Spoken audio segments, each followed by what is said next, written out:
We have a new policy on pre-hearing and on the announcements.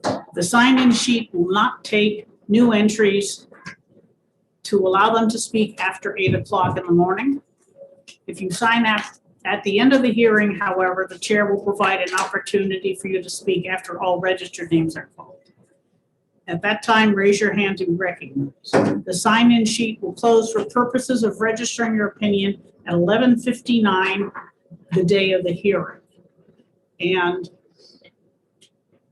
House Bill 544, for example, is still gathering signatures, and Pam will send us the complete list tomorrow after the list has closed.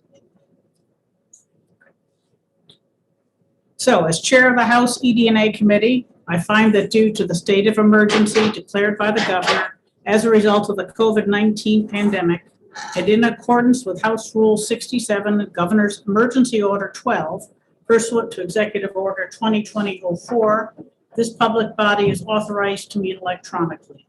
This is a public hearing on bills referred to the committee and scheduled in the House calendar for today. An executive session may be held on any bill referred to the committee. Please note there's no physical locations for members of the public to observe and listen contemporaneously to this meeting. However, in accordance with the emergency order, I am confirming that all members of the committee and select legislative staff have the ability to communicate contemporaneously during this meeting through the Zoom electronic meeting platform. And the public has access to contemporaneously listen and, if necessary, participate in this meeting by the Zoom platform or by telephone. All necessary access information has been available in the House calendar and through the electronic calendar on the General Court website. The notice for this meeting complies with House rules and RSA 91A. Anyone who has a problem accessing the meeting should call 271-3600 or email hcs@leg.state.nh.us.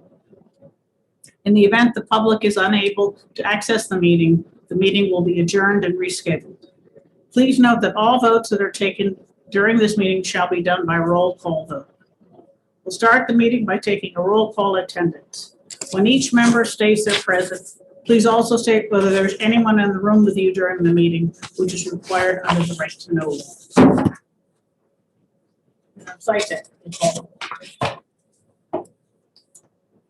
Representative Allegro.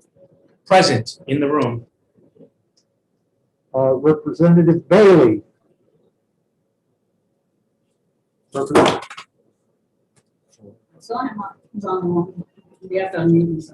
Representative Bailey. I had difficulty unmuting myself. I am present in Milton alone. Representative Fellow. Present alone. Representative Fontenot. I am present at my home in Rochester, currently alone. Representative Goley. Present at home, and my wife is in the other room. Representative Groda. Present at home, and my husband is on the first floor. Representative Judy. Representative Judy. Yes, present. My wife is in the other room, and I am alone right here. Representative Lanzara. I'm here home, and the family is at home also. Representative Lekis is here. You're in the committee room. Representative McGuire is here. Representative O'Brien. I am present. I'm here in Nashua, and I am alone.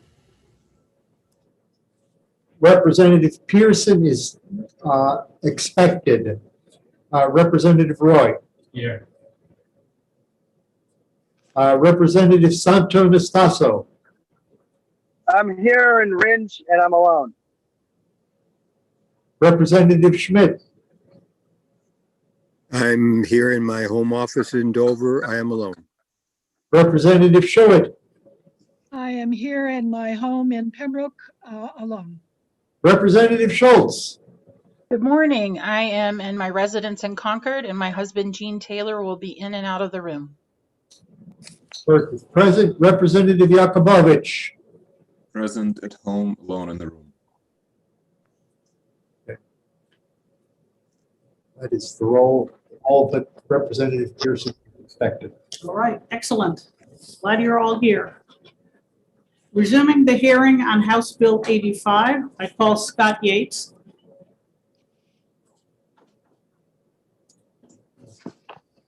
Morning. Thank you for having me. My name is Scott Yates. I am alone in the, I don't know if witnesses have to say this too, but I am alone in the room. My family is in other rooms. I live at 994 South Washington Street in Denver, Colorado. And thank you to the chair and to the members of the committee and to Representative Yoko for bringing this bill. I won't take long with my testimony. I know that you've heard a lot about it already. This is something that I do as a hobby. I just do it for fun. I've been doing it for about 7 years now. And the reason I do it is that really nobody else was doing it. Nobody else was advocating for the idea that we should stop changing the clocks twice a year. And the more I looked into it, the more I realized how deadly the changing of the clocks is. Like whether or not you like one time or another time, the actual change of the clocks in the spring is really deadly. Traffic accidents go up, heart attacks, strokes, workplace accidents, workplace productivity goes down. Lots of reasons verified by lots of science over lots of different areas that make it clear that it's a bad idea to be changing the clocks. The solution that you have before you, I advocate for. I understand that there's some opposition to it because there's always a question, and this happens in every state. I think this is maybe the 11th or 12th state I've testified in. And there's always questions that come up about what happens with our neighbors, especially for broadcasters.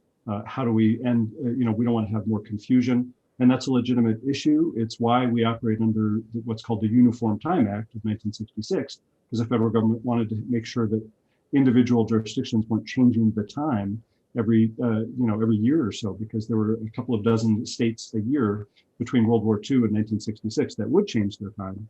And so now that doesn't happen anymore under the Uniform Time Act. The problem is that they didn't make it so that a state could freeze into permanent daylight time the way that they can in permanent standard time, the way that Arizona, Hawaii, and Puerto Rico do. So this is a solution that addresses that. It's a good regional solution. It's not going to go unless Massachusetts goes. And the reality is Massachusetts isn't going to go unless Connecticut goes. And then the harder nut to crack is that Connecticut isn't going to go unless New York goes. So New York, for the first time this year, has a bill before their legislature.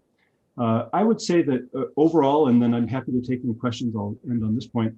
Overall, the actual language of this bill doesn't actually matter all that much because it's going to need federal authorization. We need the feds to get involved. And when I started this, there was absolutely no federal interest. Last year, there were 3 bills that went, and I talked to the offices of all of the sponsors of all of those 3 bills, and all of them said that the number one way that they could get co-sponsors for their bill was to go to the states that had passed something. We have 15 states now that have passed some kind of legislation saying that they want to lock the clock in, and all of them have the intention of locking into permanent daylight time. So the sponsors for those federal bills would go to the senators or the representatives from the state that, one of those 15 states that had passed a bill, and there are states all over the country, from Washington to Florida and everywhere in between. They would go to those states and they would, the representatives or senators from those states, and say, would you be a co-sponsor of our bill? You know that this is something that people of your state want, as expressed by the state legislature. So I would recommend humbly that don't get too wrapped up in the particular details of what's in this bill. Passing it is a great way to signal that, yes, we here in the Granite State are believers that we should lock the clock and stop the barbarism of changing the clock twice a year. And with that, I'm happy to answer any questions, and thank you again for allowing me to testify remotely. I really appreciate it. Thank you very much. Representative Blackus. Thank you for taking my question. Thank you, Madam Chair. So you said that this would require congressional action. My understanding from previous testimony was that if we wanted to stay in the Eastern time zone, but stay on daylight savings time, that would be the case. But if we wanted to move to Atlantic time zone, that would not be required. You know for a fact which way it is? Yeah, it's just, thank you for your question, and thank you, Madam Chair. It's slightly different from that, if I understand your question right, and I'm sorry if I didn't get it quite right. It's legal now for a state to move to permanent standard time. So you could lock the clock now into the time zone that you are in now. That's what Arizona, Hawaii, and Puerto Rico did. If you wanted to move into Atlantic time, that is the theory behind this bill, and it's a novel theory, and I support it. I have asked the Department of Transportation in Washington very specifically about this. They have a lawyer that works, on this issue. It's not all she does. She does other things, but this is a specific thing that she works on. And I said, is this theory correct? If New Hampshire passed a law that said they want to move into Atlantic time and then stay on Atlantic Standard Time year round, would that be legal under the Department of Transportation rules under the Uniform Time Act? And her response was typical for a DC employee, which was, well, I can't answer a hypothetical. I'd have to see the bill when it comes. So, I like the novel approach, and I encourage any progress on doing what we can to lock the clock. It's unclear. There's no clear answer to the question of if it would actually be legal to move into Atlantic time as one state and go into standard time. I would love to see it tested. I would love to see that hypothetical proved out, but at this point, it's not specifically clear. Thank you. Other questions from the committee? I have a question, Madam Chair. Yes, Representative Schmidt. Thank you, Madam Chair. So, Mr. Yates, the question I have is, do you have an opinion on which time zone is the best for us to be in? I take your other arguments at face value, but the question is, this zone that we're in currently is very long. It goes all the way to the western edge of Indiana, I believe, and the actual relationship of the time to the sun where we are is the question I have. So can you opine on that, or is that not the area of your expertise? Thank you very much for your question, and thank you, Madam Chair. The New Yorker did a story about this effort a few years back, and they used the word agnostic. They said Scott Yates is agnostic on this question, and that's where I am. I don't have a particular opinion. I do think that each state should make an opinion, and when I bring up the fact that you brought up just now that maybe we should look at the geography a little bit when making this decision and not make a blanket decision for every state in the country without respect to where they are in the time zone, I think that is not the most helpful. It makes it more complicated, and sometimes people shy away from complexity. But you're exactly right. I've written on my blog a couple of times about the fact that Boston is about 1,000 miles away from Indianapolis. It's crazy that they are both in the same time zone, especially when you look at the fact that Indiana, because of some peculiarities of Indiana, has a couple of sections of the state that are carved out that are actually in the central time zone. So one of the things that could happen if there was federal legislation saying that we should lock the clock is that Indiana could potentially unify and go on to what is currently standard time for them. They would then, the whole state would be unified, and they would be in the same time zone as Chicago, which is more their natural area of interest. My view is that's up to the people of Indiana. For New Hampshire, I think that it's perfectly appropriate for you to actually be in Atlantic time, Atlantic Standard Time in a sense, because you are, along with a lot of New England, jutted out into the Atlantic, and you are geographically positioned east of New York City, which is sort of the center of, or not really, it's still on the eastern edge of the Eastern time zone. So it would make, I think geographically, for the state of New Hampshire, it would probably make the most sense to be in what is now permanent, what would be called permanent daylight time. But I leave that question up to you. I've got a lot of resources on my blog that can help you sort of look at what the science is on which time zone that you would want to be in. But I think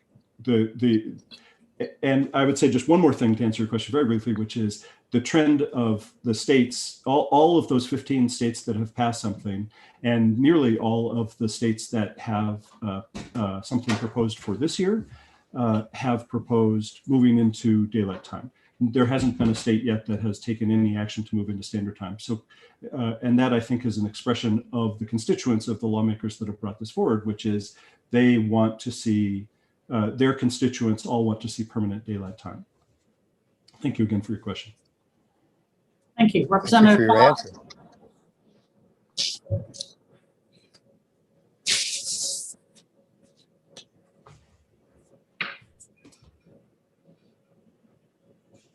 Representative Fellows has a question.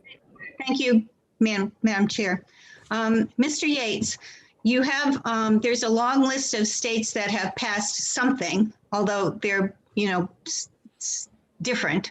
And you've been working on this for 7 years, and I know it's been going on longer than that. So in all this time, have any changes actually occurred? Thank you for your question, and thank you, Madam Chair.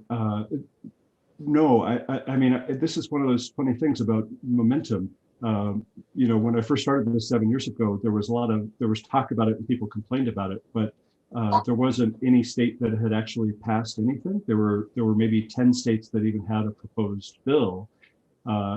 This year we have, we have 15 states that have passed something, so they don't necessarily have another bill this year. So now we have actually fewer states considering it than we had last year, because 15 states have passed something. But 15 states having passed something, 3 federal bills with lots of co-sponsors from both sides of the aisle. Like, this is one of those things where nothing has actually happened because the answer is a little bit complicated, but the momentum toward change is clearly there. And my impression, I testified, I guess 2 weeks ago now in Nebraska, where I had testified 4 years previous. And when I was there 4 years ago, the general feeling was, we don't want to be the first state in the union to pass something. And the impression I got when I was there last time was, well, we don't want to be the last state in the country to pass something. So I think the momentum is clearly there. But you're absolutely right. There's, as of today, there haven't been any changes to time zones since the Energy Act of 2006. Thank you for your question. Other questions? All right. Seeing none, thank you very much, Mr. Yates. Thank you. Thank you for having me. Scott Spaulding. Good morning, Madam Chair. For the record, my name is Scott Spradling. I am a representative and lobbyist government affairs person for the New Hampshire Association of Broadcasters, and we are here to testify in opposition to this specific bill. I'd like to sort of just run through a couple of the basic reasons of why we appeared before you this morning. I think first and foremost, from the broadcasters, which is radio and TV in New Hampshire, it's important for you to know that we represent more than 96 different stations throughout our small state. Many of those stations are part of a network that broadcasts and shares content across state lines. So while we're having a conversation about geography, from our perspective, because the foundation of our entire industry is based on the clock and on time, this is more than a geographic conversation for us, and that's why we have concerns. If I could just take one quick step back, Madam Chair, and suggest that you sort of take a look at the history of this conversation over a number of years, that it's been a little different almost every time. We've had a conversation about dumping daylight savings, entering the Atlantic time zone and jumping ahead without daylight savings, jumping ahead with daylight savings, jumping with a coalition of states. The coalition changes. So every few years or so, the conversation itself has seemingly shifted in its details. And from a broadcaster's perspective, where even the move of 1 hour could make a tremendous difference, it's concerning to us.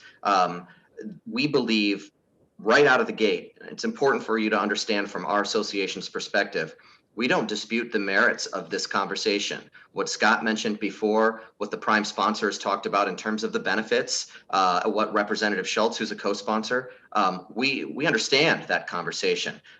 What we are simply saying is that a state-by-state approach is a very dangerous one for our industry, and we would urge you to try to find a way to have this conversation at the federal level and not try to do this piecemeal. I had a lengthy conversation with the prime sponsor, with Representative Ukela, who's impassioned about the idea, and it was asking me to go back to our various state associations to try to figure out if there's a tipping point, like what Scott just talked about, building momentum. Are there 10 states in a coalition, 15? And what I found was that, like he almost explained in his testimony, whereas this bill is connected to Maine and Massachusetts, Massachusetts is connected to Connecticut, which is connected to New York, you almost start doing the, Them Bones song where everything's connected to everything. And that's kind of our point. The broadcasters don't want to do a coalition. They absolutely believe it needs to be done at a federal level. And there's a very strong economic reason why. So this bill would essentially create for the continental US a 5th time zone. And in listening to the testimony, I understand the geographic side of things, and I think my clients absolutely would as well. But it creates some big challenges. New England's a relatively small cluster of states in both space and population. So if we move, it ignores the way that the broadcast system is set up. We broadcast based on a hub. So if you think about radio and TV programming, our net of programs that we share with you is a combination of locally produced programs and nationally syndicated programs. Those syndicated programs are sent out by clock. So as all of you know, we have prime time viewing for television, right? We've all heard that before. The most expensive advertisements are usually between 8 and 11 p.m. The best evening shows are during that window, and that's because that is the greatest probability of the most eyes on that program. The more eyes you have, the more expensive it is for revenue because the greater your overall reach. When you make that adjustment by even 1 hour, it does a couple of different things. It will throw New Hampshire and the other states into the Atlantic time zone, which would be an hour ahead, so that as we are having this conversation at 10:25-ish, it would actually be 11:25 in the morning right now. Our prime time would be different from our New York hub, which is in charge of sending out all of this information. So the 8 o'clock TV show that you love would now run at 9. The live sports that you enjoy watching would now run an hour later. And the struggle for connecting revenues and eyes for the states that are in the in the Atlantic time zone would have a massive impact on revenues because those are our main revenue streams. I talked to a few of our various clients to try to get some kind of an idea of what this means. So, for example, local news would run an hour later. Monday Night Football, instead of starting kickoff, if you're a Patriots fan, your kickoff is not at 8:30, it's now at 9:30, which means the game goes until about 1 a.m. You've all probably collectively struggled to watch Red Sox starting a game, first pitch at 10:07 on the West Coast when they're playing LA Angels. That is sort of what the commonplace time frame would be for East Coast games if we make this kind of a shift. For public TV, the general manager shared with me that because so much is syndicated, if local viewers with public television here can find on their cable channels the other public TV stations, which right now are side by side, they would be able to change the channel and essentially not be watching New Hampshire public television, which not only misaligns the key syndicated programs they do, but it knocks viewers off of the local programming that they do as well. Peter Fridd is the GM over there. He said this would be just the 1 hour would be a cataclysmic shift for their ability to raise funds, which is often viewer supported. In radio to the western side of the state, we have stations that broadcast in both New Hampshire and Vermont simultaneously. And the question I got from one GM, Matt Hausman, who runs a number of stations along the Vermont border, he said, how do I schedule my morning show, which is live broadcast locally, and then mix in the syndicated program, which would start at a completely different time than Vermont? That would be a nightmare. We would lose a lot of revenue. We would lose listeners. And I'm not sure how we do it. You also run afoul of AM broadcast signal rules. I don't know, I don't want to get too deep into the technologies because quite frankly, I don't know it that well myself. But the bottom line is the federal government requires AM stations to power up and power down based on what time it is. And the reason why is because AM radio waves travel farther than FM radio waves. And if you stay powered up at the wrong time, you're going to interfere with other AM stations that are broadcasting similarly on the dial. And if you drop down, then listeners who are anticipating hearing your local broadcasting can't hear it. just a 1 hour difference in shifting between the nighttime and morning hours would again make a huge difference. So to do this piecemeal is a frightening concept for the broadcasters. And Madam Chair, let me just close with a couple of thoughts.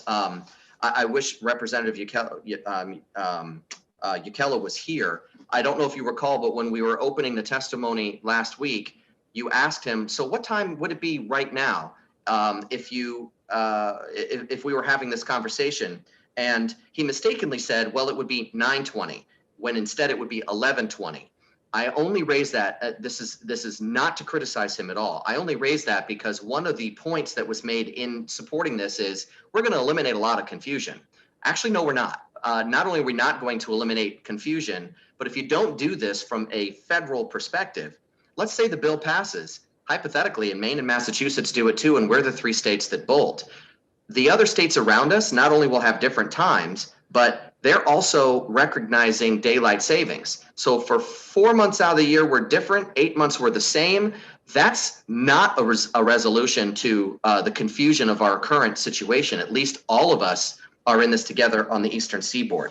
The second point, and I respectfully share this because a lot of what Representative Schultz said in her testimony in support of her bill makes a lot of sense to me, and I think our broadcasting friends and partners would agree with it. But she pointed out that from her youth experience and living sort of near the timeline, it wasn't that big a deal. There weren't that many changes or challenges. But I would respectfully submit that look at the history of why we have these time zones. Representative Horrigan accurately pointed out that it started because of the railroads in 1883. That's almost a decade before radio was even invented. Forget becoming commercialized. We came well after these time zones. Everything came after these time zones. So for us, our industrial analogy to this is you want to rehab the house, but you're going to rip the foundation out and then try to keep the house intact. For us, economically, this is extraordinarily damaging, and that's why we oppose the bill. And from there, I would be happy to take any questions. Thank you. Representative Schuett was the first. Thank you, Madam Chair. Good morning, Scott. Good morning. Good to see you. Nice to see you. I was listening to your testimony and just want to see if I understood correctly.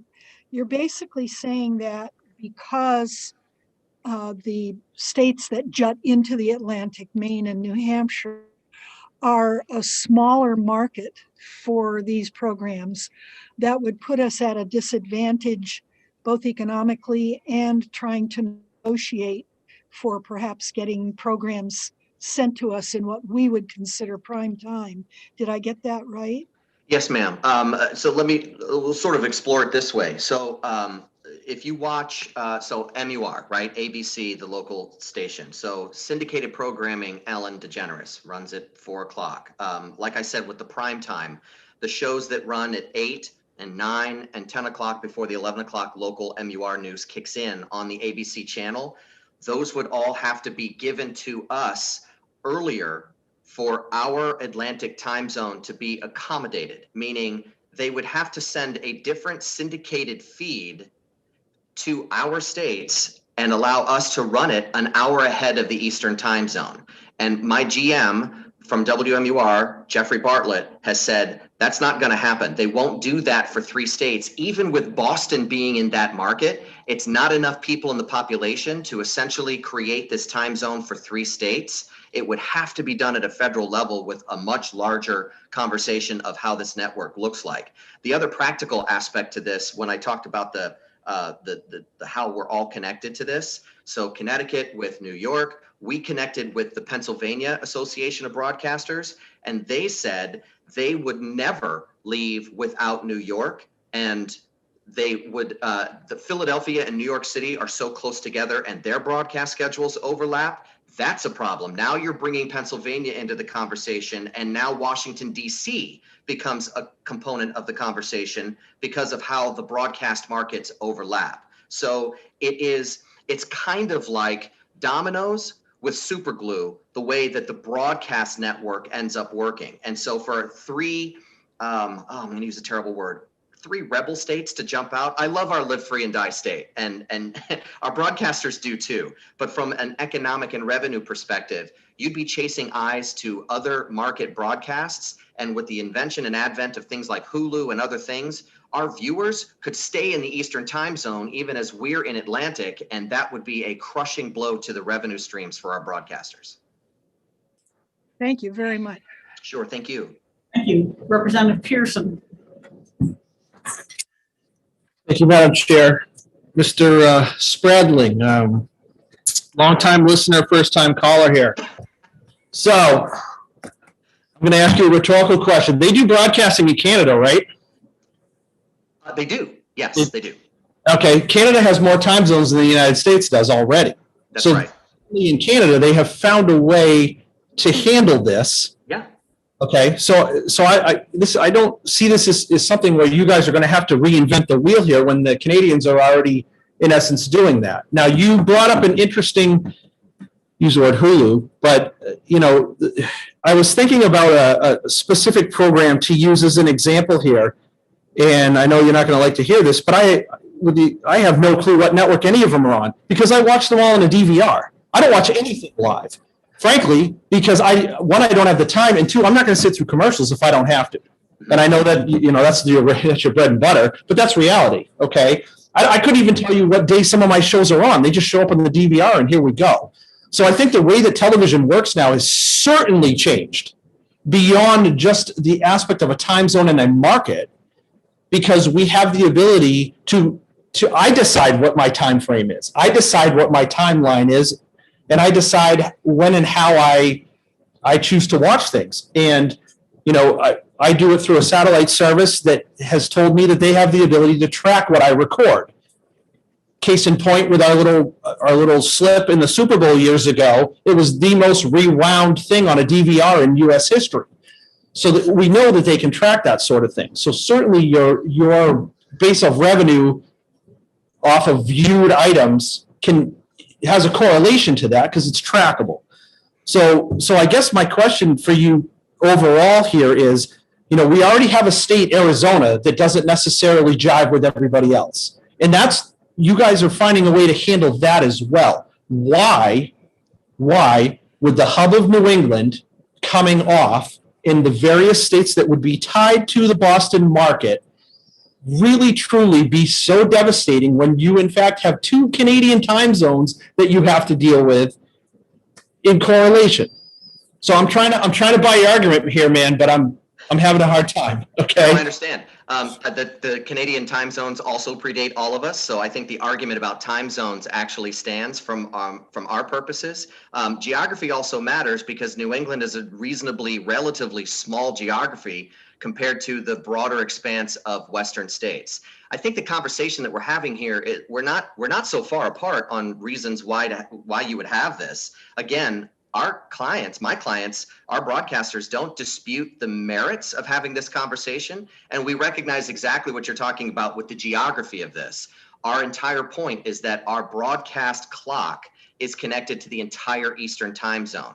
And our GM, who is connected to Hearst Broadcasting, which is the ABC station in Boston, so it's the same family of broadcasting stations, has connected with the folks in New York City that control the network broadcast syndicated programs. And they have so much as said that, no, it would not be enough for those three states to go rogue, if you will, and for us to be able to change our broadcast time clock in a way that wouldn't be damaging. So again, this is that mix of syndicated broadcast and when you get it at what time, and the local broadcasting that goes on around it. And so to make this move, the indication we have, and the only advice that we're really giving is, please talk about this at the federal level and try to do this in a broader context, because then that way everybody is at the table at once. In fact, I would certainly encourage the prime sponsor and the supporters of this bill to talk to lawmakers at the legislative level, at the state level, in all of these states, and come up with one coherent approach to doing something like this, because coherence is what we are looking for. Follow up with that. Thank you, Madam Chair. You mentioned syndicated programmings, which which are, pretty much what I watch on TV on my DVR. Now, of course, you talk about the fact that the broadcasting has changed a little bit and it does predate the time zones. But let's not forget something that also is different in television today, in that generally we don't hardly do anything live. So if I'm watching Chicago Fire or I'm watching The Big Bang Theory, I'm watching whatever, those are in the can, man. This isn't the days of Desi Arnaz running over in I Love Lucy and doing a cigarette commercial and then running back and continuing the show. Mm-hmm. So I find it, I just don't see how that would be difficult to be sending a feed to the New England affiliates to show a program that isn't live. It's already something that they're going to be beaming over to everybody else at a different time. And clearly you're already handling that East Coast, West Coast. I went to college in Oklahoma. There was a transition growing up in New England and me looking at the TV going, Central Time, right? Because I was not accustomed to that, but I became accustomed to it. So if you could focus your questions, Representative Pearson. Thank you. So I'm just trying to understand that with the syndication part of it, the beaming of a show, why is that specifically difficult to do when you're already sending syndicated programs across multiple time zones? Sure. Because there's also a great deal, high percentage of live broadcasts that happen, and you're ignoring the dozens upon dozens of radio stations in New Hampshire that have to balance a great deal of local live broadcasting along with its syndicated programming. Don't forget, too, that you're also knocking out, at least for New Hampshire, all of the local programming that is done live. You're right. The syndication windows are preset, and they are not necessarily a live broadcast, although the syndicated time that New York shares that broadcast time, everybody's picking it up in that exact hour. So, you're a big fan of the movie, of the show Blind Spot on, I think it's on ABC, and it runs every Thursday from 9 until 10. That's when New York City will syndicate and broadcast the newest updated time. So you'd be watching it at 9 o'clock in Vermont and 10 o'clock in New Hampshire. And please don't overlook the impact on that live local broadcast. So your 6 o'clock news for MUR would run at 7, when the 6 o'clock news would run at 6 in the states that have not moved to the Atlantic time zone. Morning radio, if you're a fan, for example, of Greg in the Morning Buzz on WHEB and WGIR, that runs from 6 until 10. Now it would be from 7 until 11, but you have syndicated programming that is supposed to start at 10 a.m. or other live broadcast shows that back that up. The talk show networks would be thrown into some turmoil with this as well. You've got someone like Jack Heath, who runs from 9 in the morning until noon on live broadcasts, immediately following live broadcasts, and then noon goes to a syndicated program on the Binney radio stations.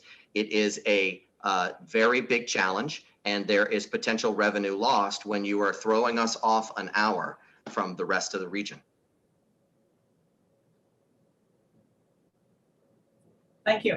Thank you. Thanks for the question. There's plenty more. Representative Roy. Thank you. Can you hear me? Yes, I can. Okay, great. My question, really simple, is we talked about if we went, it would only happen if Massachusetts went. And Massachusetts will only go if Connecticut goes, and Connecticut will only go if New York goes. So really, if that dominoes, to use your analogy, happens, would that not alleviate all of your problems once New York went? So technically, sure, if New York were to join with, and we were in the same broadcast time zone as New York City was, that certainly alleviates the pragmatic problems at the national broadcast level. The local broadcasting challenges would still apply, especially with radio. But I think Representative Roy, you're onto something, and it is exactly why, from our perspective, it's why we simply don't oppose this bill on its merits. It's only to try to figure out how to do this at the federal level so that Congress can figure out who, what, and how, and do it in a way that doesn't do damage to our sort of broadcast nets. Follow up. Thank you.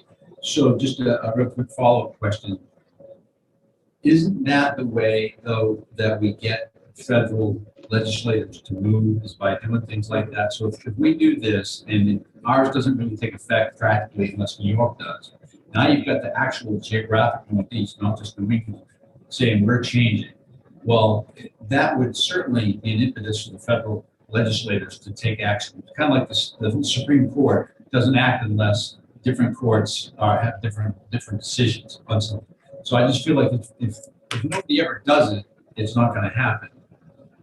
So, a super fair question, Representative, and I appreciate it. And I think that the only way that I can answer it is we're looking at this from the terms of potential risk. So if we were to follow that argument forward and we did do something like that, the risk to us because of this shift of just 1 hour is double-digit risk of revenue losses. So I guess I would suggest to you that if there was an alternative way, meaning if there was, not to give Representative Yukela a homework assignment, but if he were able to cycle this idea to states up and down the Eastern Seaboard and do it as a resolution and something that doesn't have the teeth to it that could allow a potential for this to actually become law, we're looking at it from the perspective of risk. Why ask this industry to absorb the potential financial risk of this thing happening in this process when there's another way to do it that doesn't have the same kind of a risk? And I think that's what we're looking at here in our argument, if that makes sense. Thank you. Representative Baroda?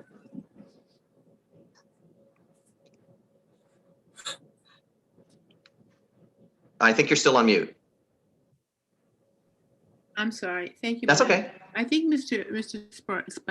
Spradling answered my question. It seemed that we needed some clarification on how syndicated radio and television worked together, and he answered the question. Thank you so much. You're welcome. All right, thank you. Are there any other questions? Yeah. Representative Allegro. Thank you, Madam Chair. So there's going to be a negative economic impact in broadcast industries. But we've also heard testimony that there's going to be economic gain in a much broader sector.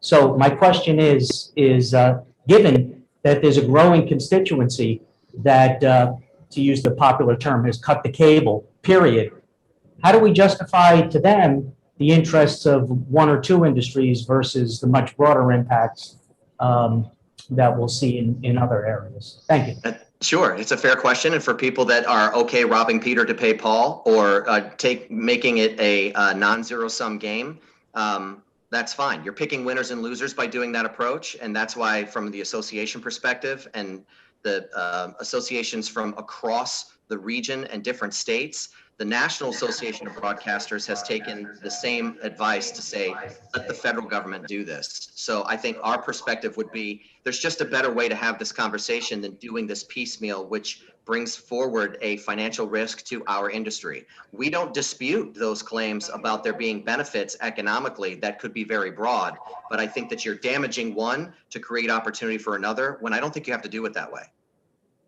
Thank you. Thank you. Representative Goley, you had a question? Thank you, Madam Chair. And thank you, Scott, for taking my question. Good to see you. Good to see you. Real quick question. We talk about going from Maine to New Hampshire to Massachusetts and the leapfrog going down to Connecticut into New York. My question is, as we talk about those states, isn't New Hampshire's legislation a little different in going with the Atlantic time zone versus these other states are going elsewhere in the time zone?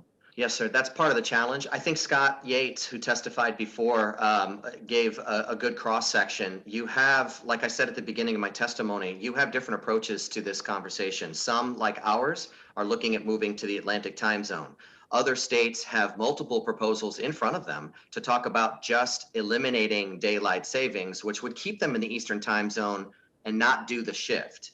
And I think from the anti-confusion side of the conversation, I think that's another reason why it's better to have this from a macro conversation to avoid the confusion of the potential in this particular scenario of having Maine, Massachusetts, and New Hampshire an hour ahead of Connecticut, Rhode Island, Vermont, and New York, unless New York and Connecticut go with, which leaves Rhode Island and Vermont out. But what about Pennsylvania? Like it can get dizzyingly confusing, especially when not all of the states are going to recognize the fallback spring forward concept of daylight savings, but some will. So that is why we're just suggesting that this is a conversation best advised at the top level and have a macro approach to this. Our perspective is, pick your lane and just stay in the lane, but do it from a big regional perspective, Eastern Seaboard perspective, federal perspective. Thank you, sir. Thank you. I agree. Representative Schuett. Thank you, Madam Chair. I think I lowered my hand again. I decided that the opportunity for my question has kind of gone past. Thank you. Representative Slytek. I can't help, good morning, Mr. Spradling. I can't help with your idea of using state initiatives to pressure the federal government, and marijuana comes to mind. But that's not my question. This is a fast, irrelevant question. Does China have just one time zone? I don't know. Yes, they do. Well, there's a thought.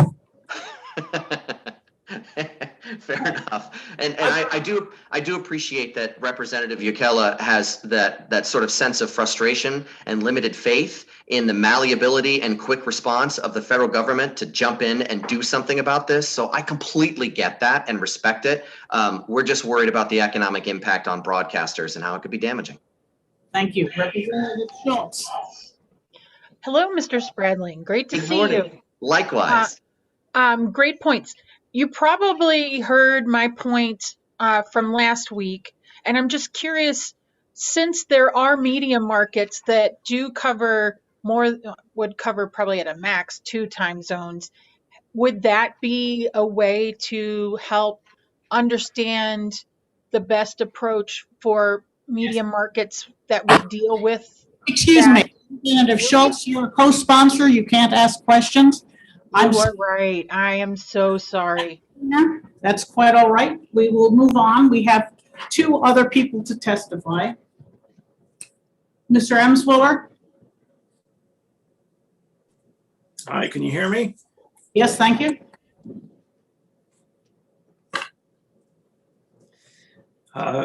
Good morning. I'm Tom Emsweiler from Quincy, Massachusetts. And before I read my prepared testimony, which I promise is very brief, I just want to respond to a couple of things that have been discussed thus far in the hearing. One by Representative Fellows earlier, she asked Mr. Yates if any changes had happened since 2014. And I don't believe any changes have been put into effect since 2014, but I want to remind her and the committee that the U.S. Department of Transportation has made a number of local time zone changes over the past 20 years because it's in its jurisdiction to do so. For example, in 2010, Mercer County, North Dakota was relocated from Mountain Time to Central Time. In 2007, when Indiana decided to join Daylight Saving Time, a number of counties relocated across Central Eastern Time to do what they preferred. So it's within the department's purview to make these changes if they are petitioned to do so by people who live there. And what we're trying to do, Representative Yokela and I and others, and Mr. Yates, and people in Connecticut and other states are saying, if we band together, we're bigger than Mercer County, North Dakota, and we think we have a good argument to make nationally that this is what we want to do as a community to move forward this time zone. Another point I'd like to make briefly is that Arizona is surrounded by different time zones, and 8 months a year, it is essentially on advanced standard time, which is basically what Atlantic Standard Time would be for New England, where it joins California, Oregon, and Washington State. So 8 months a year, it's with the West Coast. 4 months a year, it's with New Mexico and states in the Mountain Time Zone, and that's okay. I haven't spoken to the Arizona broadcasters, but I imagine that they are functioning okay. But again, this is not a simple issue. This is why we think we should tread carefully. We shouldn't, just as they did in the 70s, we shouldn't decide, on short notice to go to daylight saving time all year round. That would not be a prudent thing to do. We should do it thoughtfully. And I'm going to talk about the commission we had in Massachusetts a few years ago, where we thought about this issue in depth and the conclusions we came to. Okay, so thank you for indulging that. I'm here to ask for your support for HB 85, which would extend New Hampshire's observance of summertime from 8 months a year to year-round. This regional move is supported by the conclusion of a special commission on the Massachusetts time zone from November 2017. My involvement in this issue began in 2014 when I penned a Boston Globe op-ed titled "Why Mass Should Defect from Its Time Zone." The column became a top-read article in the Globe for several days after it was published. Realizing I might have a workable idea on my hands, I contacted Massachusetts Senator John Keenan's office and introduced a bill by request to convene a commission to study the idea. This is usually where the story ends. My understanding is that bills by request rarely go anywhere. So you can imagine my surprise when I learned that the bill was added to the 2016 Economic Development Bill. Before I knew it, my little bill that could was a law. I was nominated to serve on the commission and we met throughout 2017. Our report was issued about 3.5 years ago. Mr. Emsworth, Yes. we have already received your testimony and most of us have read it. Do you have any of the highlights that you wish to share with us? We don't need to have you read your testimony. Sure, I appreciate that. The commission endorsed the idea by a vote of 9-1 and said that we should move as a region to Atlantic Standard Time. Thank you. That's marvelous. Are there any questions? Representative Sytek. Yeah. Are you representing any particular, I haven't seen your testimony in my blizzard of emails. Please say your name so I have it for sure. Sure. My name is Tom Emsweiler, spelled E as in Edward, M as in Michael, S as in Sam, W-I-L-E-R. I emailed my testimony a week ago today. Yes, Thank you. I remember reading it. I remember seeing it. Okay, are there questions? All right, thank you very much for your testimony. Excuse me, my hand was up. Representative Fellows and then Representative Schmidt. Thank you. I have two questions. One question is a bill was introduced. Well, the first question is, wasn't there a contingency in the report of that study committee that had to do with children waiting at bus stops in the dark? And the second question is, there was a bill, Massachusetts bill 2.5 years ago, and it didn't seem to go anywhere, did it? Thank you for the question, Representative Fellows. With the indulgence of the committee, I'd like to read the paragraph of my testimony that addresses that. I want to address school start times. It's true that if we adopt this change in a vacuum, we'd have kids walking to school in the dark. My wife and I have 2 children in elementary school. I would never suggest making a change that puts them or other children in harm's way.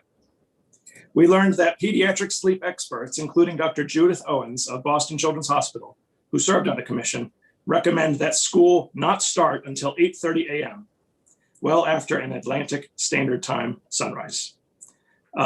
Your second question, Representative Fellows, we did have a bill last session introduced 2 years ago to make this change along with 3 other states, your state, Maine, and Rhode Island. That bill did not pass, so it has been reintroduced in the legislature. Having worked in politics previously, I am no stranger to the legislative process. It is very, very slow. I wrote the op-ed 7 years ago. And, we had a commission meet over the course of a year. So this is not a short-term fix, nor should it be. Thank you. Representative Schmidt, you had a question? Thank you, Madam Chair. So, Mr. Emsweiler, would you opine with regard to where you would recommend with regard to sun time that we try to get this consortium the best use of which time zone should we wind up going to if we can put this all together? Sure, I would recommend we stick with the time that New Hampshire is already on 8 months a year. And that is, we call it now Eastern Daylight Time, but in a permanent sense, we would call it Atlantic Standard Time. 8 months a year, there would be no change. The only change we'd experience is from early November to early March, where we would not change. Thank you. Thank you. Other questions from the committee? All right, Mr. P. Mute. Hello, good morning. Thank you for having me here. It's an honor to be here. My name is JP. I'm the founder of Save Standard Time, a nonprofit public benefit campaign working throughout North America. And I'm here to ask that you oppose this bill, HB 85, or at least refer it to the committees on children and education, and certainly recommend that you amend, that you recommend its amendment to permanent Eastern Standard Time. The bill seeks to end clock change, which is a good idea, but it goes about it the wrong way by seeking Atlantic time. Atlantic time is objectively the wrong time zone for New Hampshire's longitude. Your east-west location on the Earth is in the Eastern time zone. Atlantic time coincides with Eastern Daylight Time. It is permanent DST by another name. It's an extension of DST into the winter. And there's a big reason why we don't observe DST in the winter, and that's because it makes the sunrise dangerously late. Currently, your latest sunrise is 7:24 a.m. This bill would delay that to 8:24 a.m. Most school and work days begin around 8 a.m. So for 2 months, late November to early February, you would be forcing most people to start school or work in the dark. They wouldn't see sunlight until their lunch break or even until the end of the day, and that is dangerous and it's depressing. Artificially delayed sunrise reduces sleep, it reduces immunity, it increases illness and accidents. Clocks are not arbitrary, and when we do things matters. If you were to ask most people, would they willingly set their alarm clocks an hour early every day? Would they wake themselves hours before sunrise in the cold of winter? They would say no. But that's what permanent DST or Atlantic time in New Hampshire would mean for them. This measure, this concept, this policy, permanent DST, was hugely unpopular in World War II. It was, again, hugely unpopular, and it was even lethal when it was tried again in the 1970s oil crisis. Countries that try permanent DST do not adjust. Instead, they sleep less, their health suffers, and they eventually revert it. This policy is opposed by the National PTA, the National Safety Council, the American Academy of Sleep Medicine, and many more organizations. Every advocacy group for health, safety, and children's well-being that has spoken on this issue urges instead for permanent observation of geographically correct standard time. Permanent Eastern Standard Time keeps your sunrises before 8 a.m. It saves your morning sunlight, which doctors tell us is most necessary for our mood, our health, our safety, our learning, and our productivity. Morning sunlight helps you wake naturally. It helps you feel good and active and on time. It keeps you healthy and alert. Permanent Eastern Standard Time is also pre-approved by federal law, which would make this the quickest and easiest way to end the unpopular clock change. So I ask that you please listen to scientists and doctors and teachers and parents. Do not repeat the bad history.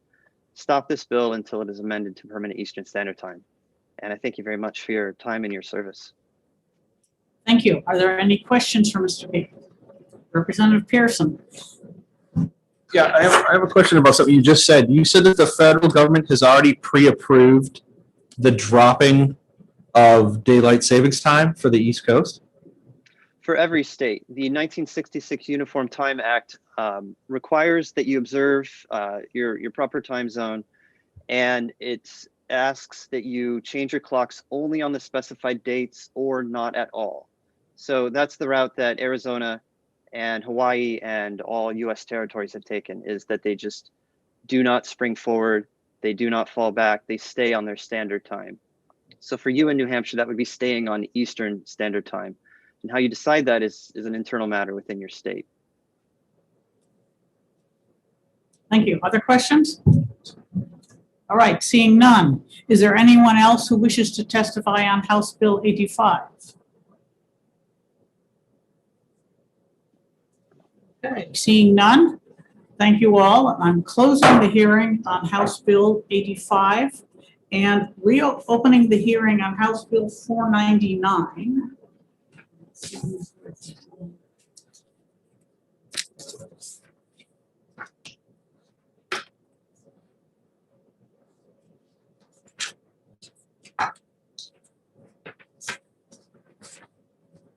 Okay. I call Representative Paul Birch.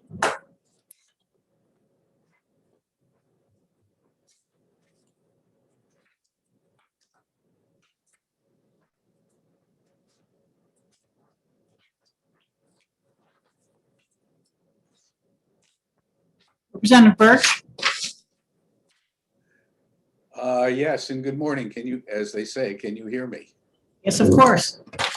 Okay, thank you very much, and good morning to everyone. I appreciate the opportunity to come in. I get a video of me. There we go. There you go. There we go. My name is Paul Birch. I represent Cheshire One, the Connecticut River towns of Walpole, Westmoreland, Chesterfield, and Hinsdale. I was asked to come today, provide some expertise if I can on this issue of facial recognition software. To make it clear right off the bat, I support the HB 499 as it was submitted. I do not support the amendment. I don't know if the amendment's been introduced or not. I wasn't here for the first half of the hearing. Yes. Okay. So I oppose that amendment. It was, if I refer to it, I refer to it generally as the Hopper Amendment because that's how Judiciary referred to it last term when it considered that amendment at some length. First of all, my history may be relevant. At the time I retired, I was Vermont Senior Public Defender in terms of longevity, in terms of number of cases handled and the like.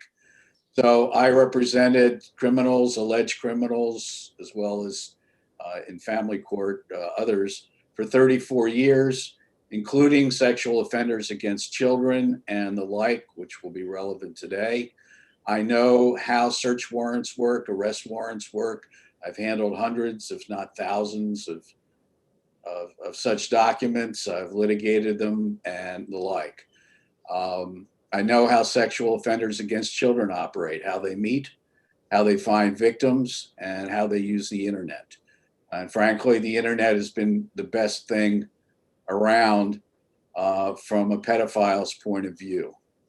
And as a result of that, we have organizations and task forces that have that are utilized to fight pedophilia and similar crimes. Internet Crimes Against Children Task Force, in fact, we fund, and there's national organizations, international organizations such as Interpol and the like. Okay, how does facial recognition software affect all of this? Internet recognition software is not evidence. It is a tool. It's not admitted into evidence in court. It's used by police to develop leads and to develop evidence. It's used, for instance, to compare an image of a potential child sexual victim to known images of known people to link them up.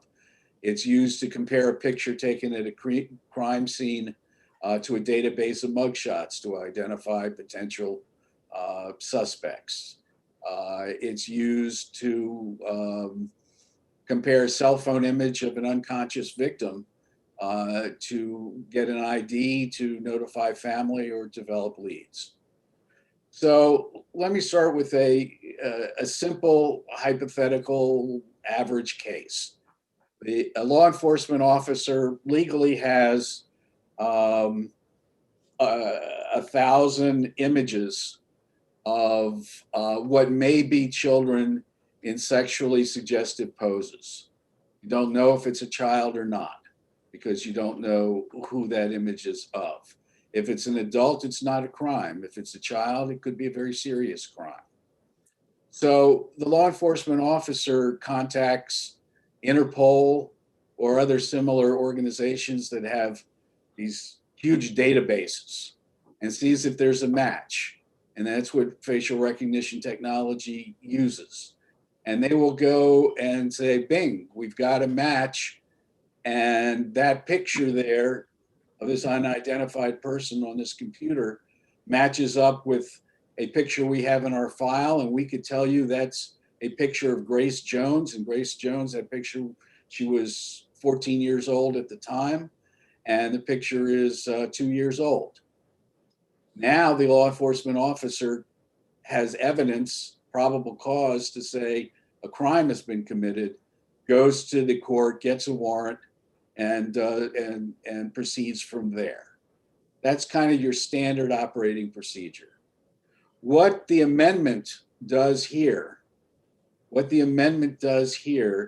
is eliminate that process of developing the probable cause, because it would force the law enforcement officer to go to court with just this unidentified picture, which may or may not be of an underage child, and go to a judge and say, I got a picture here. And it might be evidence of a crime and it might not be, and I don't know. But I want you to get me a warrant. It's not going to happen. And that's the problem with the amendment that we have here. So what would be the effect? Well, unfortunately, pedophiles are very knowledgeable about the internet. They're very knowledgeable about police techniques. They're very knowledgeable about warrant. They know how to operate where it's safe and where it's not safe. No other state, to my knowledge, has adopted this amendment. So what's going to happen is your pedophiles are going to operate out of New Hampshire. You may think that's a good thing. You may think it's a bad thing. I suspect all of you think that would be a bad thing. Pedophiles are mobile. They will go to where their victims are, which is why folks like Detective McLaughlin and Keene spent, 15 years sitting in front of a computer pretending to be an underage sexually active child and luring people into New Hampshire and arresting them when they've done a bad thing in New Hampshire. Pedophiles will go to where their victims go. And if New Hampshire is the only place in the United States, the only state in the United States that lacks the ability to effectively go after them, then they're going to come here. You can also think of the riots that happened in DC at the Capitol on January 6th. Regardless of whether your political beliefs are about people joining there or going there, there's, I think, a general belief that a number of people misbehaved inside the Capitol. Identifying those people and charging them is done through facial recognition software by and large. Everybody was taking pictures of each other, and there's people that show up in the background and things like that. Facial recognition software is used to identify leads, then people go to court. All right. Anyway, I was contacted by the prime sponsor last fall and asked if I could develop a bill that would limit the use of facial recognition software while preserving civil liberties. And I said I would make that effort. And that's what the underlying bill, HB 499, is. It's based on a proposed bipartisan bill that's in the Senate. Of course, nothing much is moving in the Senate, so it's kind of sitting there. On one side is Senator Chris Coons, and the other co-sponsor on the other side is Mike Lee. And they represent, two different sides of the aisle. It's supported by groups such as Americans for Prosperity. HB 499 is based on a couple of principles. One, New Hampshire should establish appropriate guardrails around the use of facial recognition technology to ensure granted staters are safe without infringing civil liberties. 2, the persistent and targeted use of this technology should be subject to similar procedural guidelines as other investigative techniques that raise comparable privacy concerns. So this bill would require law enforcement to obtain a warrant to use facial recognition technology to conduct ongoing targeted surveillance. A warrant based on probable cause would be required to use this technology if you want to surveil an individual for more than 72 hours. It can only be used under this bill, can only be used for surveillance of a specific person. Surveillance of a group would require a warrant. The facial recognition technology in this bill is barred for use without a warrant after the individual has been identified. And there's an escape hatch saying if there's an emergency or exigent circumstances, it would allow surveillance without a warrant. So what this bill does, in short, is balance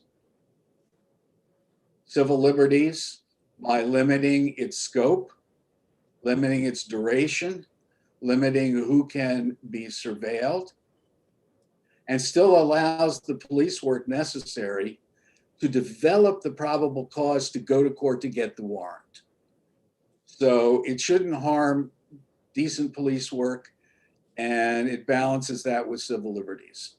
So I urge this committee to adopt the original bill, HB 499, and to reject the amendment. Thank you. Thank you, Mr. Rick. Representative Birch, are there any questions from the committee?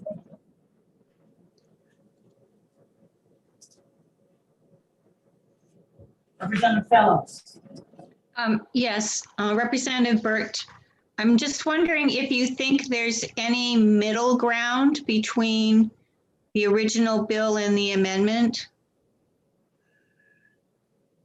The original bill is really designed to be the middle ground between what is and barring facial recognition technology.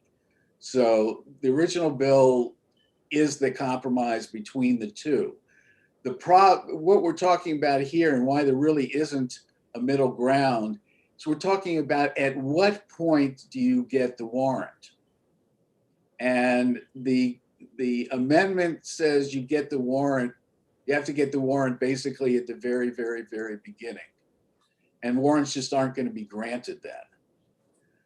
The HB 499 is drafted, allows the development of probable cause, but puts the restrictions on the technology after the warrant is gotten. So that's kind of the core difference. And I don't see how you can kind of split the baby there. Thank you. Are there other questions? Thank you very much, Representative Birch. Thank you. Have a good day, all.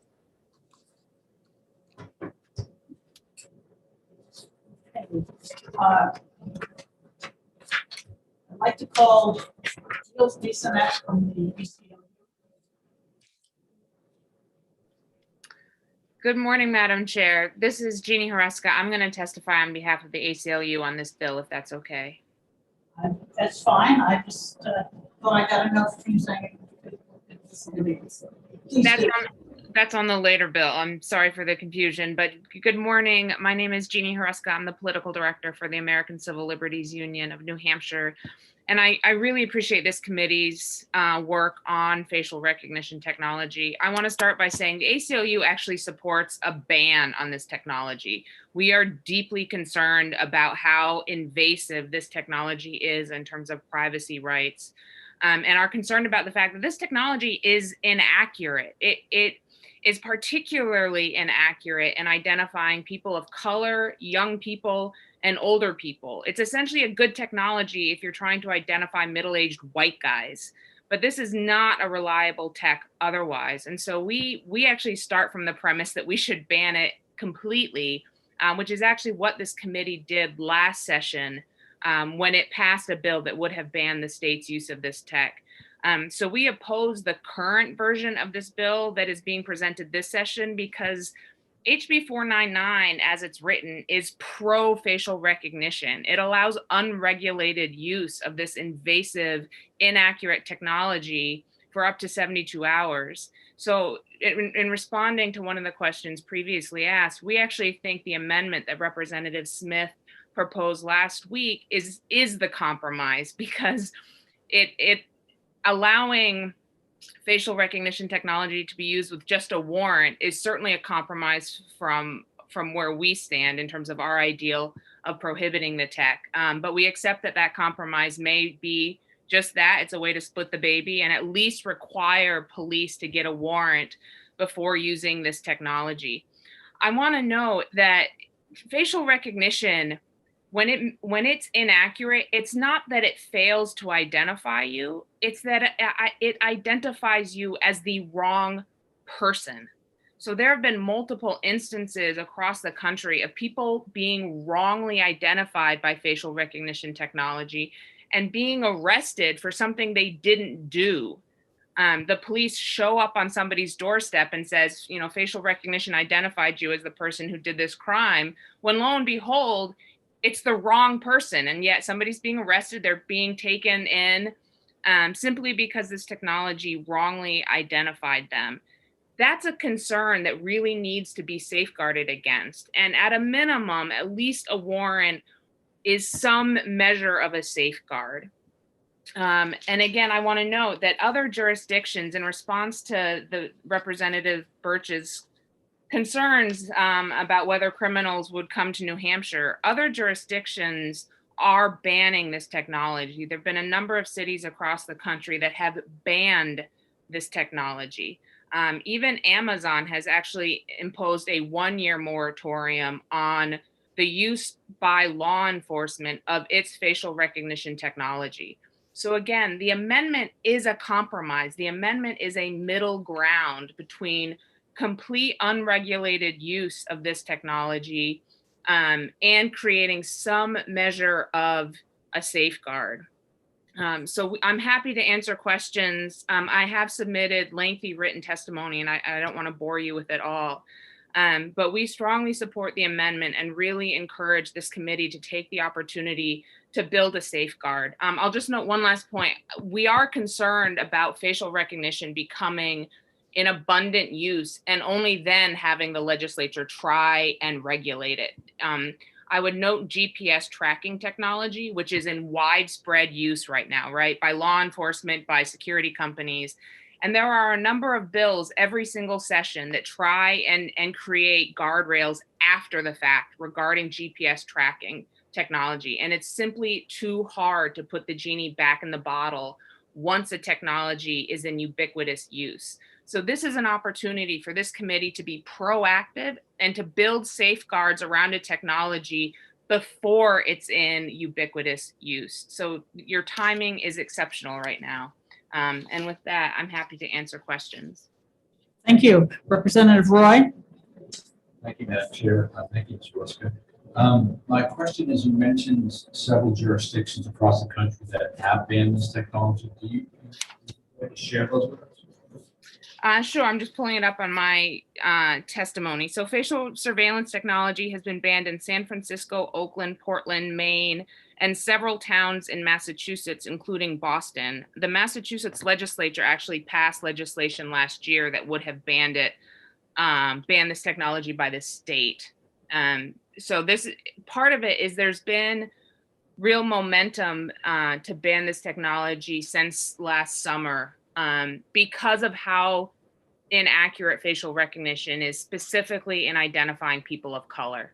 And so there's a racial justice lens to this, which again, you know, white men are the ones that tend to be accurately identified. And it's people of color who tend to be wrongly identified and therefore wrongly arrested. So a lot of these jurisdictions are banning this technology in response to that. And on that, this is one of the reasons I would just note why we supported the prohibition last session is if you ban the technology now, you know, you allow tech companies to come back to the legislature in 2 or 3 years and say, hey, guess what? We've improved it. We've addressed all the inaccuracies. We fixed the algorithm. It's now a great, reliable technology. And the legislature can then allow its use when it's a more reliable tech. But we should start from the position of safety, and that is at least restricting the use of this technology right now. Thank you. Are there other questions from the committee? Representative Allegro? Thank you for taking my question, Ms. Ruska. I have a question that I've seen they're trying to be made a distinction between information technology surveillance versus regular. So let me try to abbreviate this as much as possible. Often search and seizure or violations of search and seizure are cases of entering offices or forcing someone to reveal the information in their wallet, their identification, and so forth. We wouldn't allow that to develop probable cause. You can't break into somebody's office and search their files without a warrant. So what distinguishes this from that? Is this not simply and purely, never mind the technology, is this not simply and purely just a allowing violation of the Fourth Amendment to develop a probable cause, which we do not do under any other circumstances, in theory?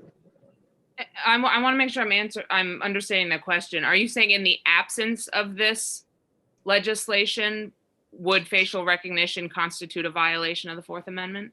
I guess the shorter way to ask the question is, should there be middle ground that would allow law enforcement to enter someone's home and search their files?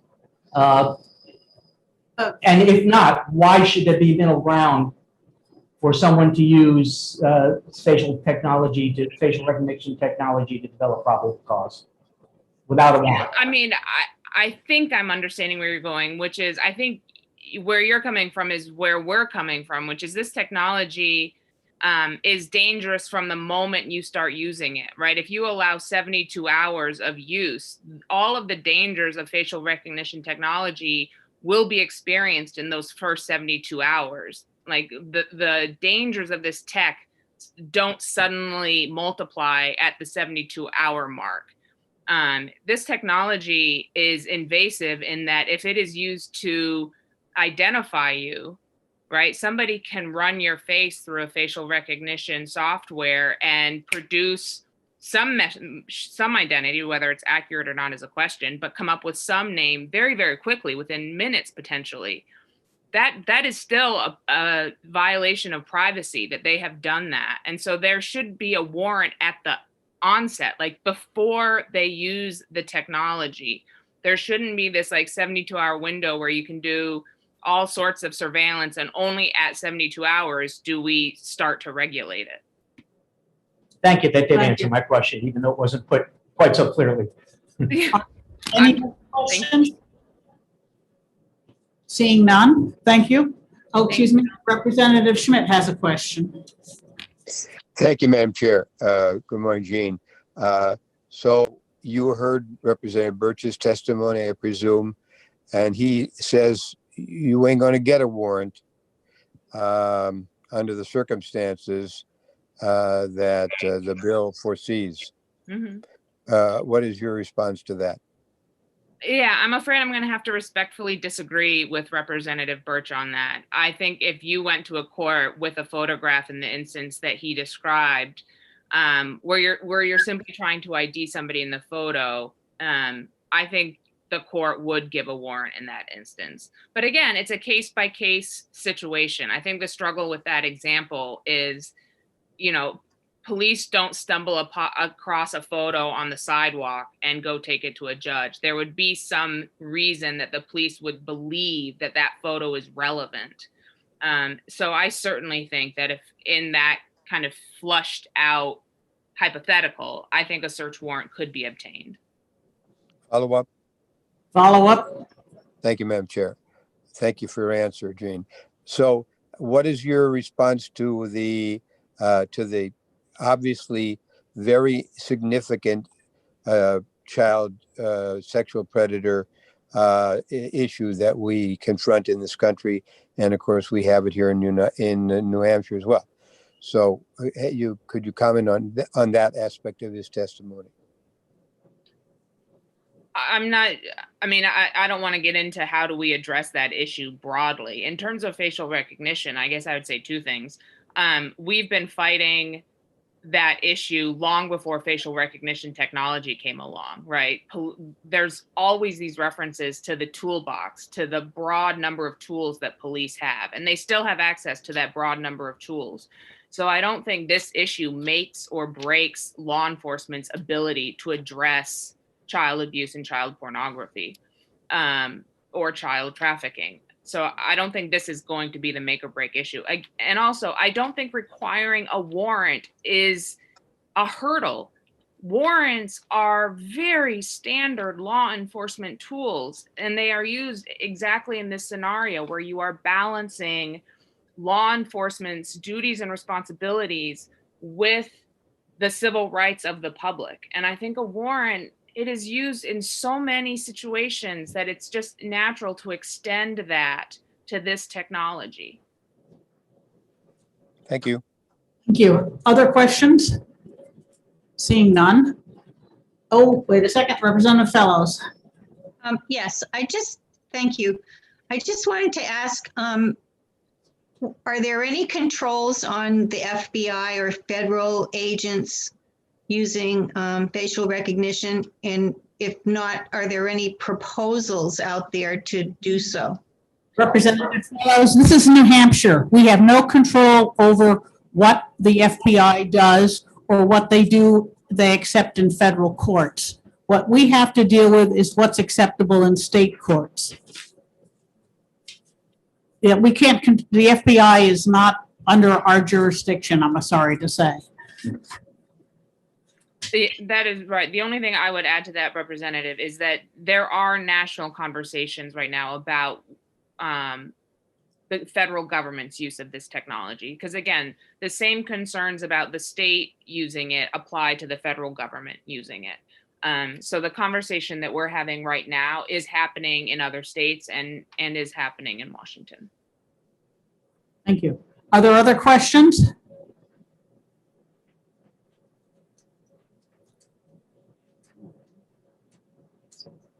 Seeing none, thank you very much. Thank you. There's someone else who wishes to testify, Mr. Ebert?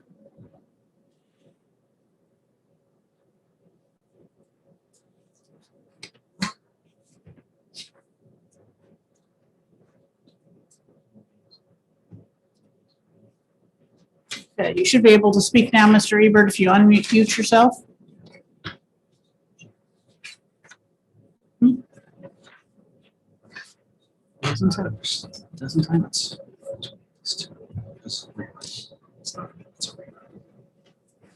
Good morning. Are you able to hear me now? Yes, thank you. I apologize very much for the delay there, a little bit of a technical difficulty. My name is Joe Ebert. I am a captain with the State Police. I oversee the Investigative Services Bureau, and I appreciate very much the opportunity to address the committee today. I think that there has been a great deal of discussion about the usefulness of facial recognition technology and the guardrails that understandably there are some that want to put in place. I am certainly in agreement with Representative Birch that I'm concerned that the amendment as proposed would put law enforcement in a position where it would be difficult, if not impossible, to obtain a warrant. Because I'm not certain that we would be able to develop probable cause at the point at which it's being required. I would say to you that I'm very much understanding of the fact that nobody that I work with, and certainly not the Division of State Police, wants to wrongly accuse somebody or wrongly target somebody. That is, it should go without saying, but we are ardently against that.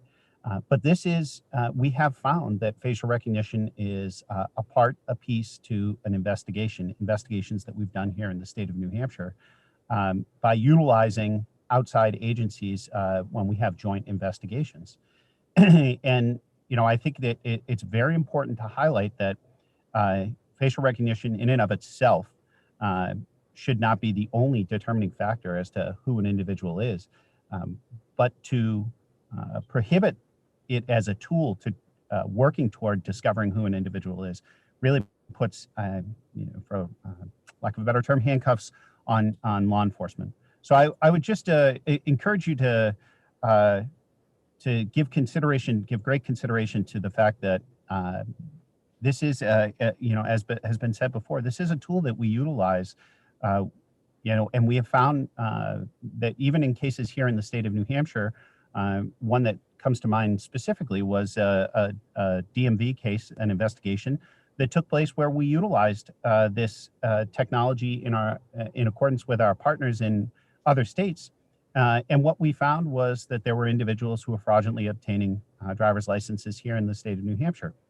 And again, this was done because it was a joint endeavor, but what it showed us is we were fallible in our DMV system for individuals coming in and obtaining 1 or 2 or 3 licenses because we were not utilizing this technology. So again, I just wanted to put forward as a thought that we really and truly believe that that this is just one tool of many, and I really would look forward to the opportunity to continue to work on this bill. I think there's certainly middle ground that can be found. So with that, I thank you so much for the time to address you this morning, and I'm absolutely willing to listen to any questions. Thank you. Representative Roy has a question. Thank you, Madam Chair. Good to see you again, Captain. Could you speak to, if you're able to, what the representative from the ACLU told us regarding the accuracy of facial recognition on people of color? So, Representative Roy, thank you so much for the question. I really cannot speak to the details of that statement. However, I'm more than willing to research that and provide the committee with what I find. What I would put forward to you and what I would put forward to the committee is that eyewitness identification is also fallible, and in and of itself should not be taken as one piece of evidence that's standalone. So I guess part of me says that I'm not surprised that there is some fallibility to digital identification as well, which is why digital identification in and of itself should not be used singularly. So my response to your question is, A, I don't know that research, but I'm happy to look into it. And B, I think it's typical of anything we find. One piece of evidence in and of itself is very rarely a standalone prosecutable case is built on that. It has to be built on a number of different things. So the fact that there may be an inaccuracy there, I certainly hope that the rest of the investigation would flesh out what that inaccuracy was. Follow up? Thank you, Madam Chair. Just a quick follow-up. You would never apply for a warrant, an arrest warrant, simply based on a hit for facial recognition hit without doing some further investigation, would you? No. So, and that's a great point, and I think that was actually brought up by a prior witness, which is it is a part of an investigation. But as a standalone piece of evidence, I would never go to a judge and simply say, I have this hit that came from this system that we know is not 100%, but is very good, but we know it's not 100%. I would never stand before a judge and say, and therefore I need a warrant. At least not an arrest warrant. Yeah. Representative Broda.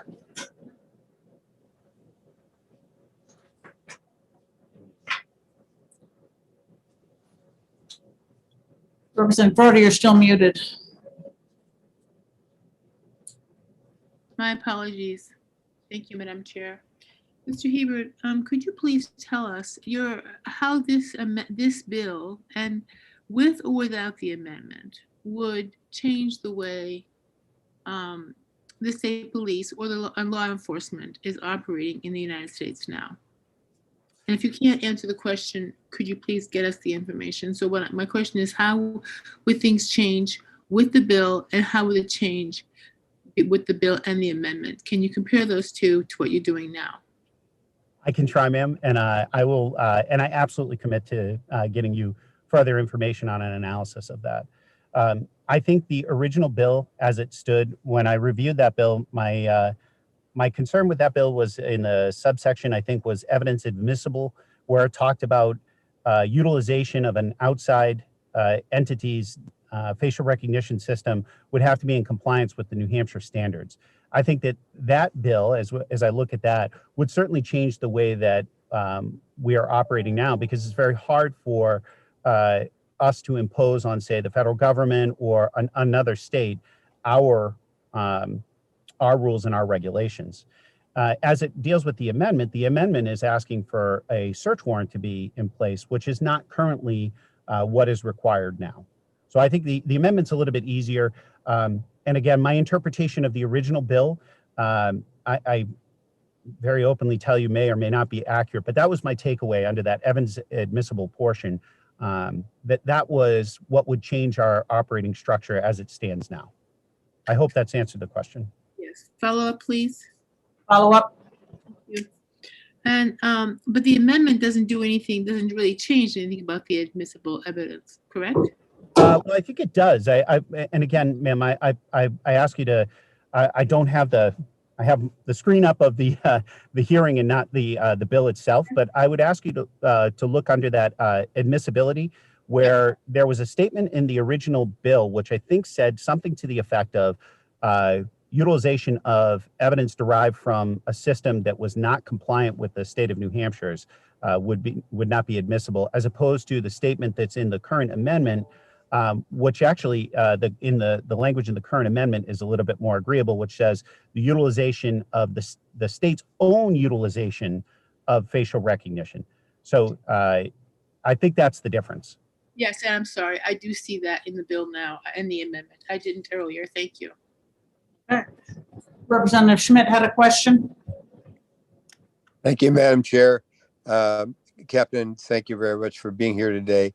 One of the concerns that was raised, especially by Representative Birch's testimony, was the issue of child sexual predators, and that if we were to pass the bill as amended, with the proposed amendment, that is to say, that this would, handicap police and actually act as a magnet for child sexual predators who are using the online resources, who are mobile and who are willing to move, and it would put New Hampshire, especially, in the crosshairs of such criminals.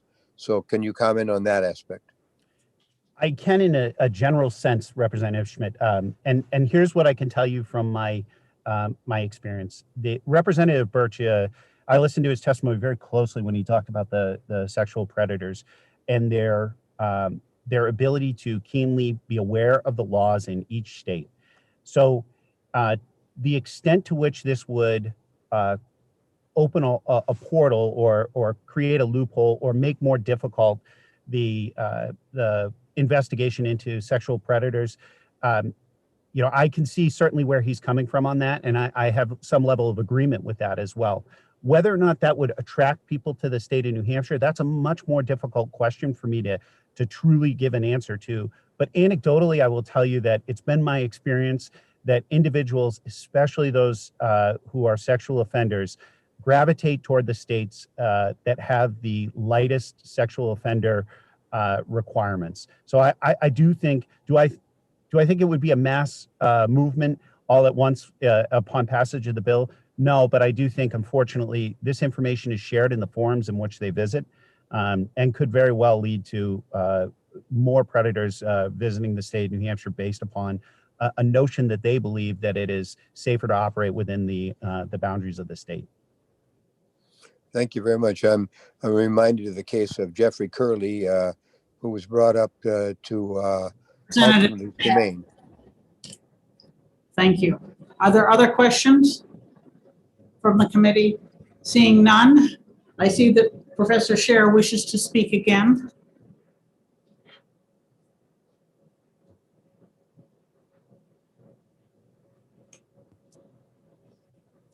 Professor Scher?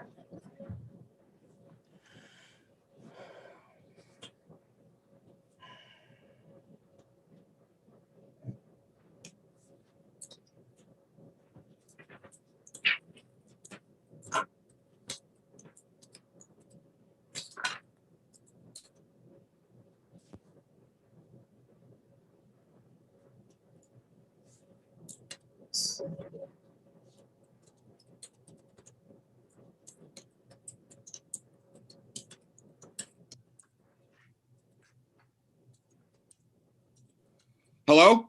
Hello, yes, there you are. I'm sorry, I had technical difficulties. Let me preface what I'm about to say with this. I have the utmost of respect for Representative Birch. He and I have worked together on any number of bills, and I have great respect for his judgment. That said, he's just wrong here.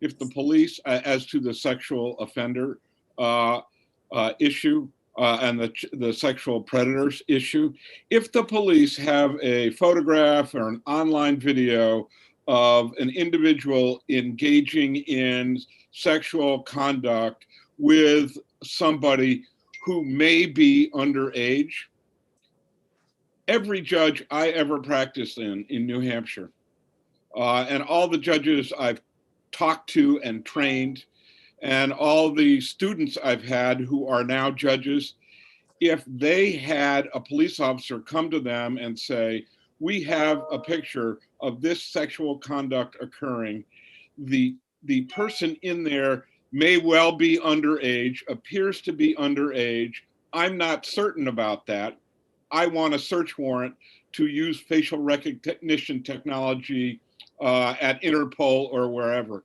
Every judge I have ever trained or ever taught or ever appeared in front of will issue that search warrant. You do not need to be certain that the individual is underage, the victim is underage in order to get a search warrant. A search warrant is based on probable cause. It's not based on certainty. Number two, Representative Birch said, you know, the original 499 requires the court issue a warrant once after 72 hours.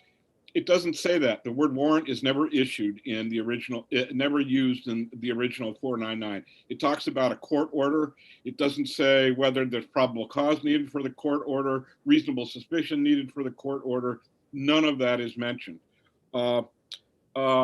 Finally, I refer the committee to my written statement as to the reliability issue and refer very briefly back to Axon Corporation, which is the leading provider of devices to law enforcement, including body cams. It's the leading purveyor of body cams. They have chosen, under advice of an independent ethics committee, not to use facial recognition technology with their body cams because they don't feel certain about it. So I'm more than willing to entertain questions, and thank you, Madam Chair, for letting me to speak again. Representative Roy has a question. Thank you, Madam Chair. Thank you, Professor, for taking my question. We hear this term probable cause used as a hurdle to overcome the search warrant. To laymen, though, would it not be an accurate description of probable cause to just say that it means more likely than not? No and yes. Yes to a layman, as any professor, good professor would. I'm going to give you two answers. Yes, to a layman, it sounds like more likely than not, but the body of case law out there interpreting what probable cause is closer to something like, I have reason to believe a crime may be committed, and if I get this search warrant, I will have an opportunity to figure out whether that's the case or not. So it actually is not viewed under the law as more likely than not. It's just, I have reason to believe that there may be, based on these hard facts that I've articulated out loud, I have reason to believe, based on these hard facts, there might be a crime committed. So in Representative Birch's example, there is a picture, sexual conduct is, or a video, sexual conduct is occurring. The victim sure looks like they may be underage or may well be underage. And then I've gotten this from a website that traffics in that kind of victim. Give me a search warrant so that I have reason to believe they're underage. I can get a search warrant in that case, because there's all the elements of the crime other than some uncertainty as to the age of the victim. And I'll leave it at that. Thank you. Representative Schmidt, you have a brief question. I have a question, Madam Chair. Thank you. Professor Scher, the element of speed has been referenced here, and I'm wondering whether there's any additional delay with the amendment procedure vis-a-vis without it. Given the benefits of technology, modern technology, certainly in the 21st century, it is not difficult to get a warrant very quickly. Certainly in the circumstance that Representative Birch indicated, it's pretty easy to get a search warrant. So the delay, particularly since we're not talking about an incident that is occurring as we speak, the delay would be, minimal, less than an hour in most circumstances, in my experience in New Hampshire. Thank you. Are there other questions for Professor Scher? Seeing none, I call Representative Altshuler.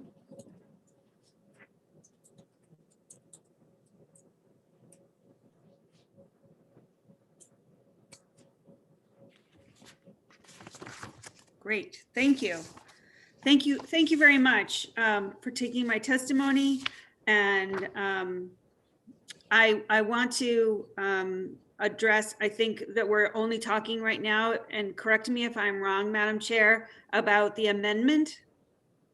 We're talking about the base bill, but the amendment is also being discussed because it was presented at the hearing, the first part of the hearing. Okay, thank you. That helps. I understand that there are a number of people who have some very, very strong feelings about the use of facial recognition technology, and that there are a myriad of instances in which this could be perceived as being wildly inappropriate. And I would just like to draw your attention to back to some of the testimony that Representative Birch gave, and can ask the committee to please consider if there is a will to go forward with any kind of legislation like this, that you consider putting in a carve out for the use of identifying children and seniors. This legislation, as written and as amended, will actually impede the identification of missing persons who are subject to both Amber Alerts and Silver Alerts. And we have had a number of those here in New Hampshire. And I would submit to you that while Professor Scher seems incredibly confident to the point of cavalier in his ability to secure search warrants, time is of the essence when searching for a missing child and searching for a missing senior. Representative Altshuler, please do not insult the other witnesses. Thank you. Please continue.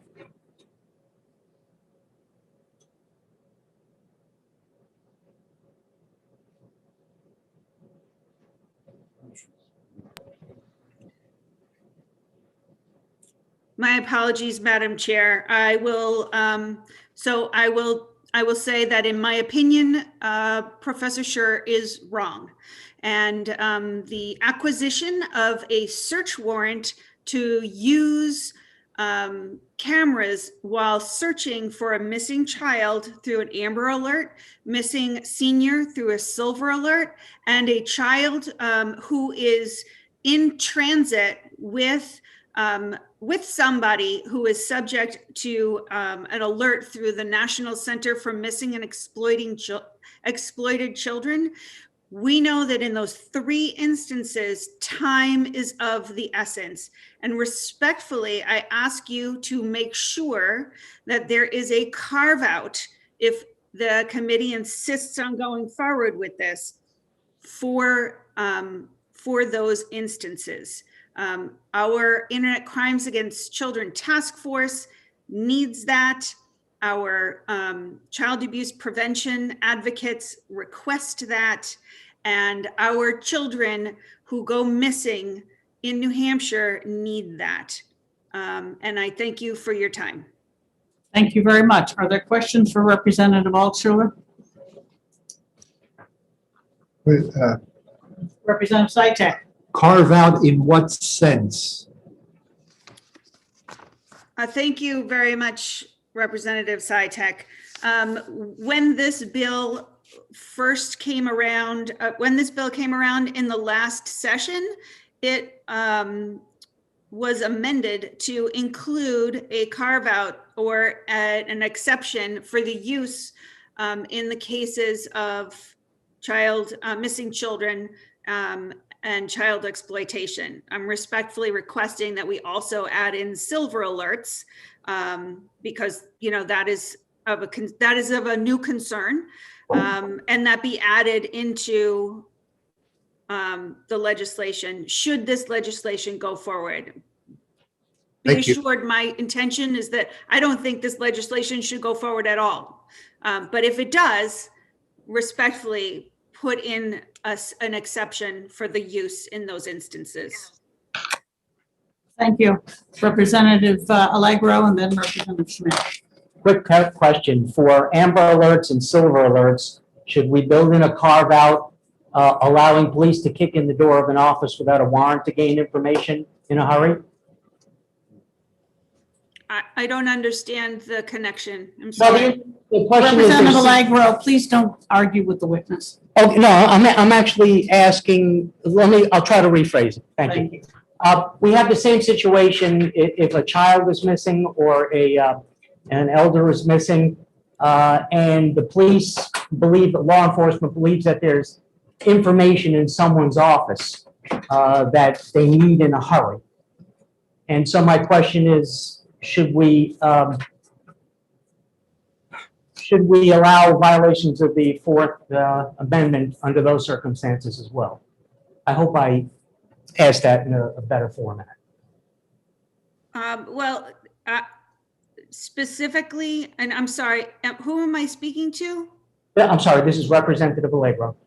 Thank you, Representative Allegro. I'm sorry, I cannot see who's who on the screen that's of people who are in the LOB. It's my understanding that specifically House Bill 499 and House Bill 499 as amended, the instance of kicking in doors or moving into physical spaces is actually not addressed, and this bill specifically addresses the use of facial recognition technology to identify people.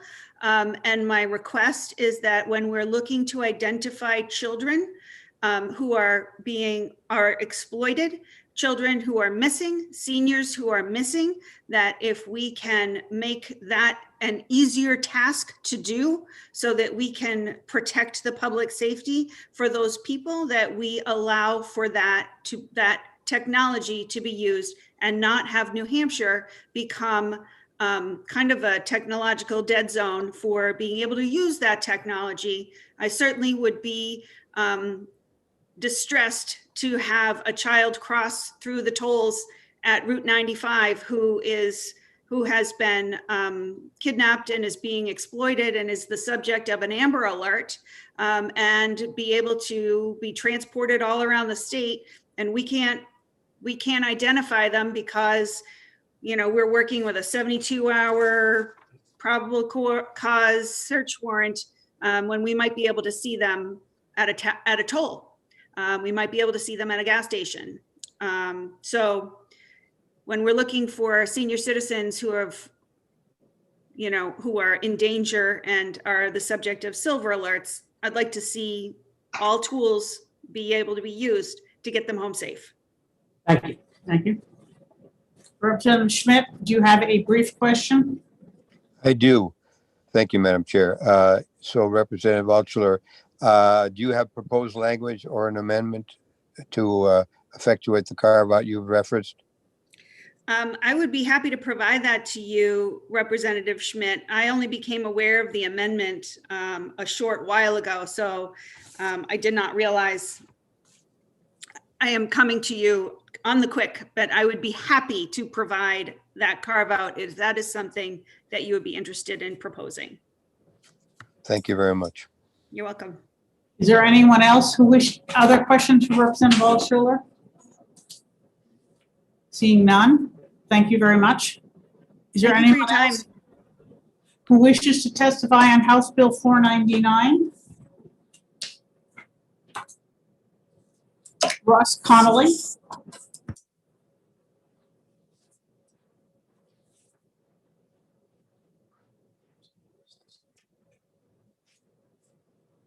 Mr. Connolly?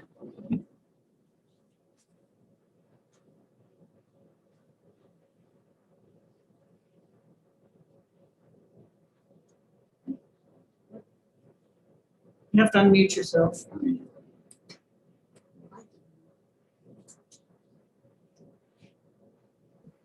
Hello, Madam Chair. Can you hear me? Yes, thank you. Apologies, took a little bit to transfer into the matrix there. For the record, my name is Ross Connolly. I'm the Deputy State Director for Americans for Prosperity, New Hampshire, and I'm here to voice our support for HB 499. I'll be pretty brief here. We believe that facial recognition technology, as has been pointed out, can be a powerful tool to identify suspects, find missing persons, and solve crimes. But in a number of cases, the technology has been used improperly by law enforcement and other jurisdictions, like being used as the sole rationale for an arrest or without meaningful human review. This technology also raises the possibility of creating a panopticon of continuous surveillance of individuals or groups in public spaces. And HB 499 strikes the right regulatory balance by allowing state law enforcement to access this emerging technology, but it requires them to receive a court order before they engage in ongoing surveillance, which has been pointed out is a time greater than 72 hours. The legislation also allows law enforcement to use this technology if there are emergency circumstances, which is a natural extension of existing evidentiary common law, which I believe would address some of the concerns from Representative Altshuler. And HB 499 would be an important first step and I'll point out first step in creating a proper guardrails of overuse of this technology. There is more to be done, obviously, on this issue with any new technology. State and local law enforcement should create and publish guidelines for how they should use this technology in circumstances not considered by this legislation to ensure it's non-discriminatory and absolutely not the sole basis for arrest. So for those reasons, we urge the committee to move HB 499 ought to pass. And I'd be happy to take any questions if there are any. Thank you. Representative Lekis. So are you speaking on the bill as originally introduced, on the amendment, or if on the bill, what's your view on the amendment? So I thank you for the question, Representative. I have not seen the full text of the amendment. From what I can tell, we wouldn't be opposed to the amendment, certainly. But we do support the bill as it's written as well. So what we're looking for is creating those guidelines and some restrictions on overuse of this technology. And we think the bill as written takes a great first step. The amendment would create even more stringent guardrails for it, and we certainly support that as well. Either way, it's a good first step towards reining in this technology. Thank you. Other questions from the committee? Seeing none, is there anyone else who wishes to testify? Thank you very much for your time. Seeing none, in that case, I will close the public hearing on House Bill 499. The committee should know that there was an opening for next Friday, and so I have scheduled an exec session for House Bill 499 and House Bill 211, and also any other bills we may get to, which is going to include most of the ones I thought we would have time for today. So that's on Friday, the 26th at 10 o'clock. That will give us time to talk about and think about these bills. The hearing for 544 resumes at 1:30. So I would like to, with your permission, exec a bill or two before we go to break for lunch. And yes, Representative Sytek, you're stepping out for a moment. That's fine. Madam Chair, I'd like to make a motion to auto pass on the amendment to House Bill 72. Excellent, thank you. Sure. I'll second that.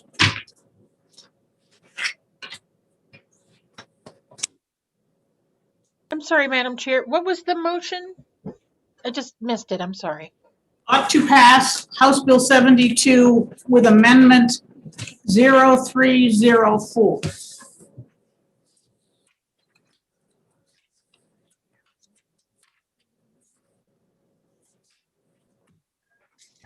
You wish to speak to your motion, Representative Grota? Yes, I will. Thank you very much. The main bill basically ratifies the amendments to the building codes that have occurred since the last for a while, and the amendment essentially just includes some of the ones that weren't in the original bill that have happened since then. So I've sort of said that a little backwards. I hope people understand. And who is clerking in Representative Sytek's absence?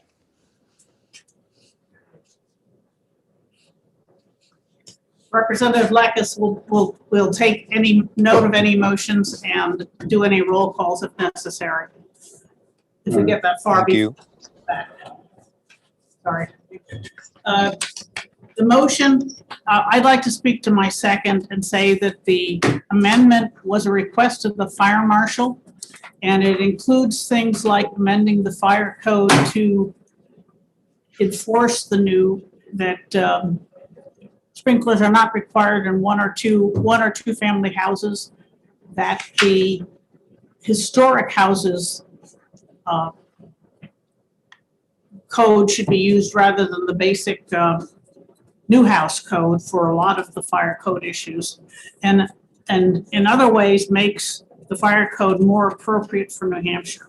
It was passed by the Board of Fire Control in 19 sometime. It was repassed in December of 2020 because the fire code amendments expire if not authorized by the legislature. So I added these after the bill was drafted, and I hope you will support the amendment. Now, to speak on the amendment.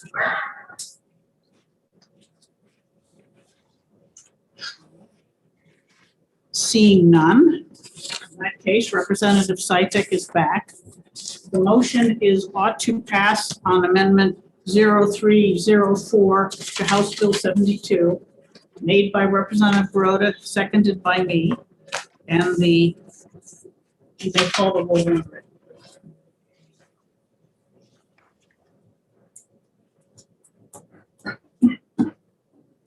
Okay.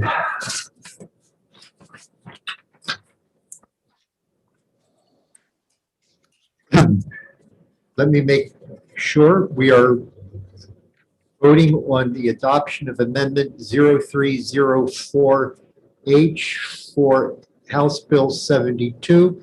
The motion was moved by Representative Groda, seconded by Representative McGuire. That correct? That's correct. All right. Representative Roy. Yes. The clerk votes yes. Representative Pearson. Yes. Representative Yakubovich. Yes. Representative Lekis. Yes. Representative Allegro. Yes. Representative Bailey. Yes. Representative Lanzara. Yes. Representative Santonastaso. Yes. Representative Goli. Yes. Representative Schuett. Yes. Representative Judy.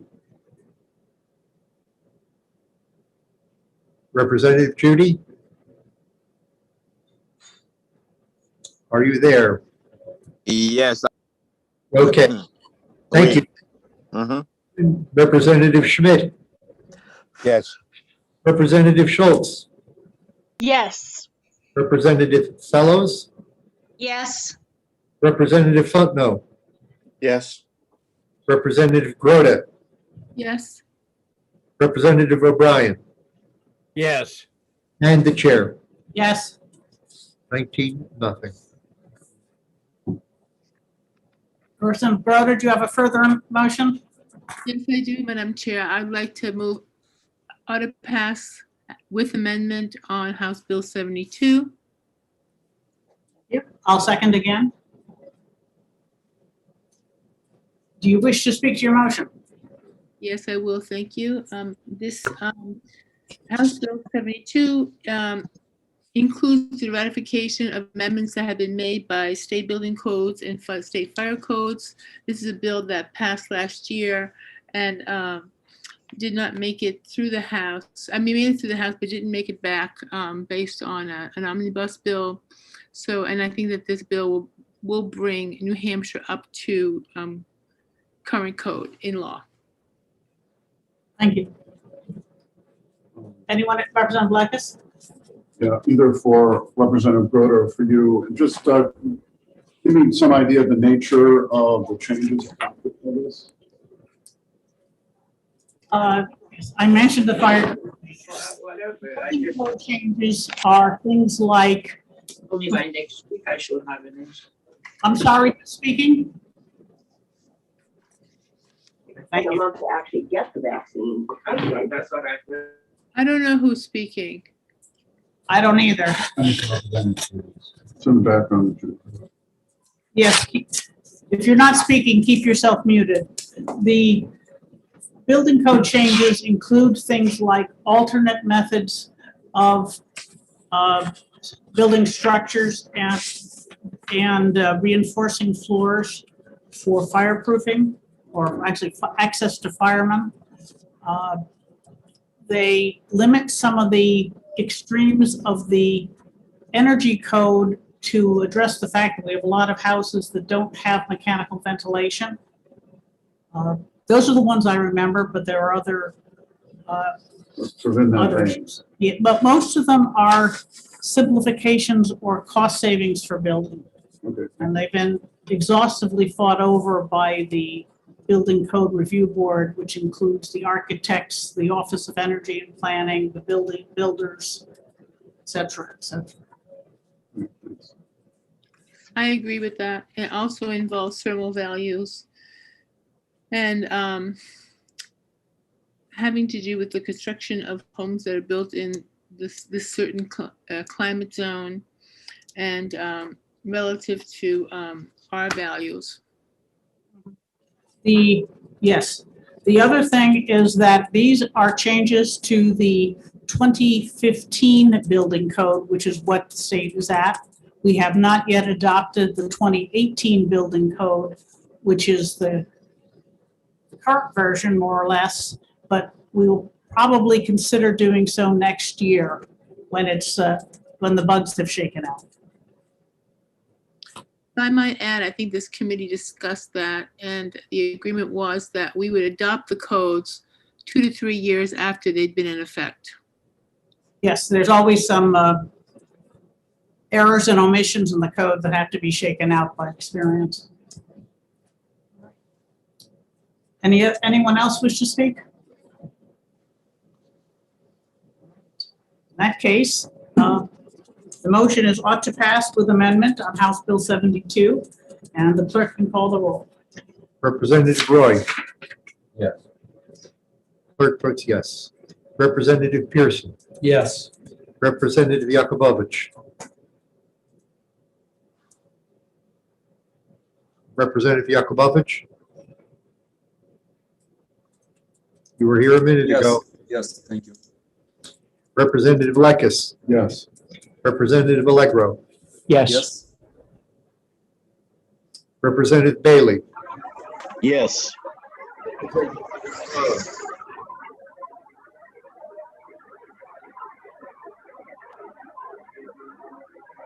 Representative Zara, Madam Chair, I'm hearing a great deal of garble and can't hear the response. Thank you for Representative Santonastasso. Representative Lanzaro, you have a vote? Representative Lanzara, Yes. Representative Santonastasso, Yes. Representative Goley, Yes. Representative Schuett, Yes, Representative Judy, We. Representative Schmidt, Yes. Representative Schultz, Yes. Representative Fellows, Yes, Representative Fontenot, Yes. Representative Groda, Yes. Representative O'Brien, Yes. and the chair. Yes. 19-0 again. 19-0. Does anyone object to consent? Okay, in that case, we'll put it on consent. Representative Schuett, you have another motion or a question? yes, I have a motion. I would like to move ought to pass on House Bill 130. That was the bill relative to administration by the retirement system of certain healthcare premium deductions. Second. When did we hear that?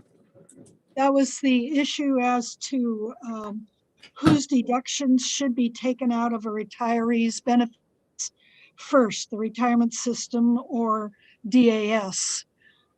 After hearing the testimony and examining the question, it's my feeling that the position of the retirement system should come first in making these deductions. All right, Representative Schultz, do you wish to speak to your second? No, I think Rep. Schuett did it very well. Okay, does anyone else wish to speak? Representative Pearson, you were saying? No, I think that she did an excellent job. That's, I agree with it.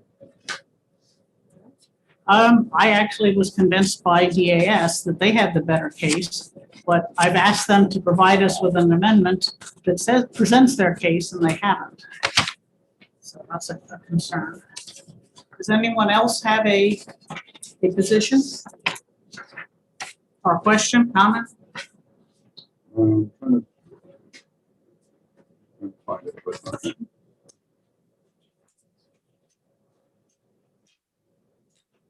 130. Oh, no. Okay, I'm all set. Yeah.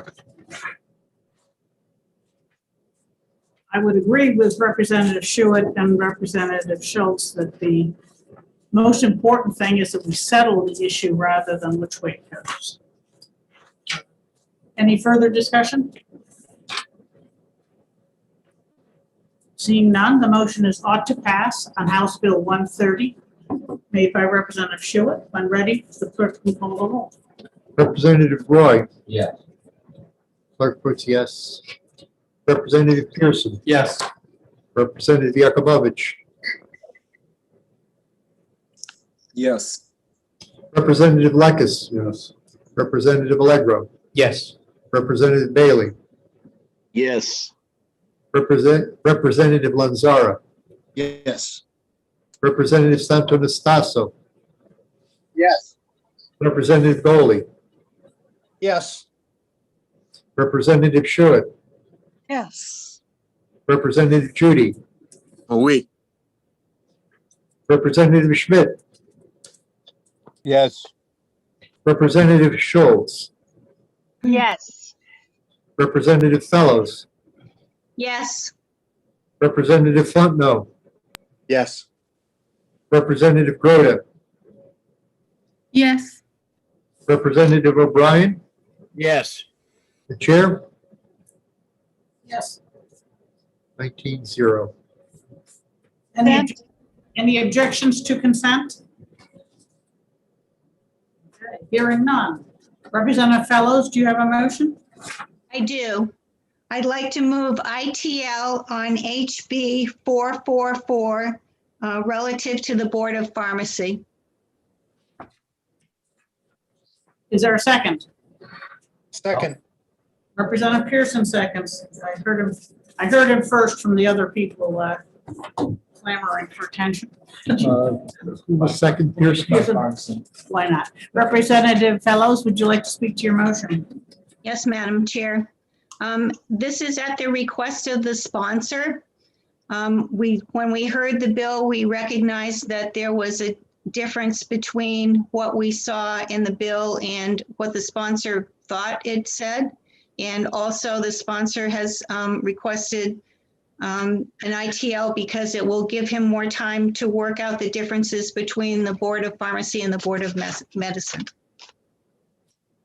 Thank you. Representative Pearson, do you wish to speak to your second?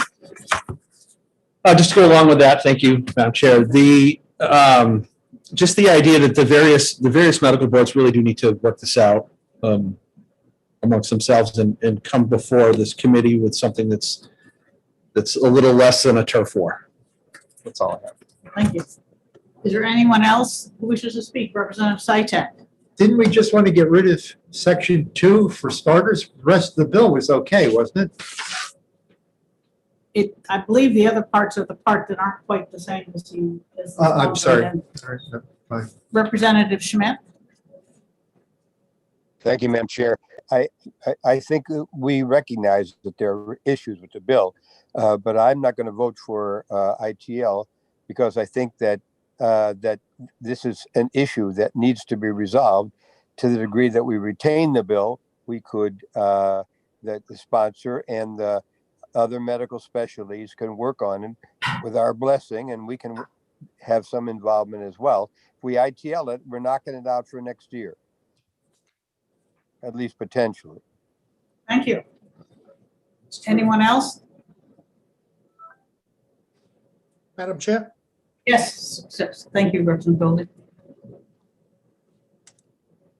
I too was going to go along with Representative Schmidt and work on retaining this, but after receiving an email from the sponsor recommending ITL, I will support the inexpedient to legislate motion. Thank you. Anyone else? I spoke with the sponsor last night, and he said he would leave it up to the committee after I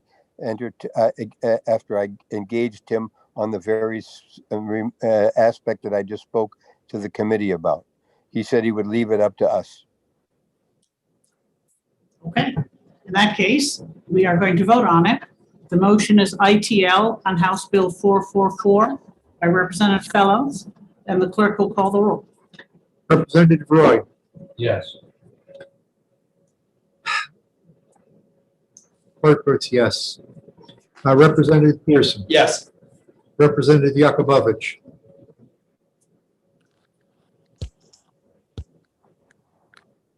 Representative Yakubovich, Yes. Representative Lekis. Yes. Representative Allegro, Yes. Representative Bailey, Yes. Representative Lanzara, Yes. Representative Santonastaso, Yes. Representative Goli, Yes. Representative Short, yes, Representative Judy, We. Representative Schmidt, I can count, yes. Representative Schmidt, you can vote also. Representative Schultz, Yes. Representative Fellows, Yes. Representative Fontenot, Yes. Representative Groda, Yes. Representative O'Brien, Yes. and the chair, Yes. 19-0. Any objections to consent? Madam Chair, Yes, Representative Shewitt? yes, question of the chair. Is it not true that if the sponsor comes back with a bill that has substantial changes, that he can introduce that bill in the next session? Next year, yes, yes. Thank you for the clarification. Or the Yes. Senate. As long as, or presented to the Senate to start there. But it's, the things that need to be addressed would make that bill noticeably different from this one. I agree. So, Thank you.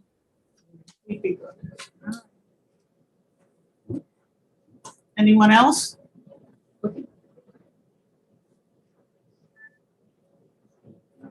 Well, in that case, let's break for lunch. Pearson, Representative Pearson. you have a Oh, I am in full agreement with that motion. Okay, yes, lunch is. Okay, we'll break for lunch. We will resume back here at 1:30 to continue the hearing on House Bill 544. I think there's something like 26 people who wanted to sign up to speak. So I would suggest to keep the questions to a minimum. Someone else will probably come along later and answer the questions. Also, the first half of this hearing was a little bit intense and somewhat confrontational, which may be okay when you're talking to the sponsor, but these are all members of the public. So please let them express their opinions however wrong they are and not argue with them. Yes. What's that? That's a very good question. I'll announce it before we start the hearing because some people tend to drag on. What was the question? I'm sorry, I couldn't hear him. Whether we should limit the amount of time each person speaks. Okay. Yeah, I think it's worth considering. Okay, I am considering even as we speak. All right. In that case, Don't let them go on, that's all. yes, Representative. Peter. That is rich. So get somebody's attention, even if you're gaveling them down. So we will announce the time limit early. Thank you all. And we will see you back here and the hearing will open at 1:30 sharp. I think is if I'm not the only one that goes on. if it's possible to mute them and then gavel right away. I think the problem is if they're still talking, they can't hear you. Yeah. But if they're muted, you will.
just realized I also had cooked a bagel. I'm still gonna eat it, just not right now.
Madam Chair, before we start, I have a question for you.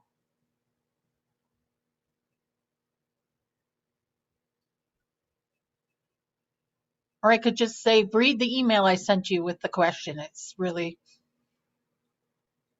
I can't tell who's in the room or if you can even hear me, but that's okay.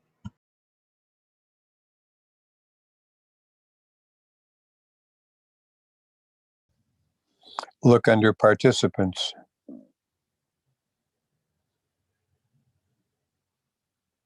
No, I mean, I can't tell from the LOB video who is in the room. It's very small on my computer.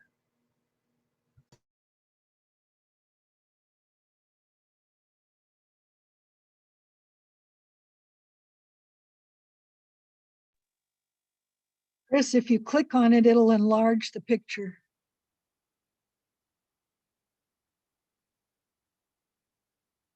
And I do see Representative McGuire in the room, but I'm not sure if she can hear you. I believe everybody can hear you, but we can't hear them if they're speaking because they're muted still.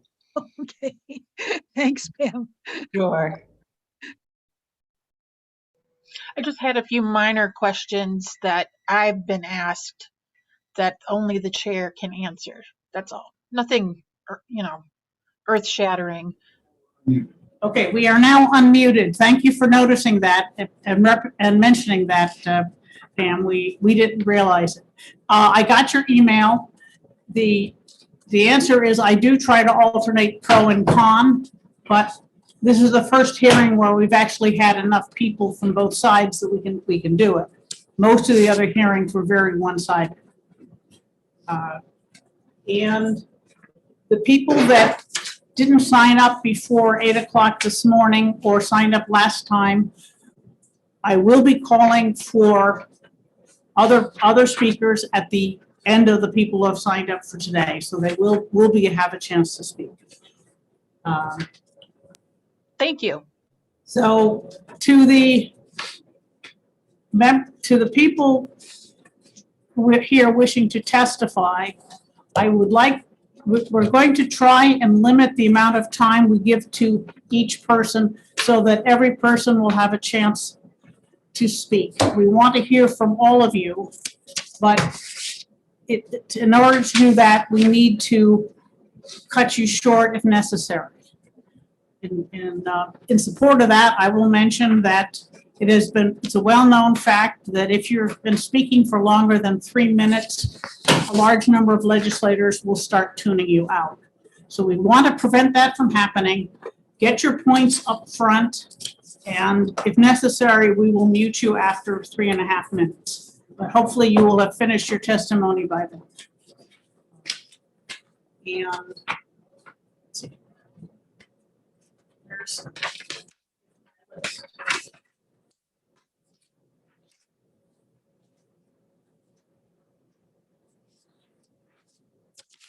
All right.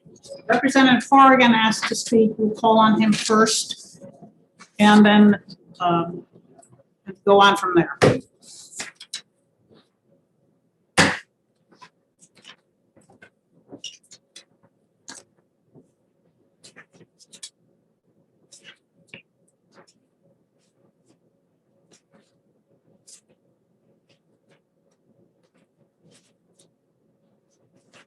Horrigan.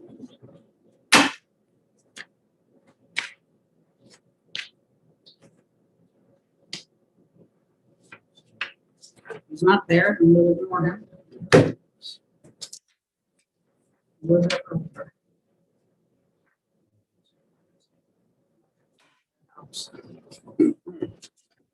So he's raised his hand now. There we go.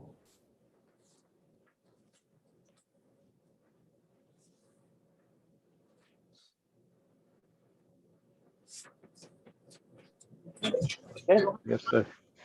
Yes, Representative Horrigan, please speak. Glad to kick it off then. Only 6 minutes late.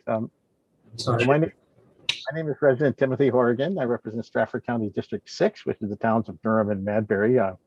So Durham is a home of UNH, so this is a particularly large problem if this bill was passed for university, given that frankly there's a lot of things in there that are inimical to its values and also are just plain false. But anyway, I'm opposed to HB 544 for many reasons, main thing being the fact it's racist and anti-free speech. Yes, I did say this is a racist bill, and yes, I am virtue signaling, but I have the right to virtue signal. It's still a free country. And of course, the sponsors themselves, like just about anybody puts a bill, were themselves virtue signaling. Normally, I'd laugh this bill off, but it has to be taken seriously. You will not impugn the motives of anyone. All right. What you believe and what you know, but you may not fault or anyone. Okay. Thank you. Thank you. I would, I would just say this bill would have racist effects, so I'll leave it at that. And I admit that I am virtue signaling in case anybody listening wants to impugn my motives. I'd laugh this bill off, but given majority leader is a co-sponsor, we have to take it seriously. Certainly, racism, sexism are no laughing matter. Racism is theft. Sexism is also theft. They don't just steal people's dignity, but even steal their money because women and minorities are paid less on the average than white males for doing the same work. I was brought up in a faith which teaches racial equality, which I was prompted by a comment I heard last week. I guess I don't want to impugn his motives, but perhaps some of the committee may have heard of it or even belong to it. It's the Roman Catholic Church. I never went to parochial school, but I did graduate from Christian high school, which also taught racial equality as well as gender equality. That'd be the Northfield Mount Hermon School. So certainly it's possible.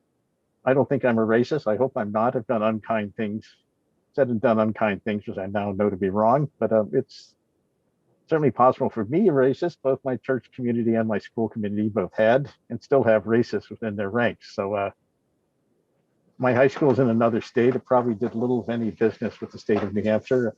I haven't checked transparency.gov to see if that's true, but I doubt it does. Although if there are similar schools here in New Hampshire which do business with the state of New Hampshire, the Diocese of Manchester does lots of business with the state.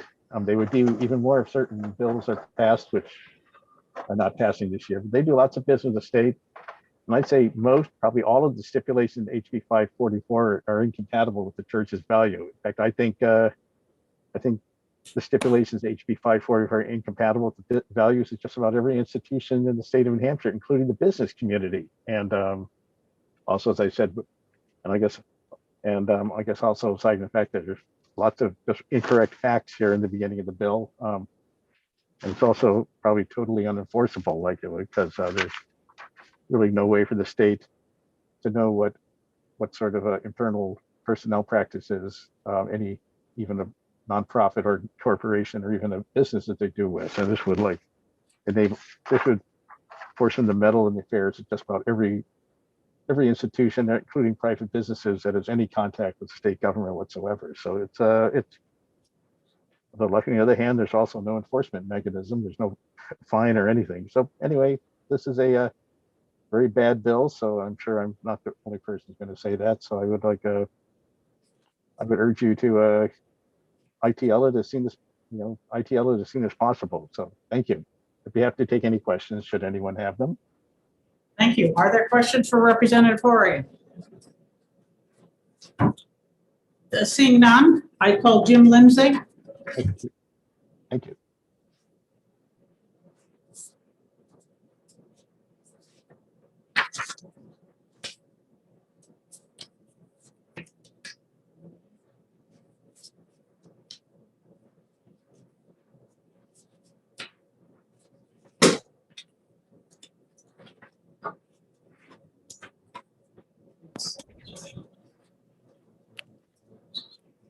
Mr. Lindsay? Hello, sorry, I was figuring out Zoom on my phone for the first time. Oh, okay.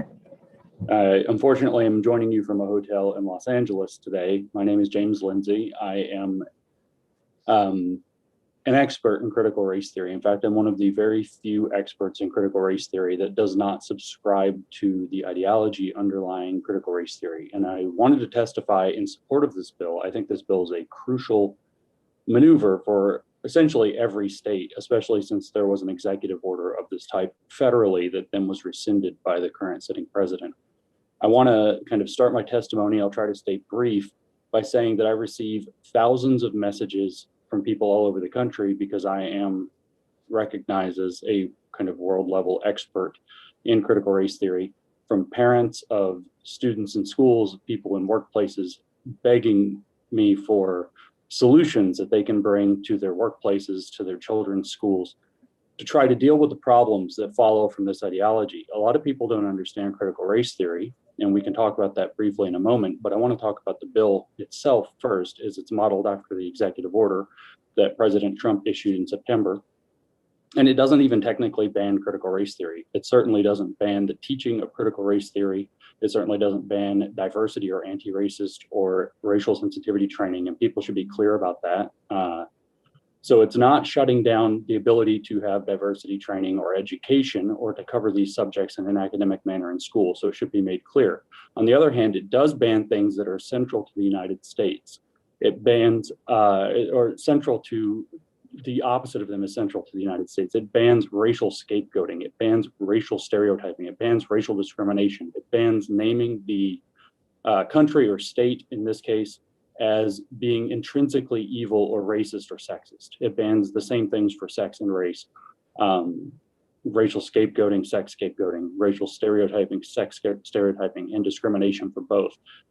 These are not things that we really want to try to bring back into this country. We spent a long time getting away from them. The ideology of critical race theory begins from the first assumption that it makes. This is written in all of their literature. You can read it for yourself, for example, in Delgado and Stefanchik's Critical Race Theory and Introduction, which is a standard textbook in the subject.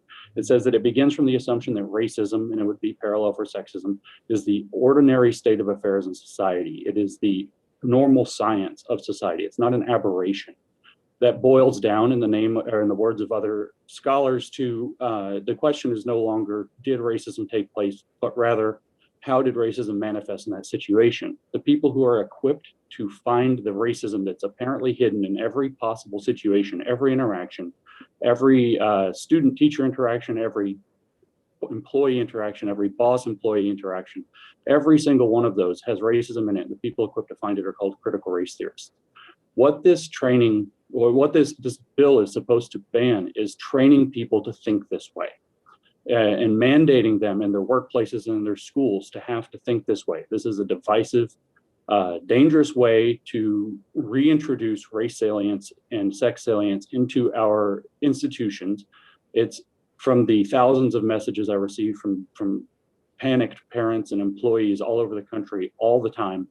It causes division. It causes hostile working and learning environments. It will set schools and workplaces up for lawsuits where they have created discrimination and they have created hostile working environments.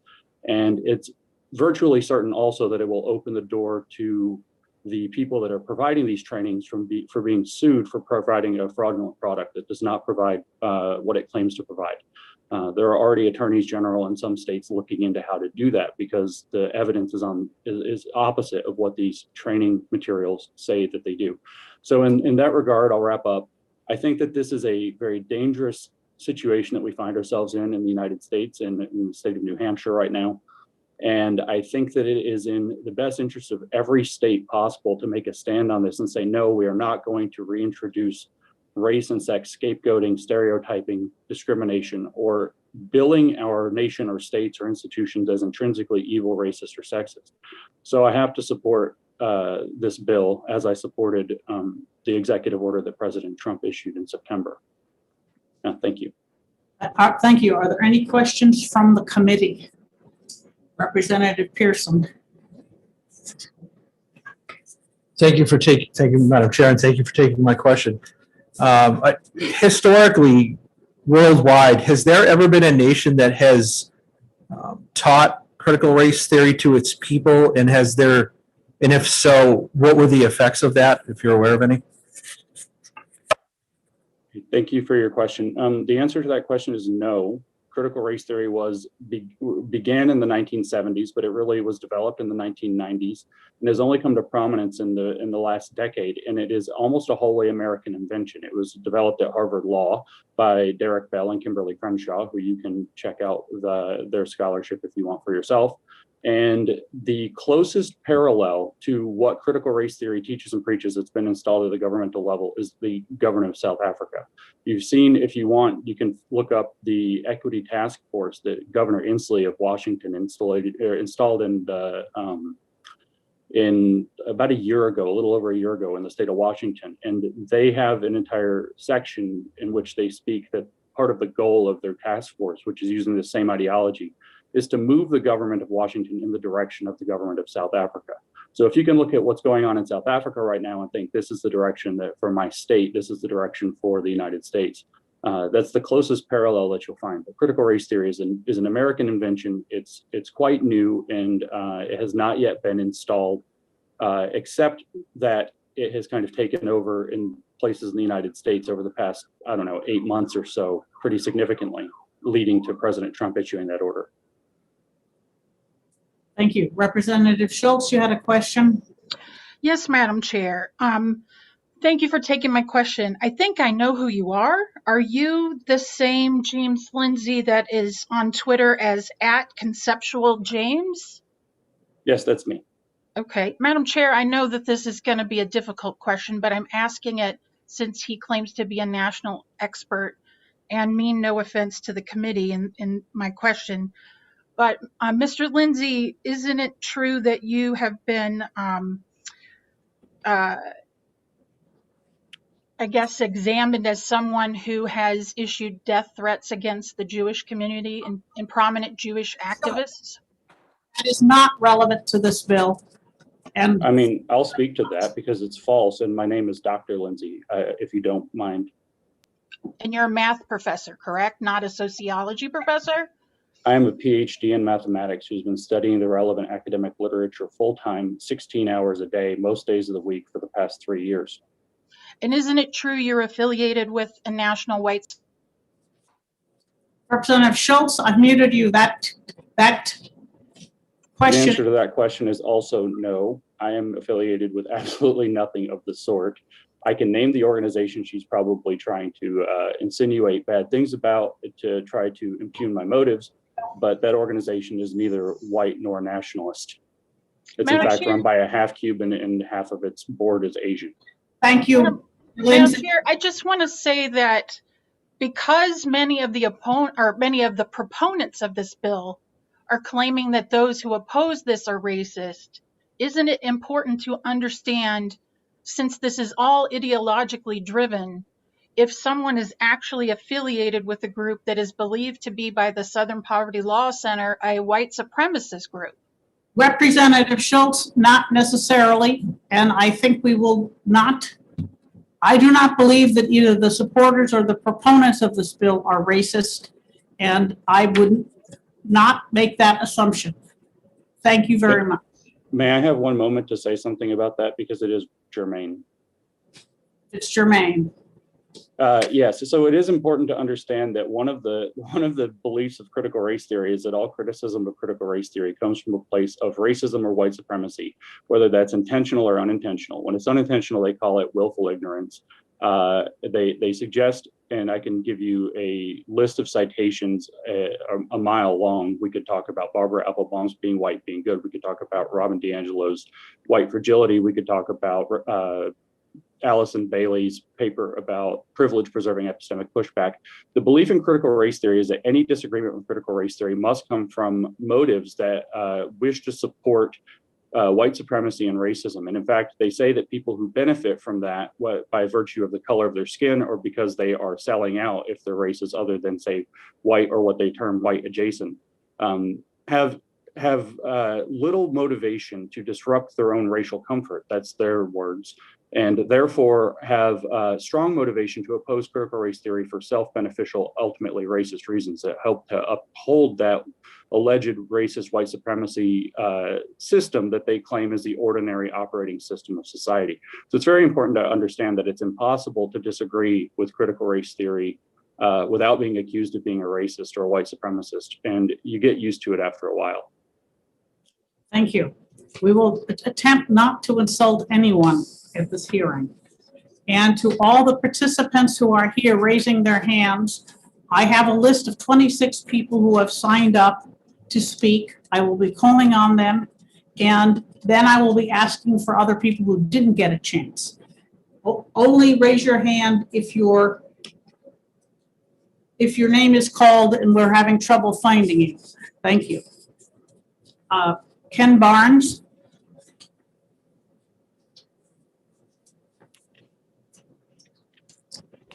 Mr. Ken Barnes? Yes, I'm trying to unmute and make myself visible to the committee. Thank you, Madam Chair. I appreciate the opportunity to speak here.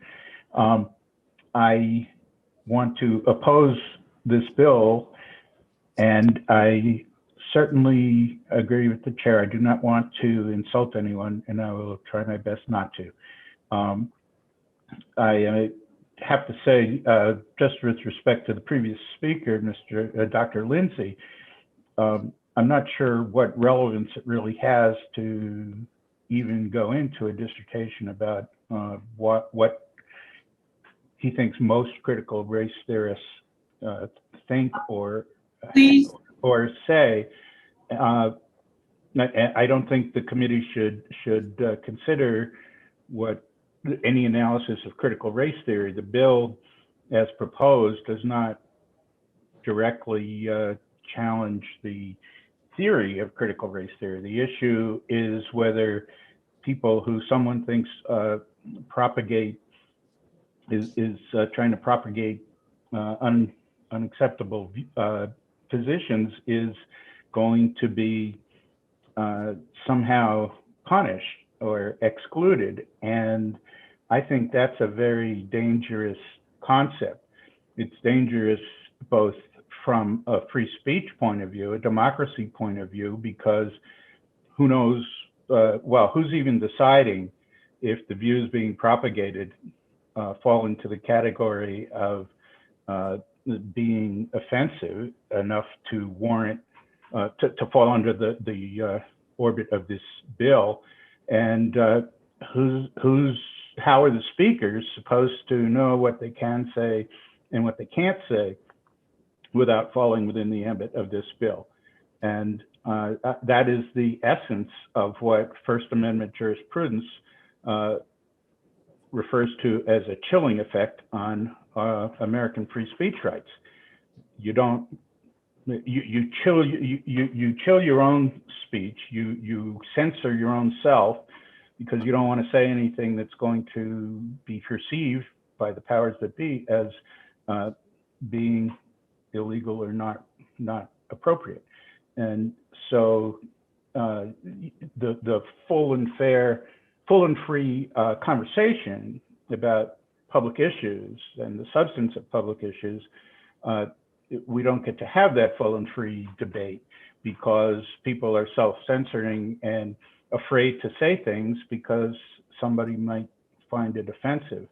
And the Supreme Court and the very Constitution of the United States, I think, takes the position that we want the most robust discussions of public issues that we can have, and that it's left to what some scholars have called the marketplace of ideas to sort out which ideas we're going to listen to, and not so much listen to, we should listen to everybody. I think we should all respect each other and listen with open minds to what other folks have to say. And then we assess what they say and what everybody else has to say on the merits, on the substance of what they're discussing.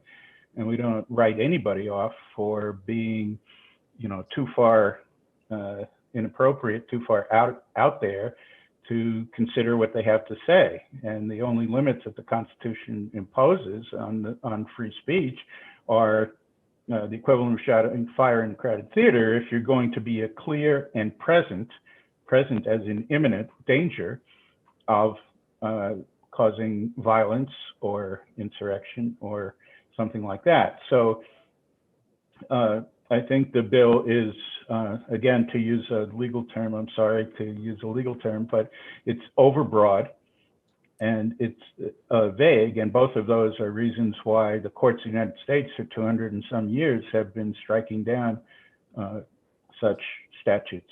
Thank you very much, and I urge you to ITL this bill. Thank you.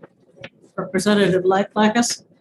I'm just wondering, I'm reading the bill. I don't see where it prohibits anybody saying anything other than when they're using state money or state and political subdivision money to promote it.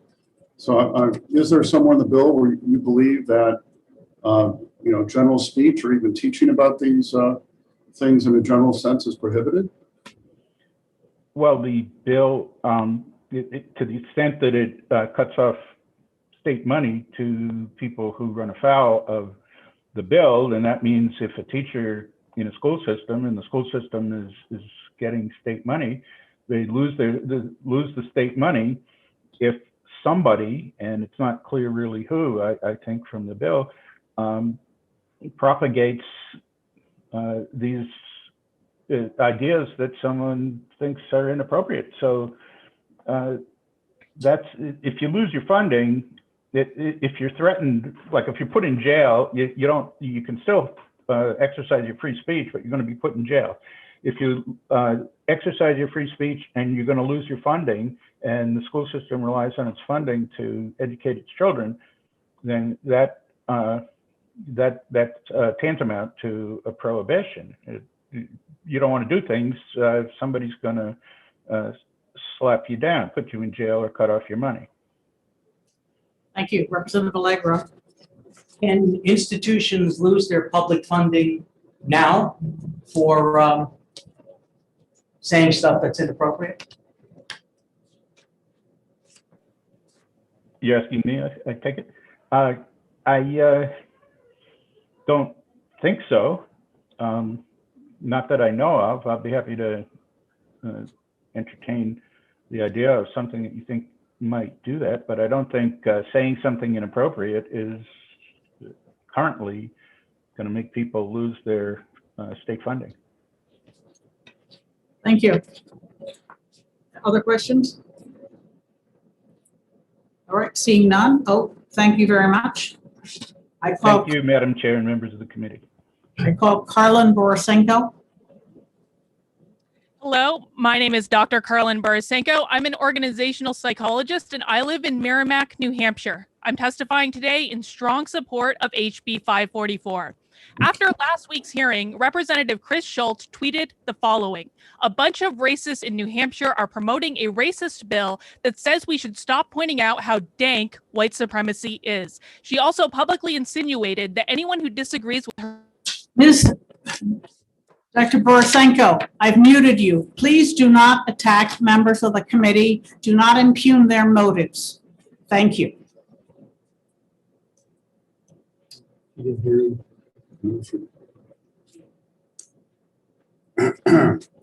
She can send us copies of that tweet though, if she wants.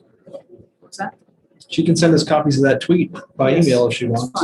Thank you. I'd be happy to. I'm not sure if I was off mute there, but I will say I'm not impugning her motives. I am saying that she has made public statements in this regard, and I'm bringing it up to articulate that nothing is further from the truth about this bill. Those are lies. This bill opposes racism. It does precisely the opposite of what people like Representative Schultz are trying to get you to believe. Now, you just heard from Dr. Lindsay, so I won't repeat what he said about critical race theory, but I have been working nonstop to understand this ideology and its impact on organizations and individuals for the last 2 years. And here are the conclusions that I've come to. Critical race theory is dangerous and toxic. It teaches people to hate themselves and inflicts tremendous pain and guilt for things they are not responsible for. Let me be really blunt. Critical race theory teaches people that if you were born white, you are inherently racist. And yes, Representative Schultz, that even includes you. The best-selling book, White Fragility, is one of the Bibles of critical race theory. And in it, author Robin DiAngelo, herself a white woman, confesses that she has been racist since the womb, has been racist her entire life, and will always be a racist simply because she is born white. It is not a question of if you are a racist, it is assumed. And the only question is how your racism manifests. HB 544 would specifically ban these ideas from entering into state agencies and state contractors under the guise of diversity training. Now, I'm an organizational psychologist. I do corporate training for a living. Not all diversity training is based on critical race theory. There are wonderful diversity training programs out there that have nothing to do with this ideology and would not be impacted by this bill. The Democrats who are telling people that this bill would ban diversity training are lying to you. The bill only addresses trainings that teach people they are racist because of how they were born. Let me tell you how this training manifests in organizations. They start off by segregating the white employees from all of the non-white employees. Yes, under critical race theory, segregation is a good thing. Then they make the white employees confess to their racism and sometimes even write letters of apology to non-white employees, even if their behavior has not been racist in any way. Remember, their racism is assumed because of how they were born. And if the white employees push back or refuse, or even if they just ask questions about why their organization is making them admit that they're racist, they are in very real danger of losing their jobs. So that is the choice when this training comes into organizations. You either confess that you're a racist or you lose your job. That's bad enough. But let me give you evidence and a highly practical reason to support this bill.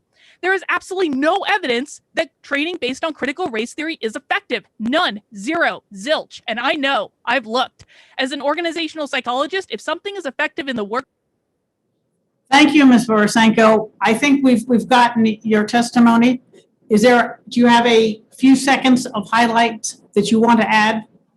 Well, I think that there is one more thing in that you are going to hear no testimony today that says this training is effective. And as a New Hampshire state resident, if my tax dollars are being spent on something, I want to know that it's actually effective. So critical race theory creates more racism, not less. It is not going to make organizations fairer, more open, more diverse, or any of those things. It's going to do exactly the opposite. So I strongly encourage everyone to support this bill and protect the people of New Hampshire from this harmful ideology.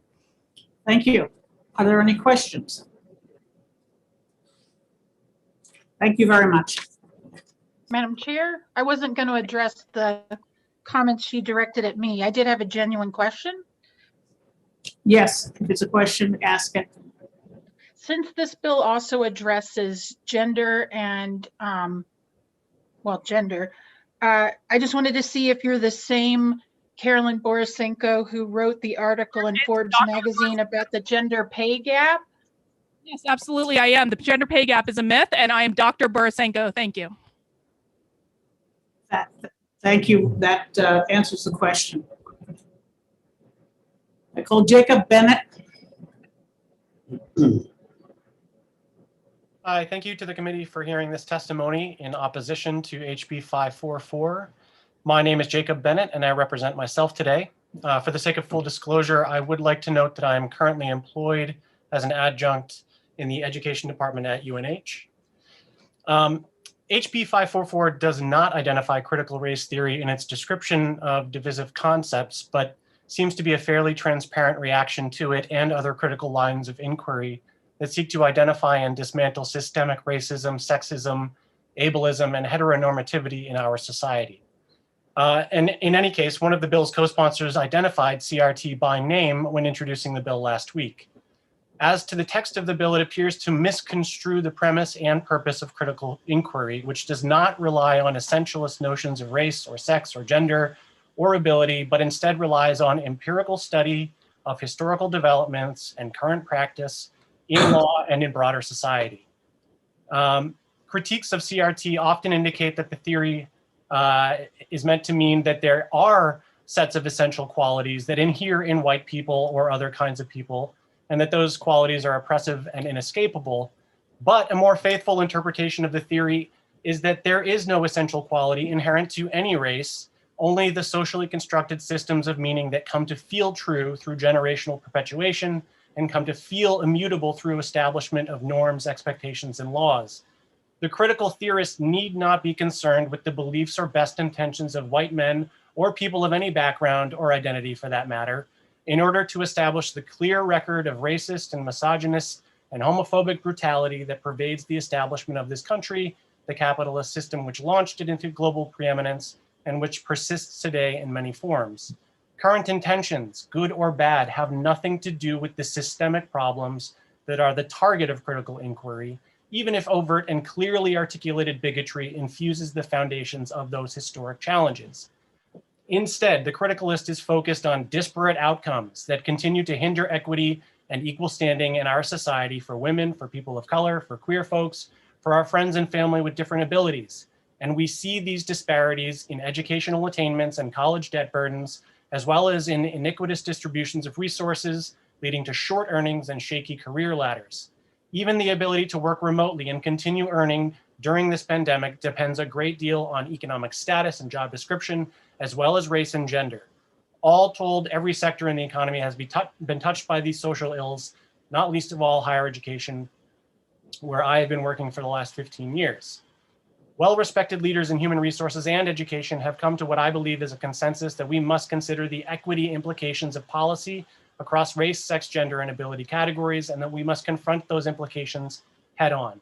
To do that, we must teach each other and learn from each other how to conduct the necessary inquiry and enact the necessary changes required to do so, not only in higher education, but across all disciplines, agencies, and social programs. This bill suggests that the real evil is the inquiry into the living vestiges of historic iniquity rather than the iniquities themselves. With this testimony, I've included an article by the current chair of the Department of Education Studies at Ohio State University, which I believe may serve as a proper introduction to the CRT with which I am familiar, and hopefully may serve as a corrective against what seem to be misconceptions of the theory and the work it asks us to do. In that article, Dr. Lori Patton Davis quotes from an earlier collaboration of hers, noting that, quote, the lack of effort to explicitly grapple with racism and white supremacy is a persistent trend that is symptomatic of a society that would rather tiptoe around the issue of race than directly address it, end quote. The point of all of that is to say that this bill doesn't name CRT, but it is aimed straight at CRT. But it does so with a misconstrual and a misconception of what that means. In addition to my concerns that the bill misconstrues the purpose and practice of CRT, I am also deeply concerned that this bill infringes on the free speech rights guaranteed in the First Amendment of the US Constitution, as well as Article 22 of the New Hampshire Constitution. Given the similarities between HB 544 and former President Trump's Executive Order 13950, it should be noted that the order that Trump put forward in September was blocked from implementation by a federal district court injunction on grounds that it appeared to violate First Amendment protections as well as due process rights. That national injunction was sustained on several grounds, including that plaintiffs had standing to bring pre-enforcement First Amendment challenge, that plaintiffs were likely to succeed on the merits of their First Amendment claim, that plaintiffs were likely to succeed on the merits of their due process claim, alleging that the executive order was void for vagueness. I see no reason why the courts would see this bill any differently in terms of the very real harm it would do to speech and due process rights. I conclude the written testimony, which I've submitted to the committee, with a few rhetorical questions. I won't read them out loud here, but the basic premise comes down to this. Given that there will be political appointees under this bill if passed, I wonder whether they'll be coming to my class to make sure that I'm not saying the wrong things. And if I do say the wrong things, I wonder if they're going to fire me on the spot or just start to defund my program or the department or the college or the university that I work for. I don't see how this could functionally be enforced, but that's the least of my concerns with it. I respectfully register my opposition to this bill. I also have a PhD, but you can call me Jacob. If you have any questions, I'm happy to take them. Thank you. Representative Allegro, do you have a question? Yes, did I understand correctly that racism is a manifestation of capitalism? Is that what you said? No, it's the opposite. Please do not argue with the witness. Yeah, I'm just trying to I'm clarify. happy to give recommendations for texts. What's that? Gerald B. Horn wrote a great book on it called The Counter-Insurrection. Would you, so then let me ask it this way. Would you please rephrase what you said regarding the relationship between... The establishment of capitalism in this country would not have happened without the hundreds of years of slavery that allowed it to happen. That's what I'm saying. Thank you. Thank you. Not the other way around. Thank you. I called Christopher Rufo.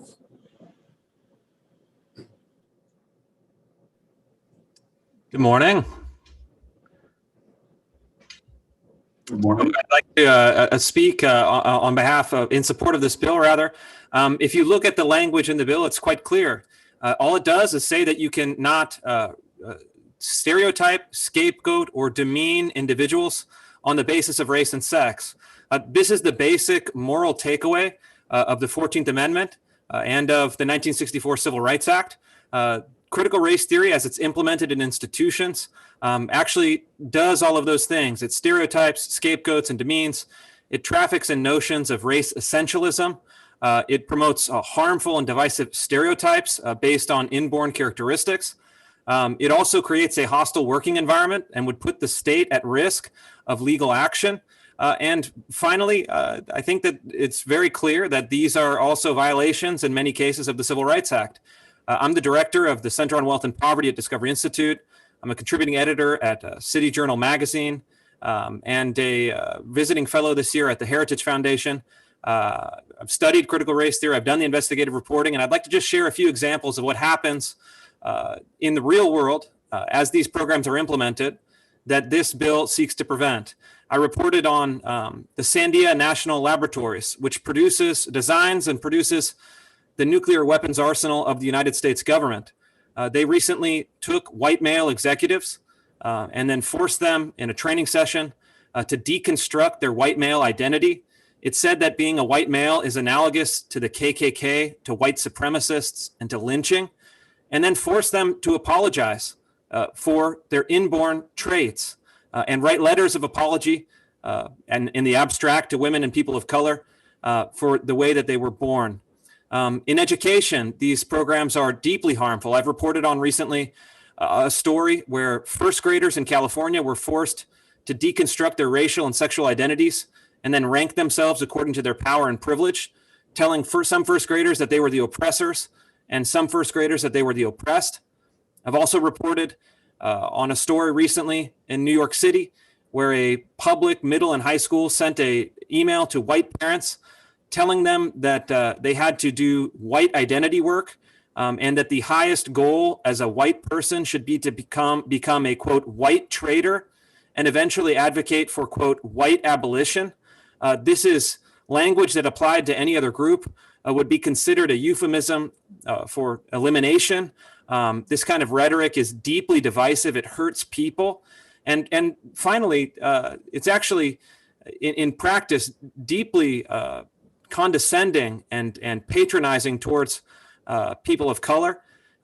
Critical race theory argues in many training sessions that I've documented and reported on that traits of rationalism, individuality, logic, and punctuality are manifestations of white supremacy, implying that African Americans and Latinos, Asians, and Native Americans are somehow not able to exhibit the qualities of rationality or punctuality or even logic. This kind of ideology is deeply corrosive at its core. It's fundamentally racist. And again, the language of this bill says you cannot be racist or sexist. You cannot degrade, demean, or stereotype people on the basis of race or sex. Anyone who votes for this bill would be basically saying that we support and will allow racism and sexism to proliferate through the institutions. It's a very simple moral question. Don't be kind of taken astray by the very verbose academic language of some of my opponents supporting or opposing this bill. It's very simple. Look what happens in practice, and please stand up for the right thing in defense of civil rights, in defense of logic and rationality, and in defense of treating people equally, no matter how they were born. Thank you. Are there any questions for Mr. Moore?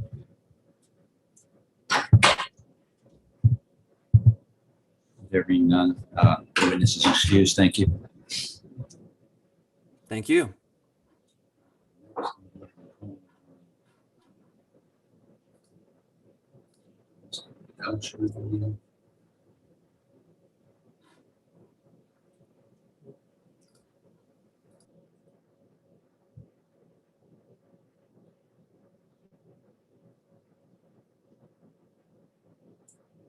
Mr. Belcher, if you're in the attendees list, could you raise your hand if you're on the phone? What's the name, please?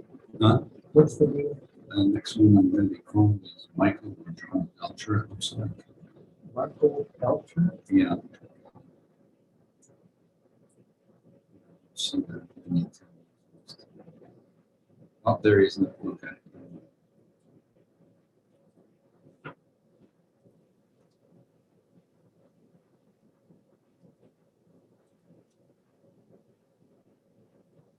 Okay, Mr. Belcher, you can unmute yourself, please.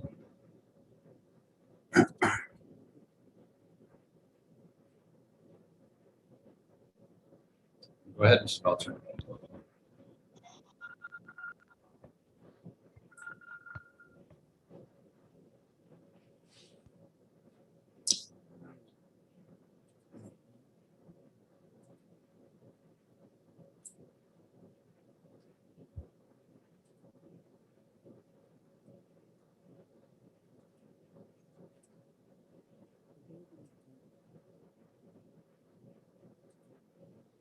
I can't hear him. That's okay. I had to promote him. Okay, Mr. Belcher, you should be able to talk now.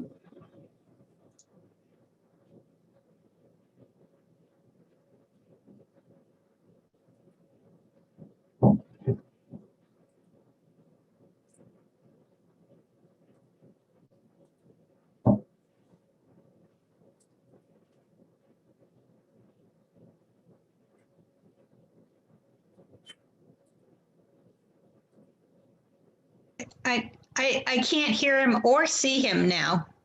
Yeah, I know. Neither can we. I'm working on it. I keep trying to promote him to panelist and it doesn't. Let's try it this time. Okay, Mr. Belcher, unmute yourself and you may begin. Go ahead. We don't hear you, Mr. Belcher.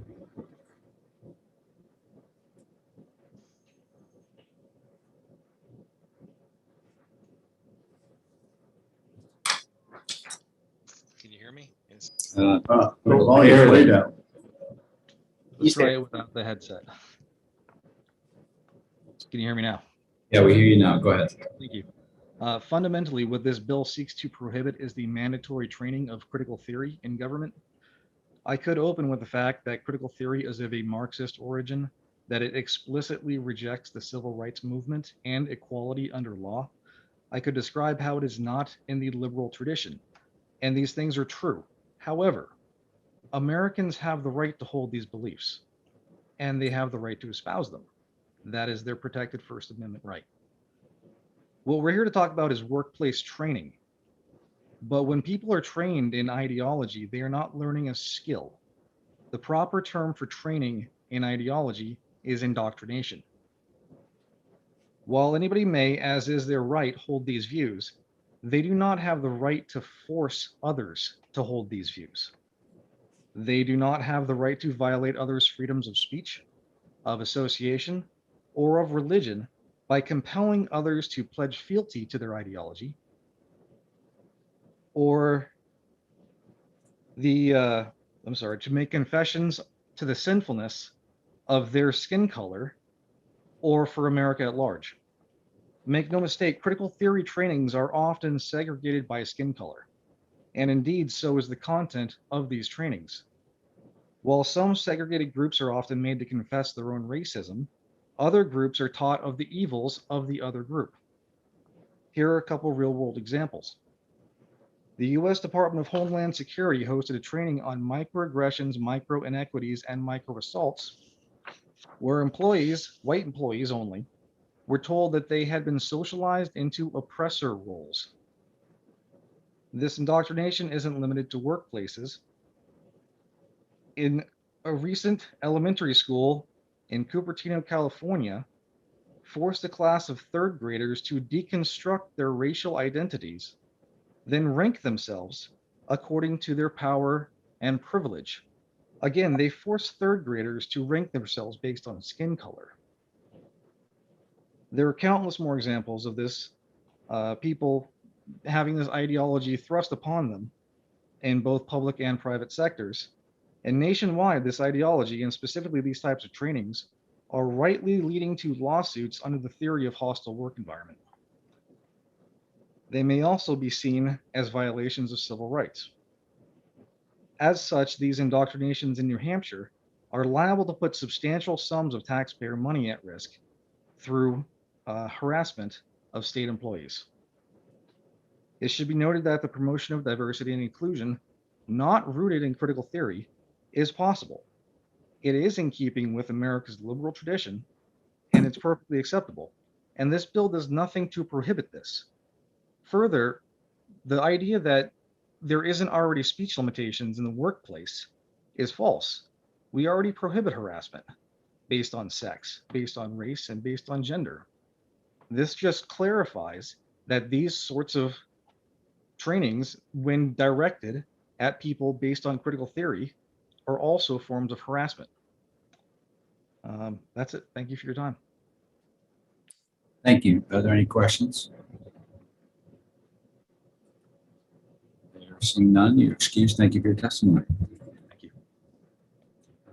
This time I'd like to call on Aaron Penachik, if I'm saying that correctly. Well, Mr. Chair, it looks like Representative Schmidt had a question. Oh, it just popped up to me. Is the witness still here? Yes, he is. Representative, go ahead. Thank you, Mr. Belcher. Can you tell me where in New Hampshire at any level critical race training, critical race theory is being taught or used? In the state of New Hampshire, I'm not specifically aware of where it's being taught. I do know these are commonly done in government trainings as well, however, as well as universities and such. Thank you. So you're not aware of, are you aware of, have you done any study of New Hampshire with regard to this subject? Not specifically in New Hampshire as far as where it's being taught here, no. I am aware of many other individual locations where it's being done, the same exact theory. Thank you. That answers the question. Thank you, Mr. Belcher.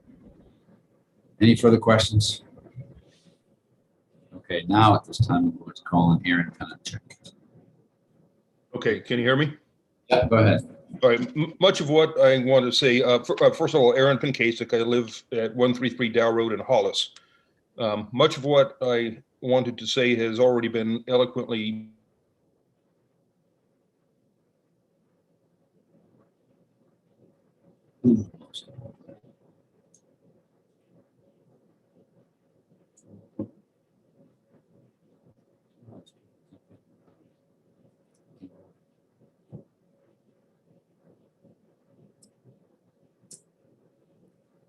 All right, can you still hear me? Something was happening with my Zoom screen there. Start over again. You're all set. Okay, good. So again, Aaron Penkasik, I'm at 133 Dow Road in Hollis. And much of what I wanted to say has already been eloquently presented to you, so I'm not going to repeat it in the interest of time.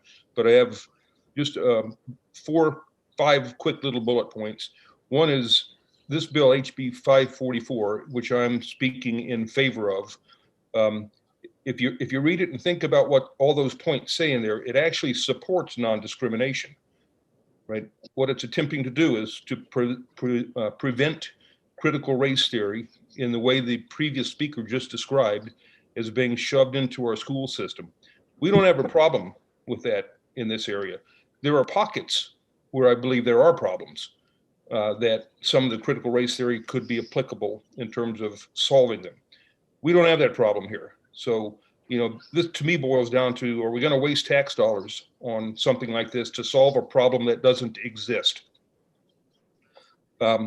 Secondly, is the critical race theory that's being proposed and implemented around the country, as we've already heard as well, and I won't talk much about it, promotes divisiveness. And that's the exact opposite of what we want to do.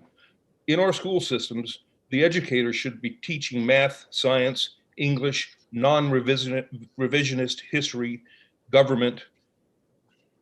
That's what they should be doing. That's what we pay them to do with our tax dollars. They should be teaching how to think, not what to think. If they're teaching what to think, they have failed as educators. And that's all I have for you. Thank you. Are there any questions? There being none, witnesses excused. Thank you for your testimony.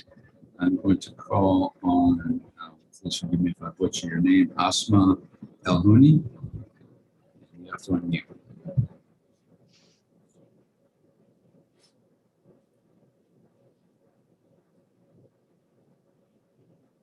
Hello, can you hear me? Yes, we do. Thank you.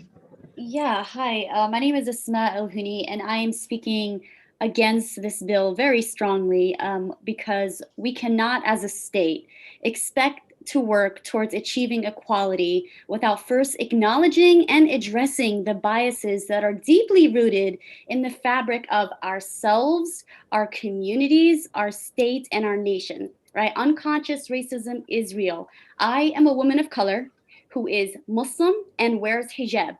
I have been to schools, organizations, and churches and college classrooms to share how people like me are targeted and our experiences with racism in this country.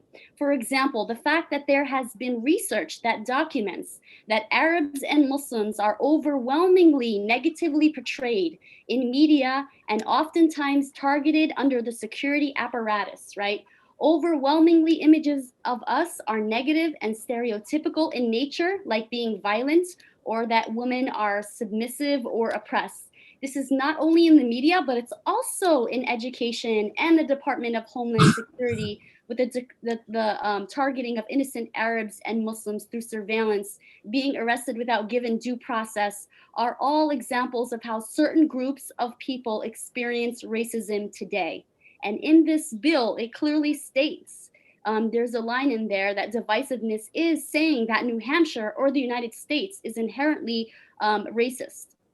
When I share ways people like me experience racism, it creates a space for something to be done about it and for people to learn how their actions can be racist. We're human. We learn and we do better. I can tell that together we can do something about it, because when we're not actively fighting racism in ourselves and in our society, racism will continue and will continue to harm our lives. Yes, people sticking their middle finger at me when I do nothing but walk down the street, that's bad. But also when my family is banned from coming to the US, right, through the Muslim ban, that is also racism. Racism is institutionalized as well. So when I'm pulled aside at the airport and get checked for bomb material, right? Just to make sure that, you know, I'm not violent or whatever, that's institutionalized racism. I have a right to call it out. When Arabs and Muslims are targeted by the FBI for surveillance and forced to spy on our communities or lose immigrant status, that is institutionalized racism, and I have a right to call it out. So yes, people telling me to go back home, I don't belong here, does hurt me, but it's only because things that our government, our institutions also promote that allows these things to happen through movies, through the media, right? These negative images of people like us. People like me and so many other people of color go through racism in this country, and we must as a nation address racism and classism and sexism and ableism so that many other things can stop that are dividing our nation. Under this bill, no one would be able to benefit in making the connections of the historical and modern forms of racism that continue to plague our communities. For Representative Joseph Osborne, who introduced this, if you hear this, I want to say to you that our experiences are very real. They may not be true for you because they do not happen to you, but know that racism is alive and true for us, and that it is institutionalized. To call it divisive, to name our experiences, is to ignore the fact that what is really divisive is the continuation of racism and classism and sexism. We must come together as a people, Black, white, brown, all of us, to be able to name what is happening in our communities so that we can come together and dismantle all these oppressive systems that plague our communities. And we want to be able to dismantle that together. So this bill undermines that effort to foster diversity and inclusion, and it must be stopped at all costs. Please do ITL this bill. Thank you for your testimony. Representative Lakis has a question. Thank you, and thank you for taking my question. What I'm wondering is, given the part at the end of the bill, general provisions, especially part 1 and 2, what is there in this bill that would prevent you from, talking about, including in schools, your experiences and similar experiences that other people have had, and talking about clearly, yes, thank you, Representative. Clearly, the bill itself, if you look, there is language that can be used. It looks all pretty, it's wrapped up in beautiful cloth, but it is a dangerous bill because there is language in there that can stop people from allowing me to say we have an inherently racist society. We need to work on that, and that's the problem with this bill. It looks all nice, but there are things that can cause really serious, even against our Constitution. We have a right to free speech. We have a right to name what's happening in our communities. And this is going to be used against us. This is not the way we need to be moving as a society. And we clearly know why bills like this are being introduced. We know that Trump introduced it. So I don't think I need to say any more. This is a dangerous bill. I'd caution you against assuming the motives of people that have put the bill in or support it, but thank you for your answer. Representative Schultz. Thank you, Mr. Chair. Ms. Elhouni, I hope I pronounced your name correctly. I want to make sure I understand you correctly, because I hear you say that you're an expert in presenting on these topics. So are you saying that it is helpful to dispelling, I guess, bigotry, if we want to group all of them together, that it's helpful to point out differences? And are you saying that pointing out these differences isn't racist and helps us diffuse racism? Yes, Representative Schultz, you are absolutely correct when I'm saying that it is important to name how different communities are facing or moving about in our communities, and to stop racism, we have to be able to name it. So yes, in order to end racism, we have to be able to say, this is the way we're treated differently. And so, yes, absolutely, we must actually name the difference so that we can fix it, so that we can live in a more equitable society. But people want to shut that conversation down and want to say, whenever we want to talk about the ways that we're being harmed as being divisive, the divisiveness is to our lives, what we've been facing, that's divisive. We need to come together as a community and say, together, we're going to fight this. Thank you. Any further questions, please? Okay, seeing none, thank you, Ms. Elhouni, for your testimony. I'm now going to call on Mr. Jim Bommersbach. Hello, thank you. Good afternoon, and again, thank you for the opportunity to speak. My name is James Bommersbach. I am a licensed psychologist, a resident of New Hampshire, and the chair of the Legislative Committee for the New Hampshire Psychological Association. The organization represents psychologists in the state. I want to offer the following testimony in hopes that it will convince the committee to reject this bill. The requirements and assertions set forth in this bill are out of line with current psychological theories on racism, sexism, bias, and discrimination. The bill would serve to reinforce harmful social structures while claiming to do the exact opposite. Psychologists strive to adhere to a professional code of ethics and to advocate for those ethical principles when doing so would aid the mental health of others. That is what I hope to represent here today. In talking about race and gender, it is important to differentiate between the goals to which we as a society aspire and the reality in which we live. This bill's language appears to push people away from propagating racist beliefs, a noble pursuit. However, it would also prevent discussion of real and ongoing problems in our society. Let's take the examples which are within the bill, although not expressly referenced, of white privilege and male privilege. Now, privilege is the phenomenon whereby individuals of certain racial backgrounds or certain genders have benefits that are afforded to them in society that are not afforded to others who lack that privilege. A part of the challenge of discussing and overcoming privilege is that there may be those people who have privilege who assume that this is true for everyone, that everyone has these privileges, rather than recognizing that as something that has been granted to them because of qualities of their birth rather than qualities of their character. In truth, examples of white privilege and male privilege are consistently identified in social science research. Examples include disparities in valuations of homes, in selection or rejection of job applications, in treatment within healthcare settings, and perhaps most visibly in recent years, in responses from law enforcement and criminal justice agencies. Now, an important part of the process of dismantling privilege is honest recognition of its influences on all of our lives and how it has aided individuals who have privilege and how it has harmed those who do not. Unfortunately, all too often, people can become defensive when confronted with the reality that they have benefited from privilege, especially when they might not even recognize that they have that privilege in the first place. They may deny that privilege is real and that it is ultimately harmful to everyone. Discussion and training about privilege and other so-called divisive concepts is therefore not about advocating for race or gender biases, as some would suggest. It is instead about recognition and helping others recognize that these biases still exist throughout our society. A law that would prevent open and free discussion of privilege and bias would only serve to maintain the existences of these biases. We must not diminish the lived experiences of those who have been harmed by privilege. We must not build barriers that could silence their efforts to seek help. This bill also includes discussion of scapegoating. This is my written testimony. I'm going to just move ahead a little bit here for the sake of time.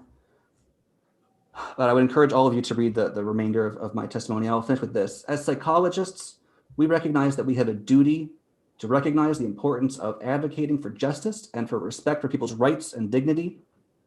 We recognize that social institutions in the United States and in New Hampshire have a historical record of treating individuals differently based on race, gender, and other personal characteristics.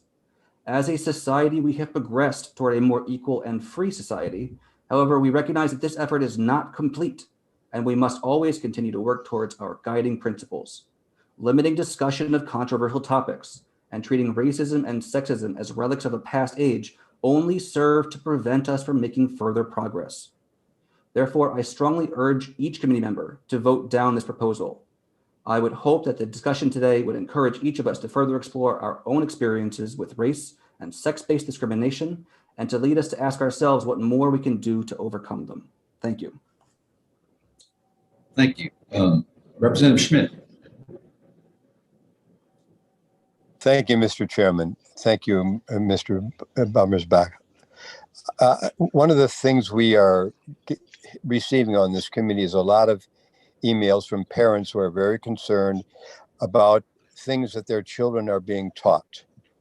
I'm wondering whether you're personally involved with, or your association is involved with, counseling for school systems which are attempting to address actual cultural and historical phenomena in this state.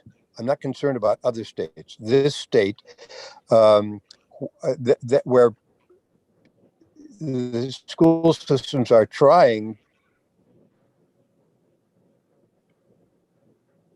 of others, of being non-racist and non-judgmental and so forth. Are you involved with attempting to assist school systems in designing programs that will be effective in, and not just leaving it up to the teachers' ideas, but giving them expert background training so that they teach well and are beneficial to their students? Thank you for the question. I must say, I am not personally familiar with I'm not able to answer that question for you today, although I will be happy to speak with others within my organization and to email you a response more specifically. I'm not aware of any psychologists in the state who are doing more of a role as a school psychologist. I know that they exist. I've just haven't had an opportunity to speak with them on this matter. So I'd have to find some more information and get back to you by email. Follow up? Yeah, go ahead, follow up. Thank you.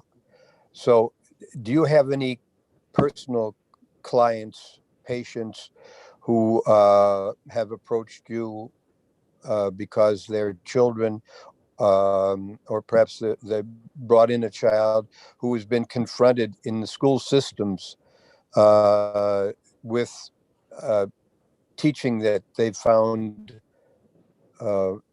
harmful or threatening or disorienting, because the parents that are writing to us are very concerned about the ones that mention anything, they mention critical race theory.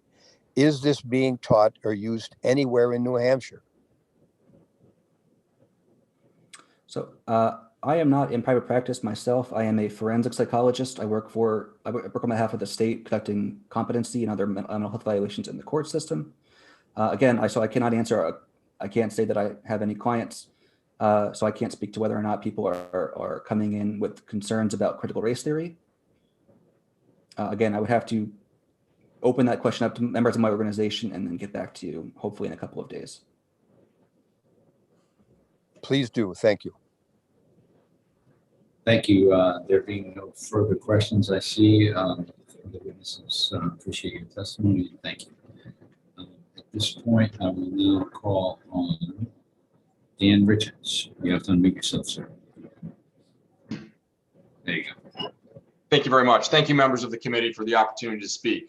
My name is Dan Richards, and I live in Etna, New Hampshire.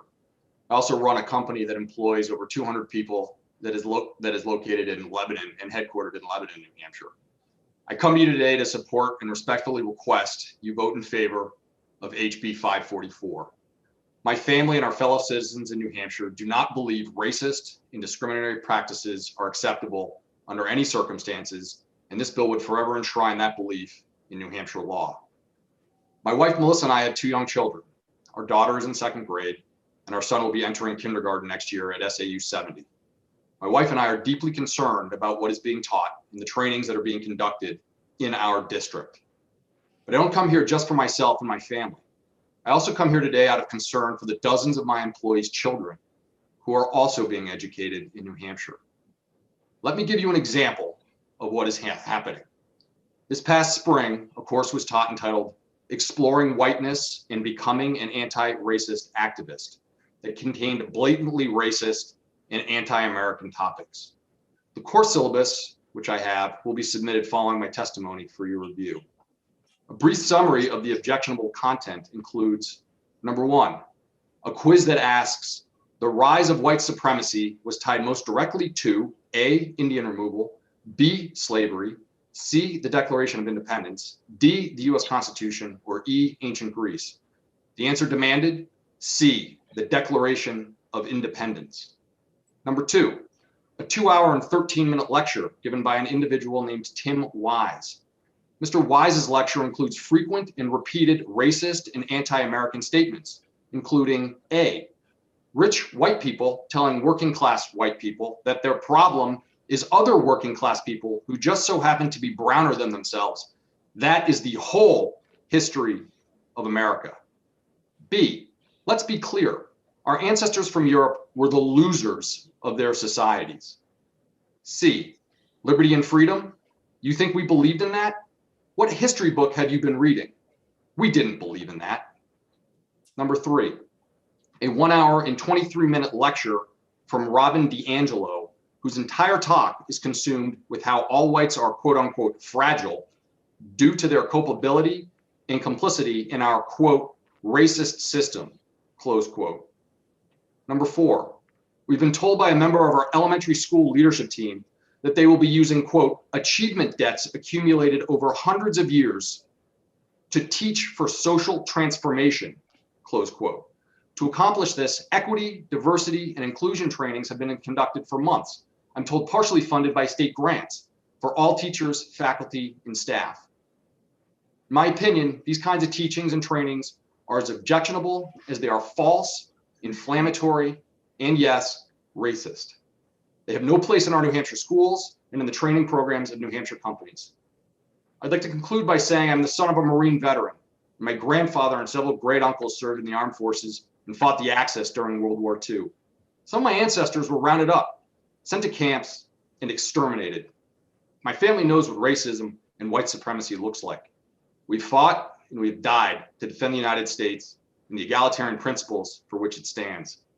It is sad commentary about our times that we need House Bill 544, but the reality is we do.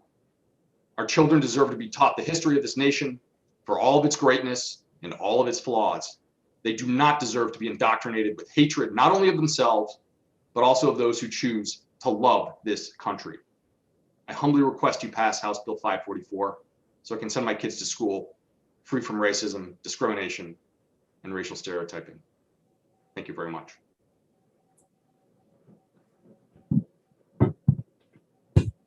Thank you. Representative Allegro, you have a question? Yeah, I'm asking this because I think you may have answered a question that was asked a couple of times earlier in the hearing. If I understood you correctly, I want to make sure I understood you correctly. You are indicating that this ideology is indeed being taught in New Hampshire schools. Is that correct? Yes, ma'am, that is correct. Thank you.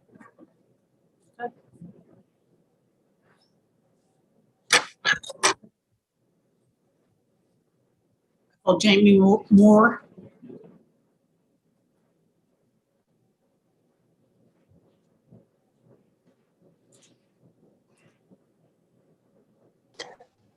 Question of the chair while I'm we're sorry, waiting. I had my hand up to ask the Mr. Richards a question. He's still here. Ask your question.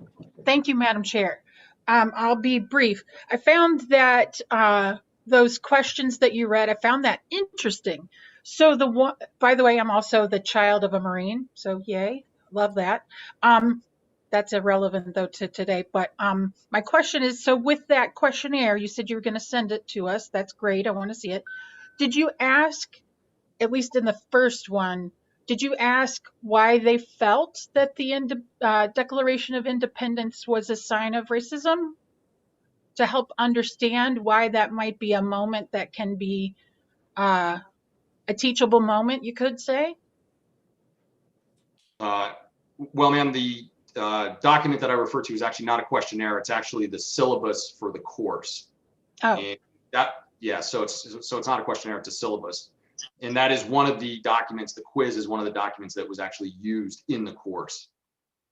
Because I had this conversation myself, and it was illuminating to me to hear from an African American why the Declaration of Independence and celebrating the 4th of July could be difficult to the descendant of slaves. So anyway, just throwing that out there. But thank you for answering my question. Ma'am. Okay.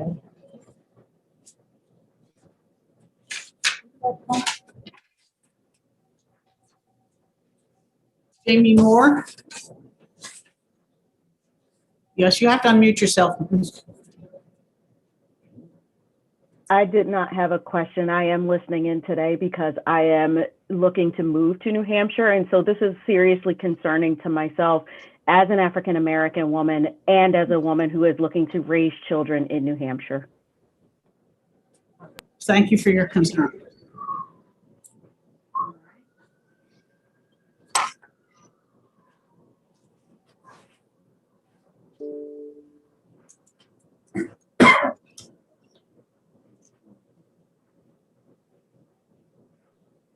Sorry, I had to step out.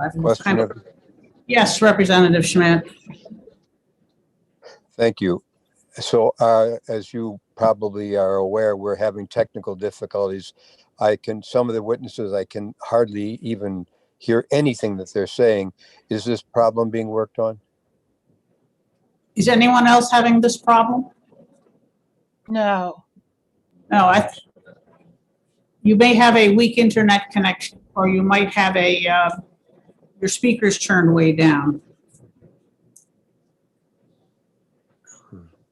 It's not a volume issue. It's a distortion issue. Oh. That's fine. Madam Chair, I will say there have been a few speakers that from time to time their speeches have been broken up. That no doubt happens. All right. All right. I will call Mr. Bissonnette.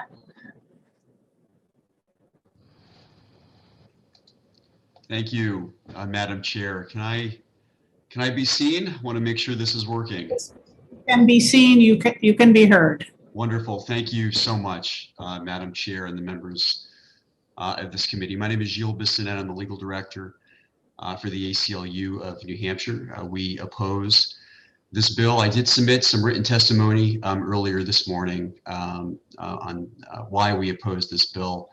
And I just want to make two brief points. The first is that this bill, if enacted, would likely bar the implementation of some of the recommendations made by the Governor's Commission on Law Enforcement Accountability, Community, and Transparency. So I just wanted to flag that. That's highlighted in more detail in our testimony, and the specific recommendations that would be negatively impacted by this bill. And the second point that I wanted to make just has to do with the constitutionality of HB 544. This bill, in my view, violates the First Amendment. Now, to be clear, I personally strongly believe that systemic racism exists in our society, but I recognize from this hearing today that many disagree with me, and that's okay. That difference of opinion and the debate around it is, I really think, the hallmark of American democracy. And the First Amendment protects that difference of opinion, where the government, I don't think, should have the power to tell individuals, and in this case, state contractors, how they should speak within their companies. And that is why I believe this bill is problematic.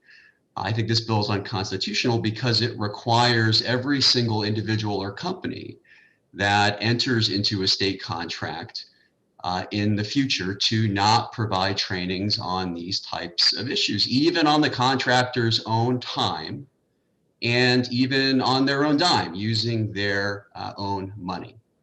Whether one believes that systemic racism exists or not, the problem, I think, with this bill is that it really picks a side, right? And then leverages the government's financial resources to suppress this type of private speech about race and gender among state contractors and their employees. For those who dislike this type of speech on kind of, quote, divisive topics, and I know there are many, I believe that the solution to this really is to not suppress it among these private actors, but to counter it through counter speech. I think it's also worth noting, this was highlighted in earlier testimony this afternoon, that a preliminary nationwide injunction was imposed on portions of a prior executive order that's akin to this legislation. And I attached that decision to my email to the committee. And what the court concluded in that case is that the executive order's provisions, similar provisions here concerning contractors, likely violated the First Amendment. Quote, "The government's interest is outweighed by the effect of the impermissible reach of the executive order on plaintiffs' freedom to deliver the diversity training and advocacy that they deem necessary to train their own employees and the service providers in the communities in which they work, using funds unrelated to the federal contract." And I think this bill really does have, in my view, that same problem. So for those two reasons, we oppose this bill, and I want to thank the committee for its time. Representative Pearson, you have a question? I do. Just for clarity, you said you were an attorney for the ACLU? Yes, I work, I'm the legal director for the ACLU of New Hampshire. I actually work 1 block away from the State House, right behind CVS on Main Street. Okay, great. Thank you for the clarification. In your tenure as an attorney for the ACLU, have you ever filed, or has the ACLU of New Hampshire ever filed a lawsuit using the term hate speech in any way, shape, or form? No, I don't think so. I mean, hate speech is not really a legal term, right? It's not necessarily, one of the categories even of unprotected speech. So I don't think, at least in my practice, it's something that, it's really a term that I have used in my work in court. Thank you. Representative Roy? Thank you for taking my question. Okay, so first, my question is, you discussed how this would impact private company contracts in the state, but you didn't touch on, does the ACLU have a position on schools where children? Madam Chair, I cannot hear the question. Sorry, we're microphone challenged here. My question was, he said the opinion of the ACLU regarding private contractors work for the state, but I'm interested in the ACLU's position on schools, whereby students are mandated by law to attend, and therefore they don't have a choice or the ability to counter this speech. What is the position of the ACLU on that? Yeah, I haven't thought about that issue. I'm not sure how pervasive this type of teaching is in New Hampshire. I don't think have taken a position on whether or not this type of instruction should be mandated in schools. I can tell you that where we have been more active, where I have been more active, is to what extent implicit bias training should be involved in law enforcement training, right? That was one of the issues that was squarely presented before LEACT, and that's something that we've advocated for. We think that is important, but that really, again, is ultimately the choice of the employer, in this case, law enforcement, to decide whether that's appropriate for their officers and something that they should be using to foster trust with the community. So I didn't mean to pivot. I don't really have a direct answer to your question, Representative Roy. I don't think it's something that at least I've taken a position in the education context. And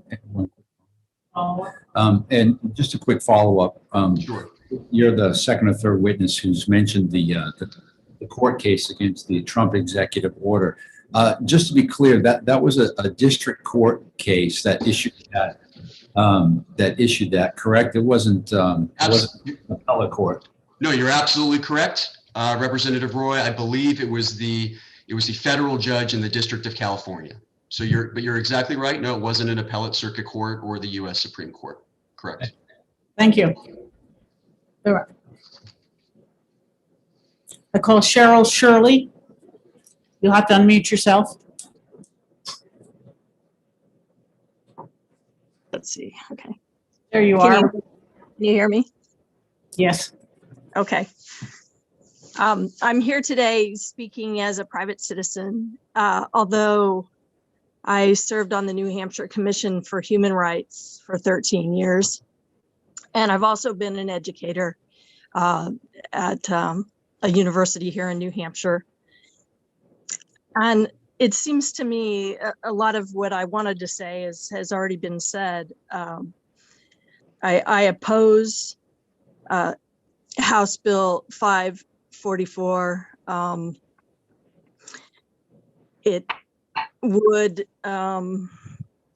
it seems, make the Department of Administrative Services the arbiter of teaching plans and determining what kind of speech is acceptable about discrimination.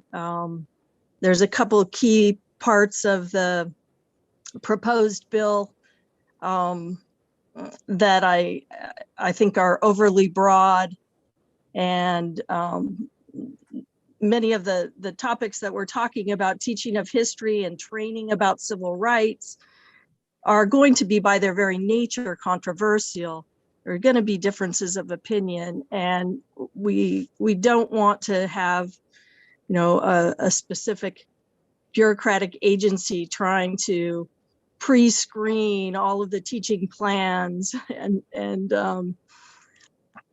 determine what's going to be acceptable within the classrooms at the university level or at the secondary level.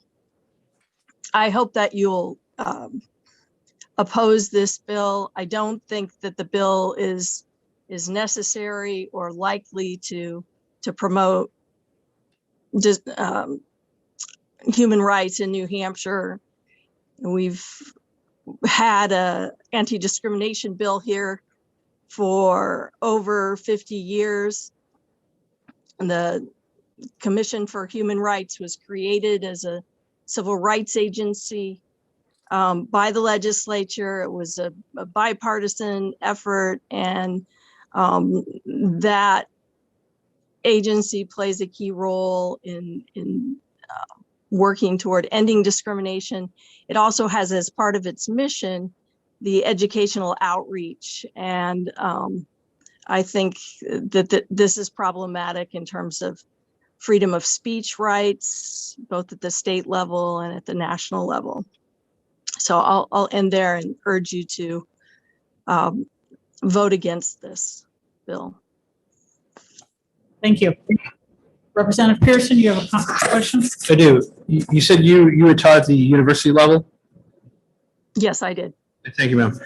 Are you aware of page 4 at line 21 says nothing in this chapter shall be construed to prohibit discussing as part of a larger course of academic instruction the divisive concepts listed in RSA 10C:1, Section 2 in an objective manner and without endorsement. So the idea, did I hear you correctly that you're arguing that this bill prevents universities from having the discussion? Because what I'm reading on page 4 says otherwise. No, I think your other speakers today have argued that it will have a chilling effect on speech. As a matter of fact, I've heard from faculty members who just are already concerned about this bill and whether it's going to be passed and how it might impact how they're teaching in the classroom. And that does lead to people self-censoring, and I think would be likely to have that kind of chilling effect. Thank you, Ms. Shirley. Other questions? Okay, my list of people who wanted to speak doesn't seem to relate very well to the attendees list. So if you are interested in speaking, please raise your hand, and there's 10 people already. I guess we don't have any trouble with them.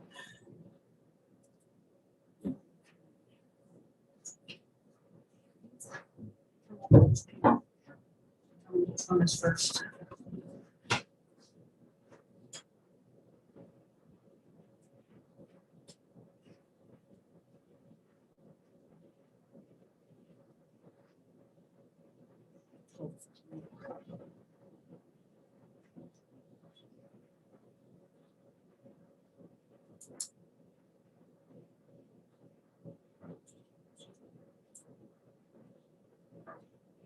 Okay, Carpenter.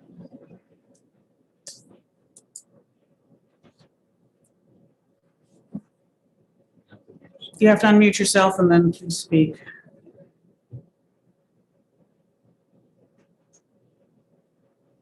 Carpenter.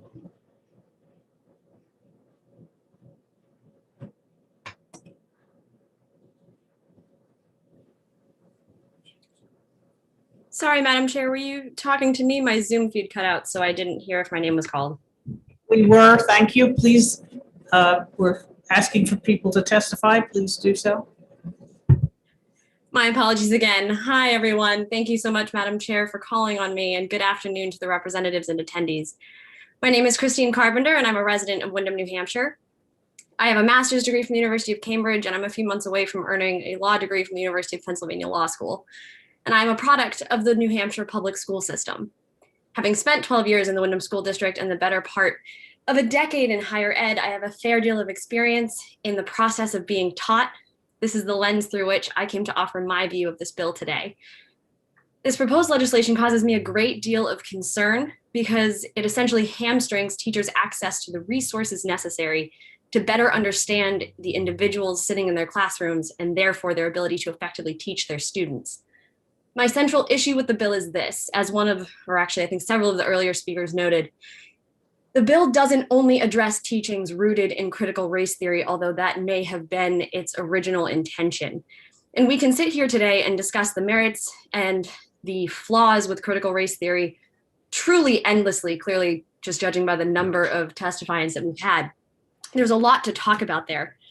But all of that aside, what this bill does is it essentially limits an overly broad category of topics of conversation in teacher trainings and teacher contracts, in grant applications, et cetera. So in non-constitutional law terms, that just means it hampers more topics than it explicitly aims to. So if you want to write a bill prohibiting the teaching of critical race theory in schools and the training of teachers around critical race theory, then by all means draft one and let's have a conversation about that on the merits specifically. But that is not what this bill achieves in its current form. So to illustrate this by way of example, in the medical field, doctors are more likely to misdiagnose an illness in someone who is Black than someone who is white, to varying degrees based on the illness. In a car crash, women are 73% more likely to be killed or seriously injured because data gathered from crash simulations and the crash test dummies themselves are statistically modeled based on men. Collectively, individuals that identify as something other than heterosexual are more likely to experience physical violence and verbal abuse as a result of their sexuality. And children in this population are twice as likely to attempt or to commit suicide before they turn 18 than their heterosexual peers. In the context of COVID-19, which is why I can speak to you today from my desk in Pennsylvania, Black Americans account for 13% of the US population and yet 24% of coronavirus deaths. These statistics have something important in common. Under the definition section 2C and 4 of Bill 544, all of these statistics and the issues that they represent could be prohibited for teacher trainings. Now, could is doing a lot of work here. I understand that that might not have been the intention of the drafters, nor the intention of anyone who has come out to speak in favor of this bill today. But that is what the bill can be weaponized to achieve. This bill can be used as a tool to resist teacher trainings, deny grant applications, and curtail teacher contracts based on extreme political views that are themselves divisive. This would also be done so out of a misnaming and a misidentifying of the aim that the bill purports to achieve. I'm referring specifically to the bill's insistent limiting of discussions and trainings around unconscious biases. So for example, the doctor that misdiagnoses a patient because medical textbooks fail to note differing signs and symptoms in a disease for people of color is not consciously racist, nor is the scientist that designs the crash test simulations consciously sexist. But the reality and the actual implications of their work nevertheless has racist and sexist outcomes. These outcomes matter because people die as a result. And crucially to my point, people die in systemically unequal ratios. People of color die more of the time from misdiagnosis than white people. Women die more of the time in the same kind of car accident than men. So under your definition of divisive, these objective realities would be prohibited topics of conversation in the realm of public education training in New Hampshire. Moreover, this bill, if it existed as company policy at an automobile manufacturer or a hospital, would prevent those who work in their field from being able to be made aware of this problem so that they can repair it. Sorry? I said, thank you. You've exceeded what we consider our normal limit. Could you, if you would just wrap it up quickly, I would appreciate it. Absolutely. Apologies, Chair. So the bottom line here today is I'm not here to talk about the constitutional implications of this bill, although I do, as other speakers have said, want to note that there are many. I'm here as a citizen of New Hampshire that is concerned about students' ability to learn from a productive dialogue. And in light of that, I think it is fervently important that this bill be opposed, and I am happy to have future comment or discussion. If you, I think, have my email from the login, if anyone would like it. I really, really think it's important to continue communicating about these issues, but in its current form, this bill does not achieve something that is beneficial for New Hampshire educators, its students, or frankly, its alumni that need to go out and operate in a world in which these issues are real and these issues have implications that matter that we have to engage with, whether our public school education in New Hampshire will teach us about them or not. Thank you very much. Will you answer a question? Happily. Representative Lakis? Thank you, Madam Chair, and thank you for taking the question. I mean, can you help me understand what part of the bill do you think would prevent discussions of things like the facts that there's problems with, the things that are parameters for designing car tests or some of the other things you mentioned, which seem to be just, facts about accidents and the reasons why there may be disproportionate effects. I'm not seeing anything in the bill that would do that. What do you think would actually result in that? Sure. So specifically, if you look at the definition sections 2C and 4, I can talk about other sections of the definition as well, but just to give you by way of example, what the bill gets at is issues surrounding unconscious biases and suggesting that they're inherent to the way that groups of people live their lives simply by nature of the certain population or demographic that they fall into. So if we're disagreeing on how that language can be read, then the rest of what I'm about to say isn't really going to resonate, but how that language is written and how I read it and how I'm concerned someone who might want to use this bill for counterproductive or for harmful ends could use that language. It does limit topics of unconscious bias again, and I'm not talking about in the classroom. I understand that that's not where this bill is aimed, but it does limit those topics coming up. An example in spaces like teacher trainings. And I know, as people have said repeatedly, this bill doesn't limit diversity and inclusion trainings, and maybe it wasn't meant to, but this language could be used to accomplish that. And the concern there is that there are two steps here, right? There's teachers teaching students and the conversations that's happening in the classroom, but then there's what's happening before teachers get in the classroom and how equipped they are to understand the nuances of different lived experiences, as many of the testifiers have talked about today, and how to engage with those constructively in a classroom so that we are having a productive and nuanced dialogue and not just, hurtling insults across the aisle. And unless teachers are trained on how to really tease out the fundamental differences in those conversations in a way that's productive and also not harmful or not biased and not in any way pervasively negative to certain populations of its students, those conversations aren't going to happen in a way that's actually helpful. So they're going to happen, and they're going to happen for these students for the rest of their lives, just by nature of growing up in today's America. But if we want the students to be able to do that well, we need teachers to be able to do that well, and teachers can't be taught how to do that well if they can't be informed that we are human and therefore we have biases. We see the world by nature of our experience, and those experiences are different, and they need to be able to be talked about and teased out, again, in hopefully professional, productive settings so that they can better teach students. Thank you very much. Thank you. Thank you. Representative Santana Sasso, you had a question? Yeah, I was just going to ask, I was wondering if it was possible that the reason why women are more likely to die in car accidents is because they actually have physically weaker bodies and not necessarily a bias on the engineers that design the car. I think that's irrelevant to this bill, I'm afraid, so I'm going to squelch the question. We could speculate on that for hours, and I'd be glad to some other time. I was going to say, if you want to email me, we can have that discussion. There are answers to your question, but yeah, I don't know that it pertains directly to the language of the bill. Thank you. Mm-hmm. Okay. Louise Carol? Spence, excuse me, Representative Schuett has a question. You too. You do too. Okay. Thank you, Madam Chair. I don't actually have a question for this person, but I just wanted to call to the chair's attention that Mr. Padmore from the Medical Society, I believe, had signed to speak and has not been called. He has to leave the meeting at 3:30. I was wondering if you might be able to accommodate. Representative Pearson, you had a question? I do. You just, she's not on screen, but ma'am, you just said something brilliant. You said we see the world by the nature of our experiences, and I would completely agree with you. But the problem that's going on here that's being addressed is that is not what this bill is covering. Does this bill not say that you see the world based on your gender or your sex, how you were born, and not the nature of your experience? I'm sorry, sir. I don't know that I understand exactly what you're trying to get at with your question. I would say that those two are interrelated. So I'm not sure. I think that might be, those things are mutually inclusive. So I'm not really sure how you're trying to distinguish them. Thank you. Mr. Padmore, thank you for your testimony. Thank you very much. Good afternoon. Can everyone hear me? Yes. Well, good afternoon, Madam Chair and members of the committee. For the record, my name is Michael Padmore, Director of Advocacy for the New Hampshire Medical Society, representing physicians in the Granite State. The New Hampshire Medical Society, along with the American Medical Association, the New Hampshire Psychiatric Society, the New Hampshire American Academy of Pediatrics, the New Hampshire American College of Physicians, and the New Hampshire Academy of Family Physicians strongly oppose HB 544. From a public health standpoint, there is clear evidence that inequities and disparities disproportionately affect people of color and women. We need to learn about these topics in trainings in order to address them and create true health equity in New Hampshire. If we can't talk about the facts, we can't solve the problem.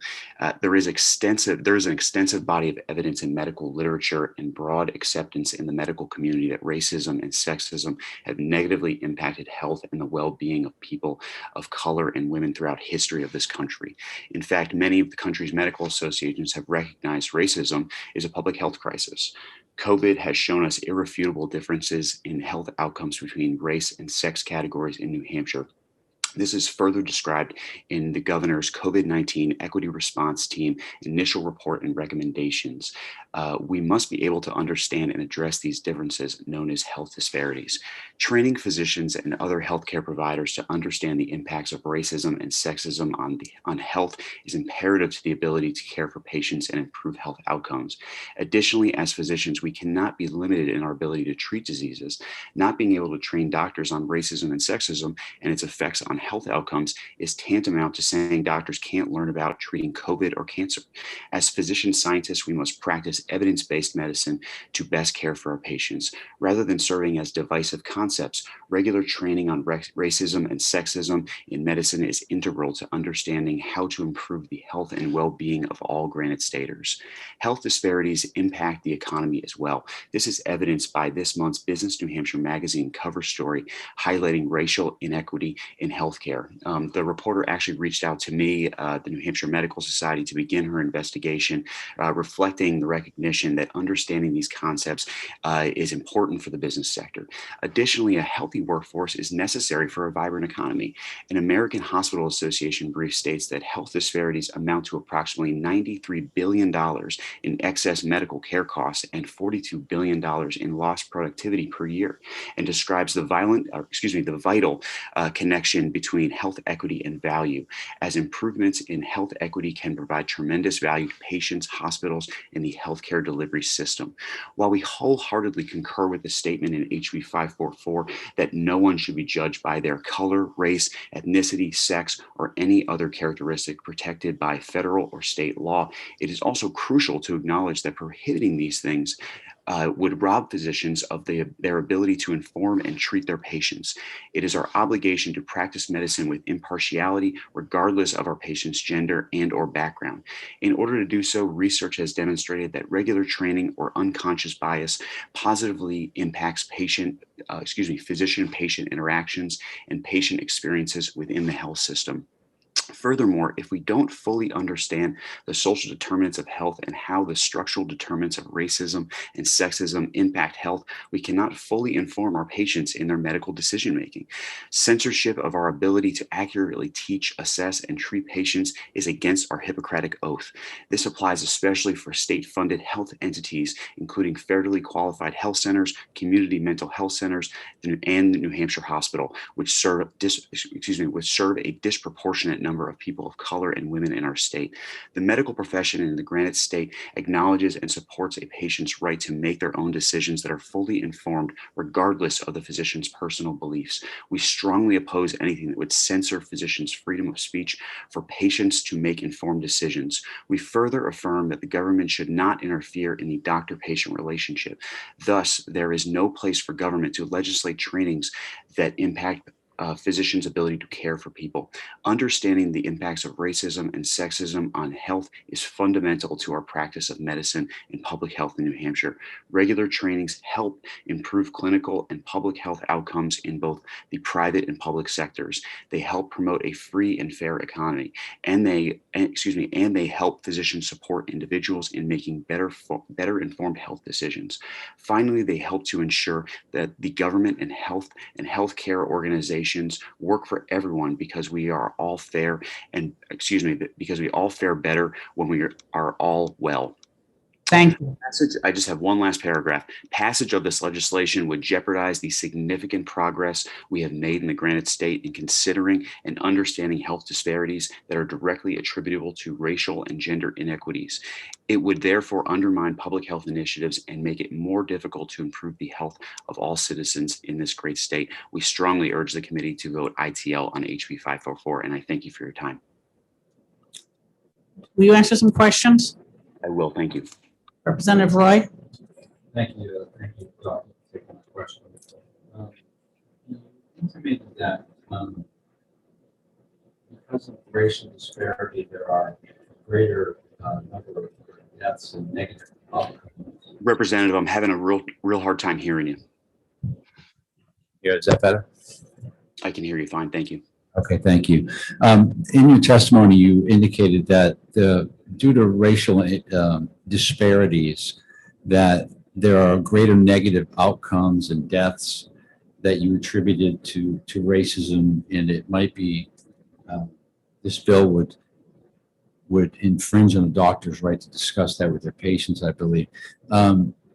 One of the leading causes of death in the United States is medical error. I was wondering, is any of that due to racism, or is it just other deaths? I don't know if I can answer that question, Representative, but I appreciate your question. Thank you. Thank you. Representative Schmidt, you had a question?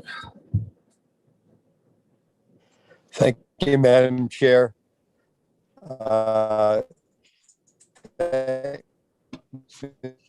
You're breaking up, Peter. Dr. Padmore, thank you very much for being with us. Representative Schmidt, you're totally, we can't understand.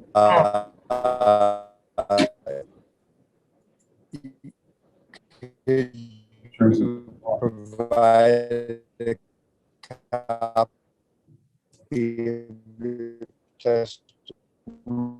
We can't hear you at all, Peter. We're going to go on if you don't mind. We can't understand a word you're saying. Could you provide a copy? You are.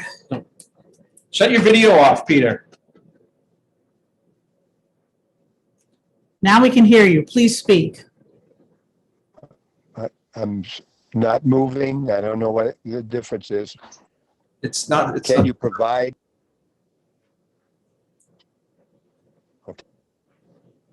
Okay. I want a written copy of Mr. Padmore, Dr. Padmore.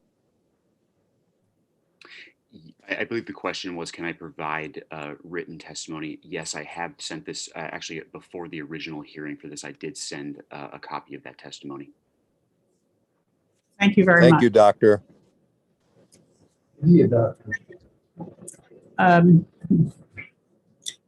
Louise Spencer. Hello, Madam Chair. Thank you for taking my testimony today, and thank you to all the committee members here. My name is Louise Spencer. I'm from Concord, New Hampshire. I am co-founder of the Kent Street Coalition, which is an all-volunteer grassroots advocacy organization, but I am here today speaking on my own behalf. And I am here to speak opposed to HB 544. I just want to note, I know that Attorney Bissonnette talked about the that Trump, the president's EO number 13 was enjoined nationwide, in part because of free speech concerns, but also the judge found that the EO was so vague that it was impossible for plaintiffs to determine which conduct would be prohibited. So this bill, if adopted into law, would invite lawsuits and therefore is fiscally irresponsible, in my opinion. On its merits, I would say that often to understand why we may not perceive something as racist, as anti-Semitic, as sexist, etc., it is necessary to deeply examine our own lives and the biases that arise from our lived experience. We often need to be challenged to do this because it is inherently difficult and uncomfortable to do. The need for this kind of examination can be seen right here in this legislative body. The fact that we could have two sitting members of the House claim ignorance as a defense after posting overtly anti-Semitic and racist memes on their social media accounts shows just. Please do not talk about, do not attack other members or other people. Please just concentrate on the bill and what your testimony is. Madam Chair, I would like to challenge that ruling because I feel that any example of racism and sexism that perpetuates the very same bias that is being challenged by this bill is absolutely germane. No, it's an attack on the specific reps. It's not. It's simply stating a fact about what people have tweeted or said publicly in social media is absolutely germane. Shut down when they were referencing her tweets. So thank you. Ms. Spencer, please proceed.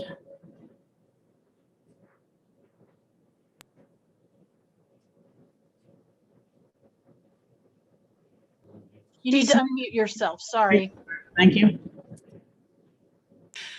My point is that it's too easy to claim ignorance about things that are deeply racist, deeply anti-Semitic, deeply offensive, if we do not do the sorts of training and education that we need to do. We should never allow ignorance to be an excuse. And particularly when certain material can be demonstrably proven to be hostile toward another person based on their race, based on their sex, based on their religion. So it's imperative that this sort of training be allowed. And I think it's something that we need to take a look at here in New Hampshire, right in our own backyard. And the fact that someone can claim ignorance, but then that can be used as a valid defense is even more troubling. So in my opinion, there are no amendments that could make this a good bill, because in any form, it would chill the free exchange of ideas in violation of the First Amendment and important civic discourse. Racism, sexism, Islamophobia, anti-Semitism, ableism, homophobia, etc., are the actual divisive concepts. Unfortunately, we can't ban these abhorrent concepts, but we can educate ourselves and others so that we no longer deny their existence. Thank you very much, Ms. Spencer. Thank you very much. I'm happy to take questions if there are any. I don't see any, except for Representative Schultz. You may have a brief question.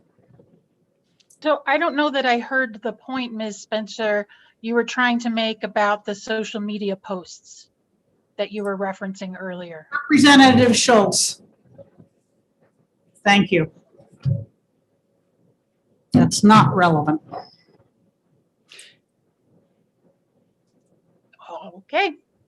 I can submit in writing the material that I think is relevant to this discussion. Thank you. That will be very helpful. Yes, I won't continue it here. Thank you very much. There's a person listed as State Rep Maria Perez.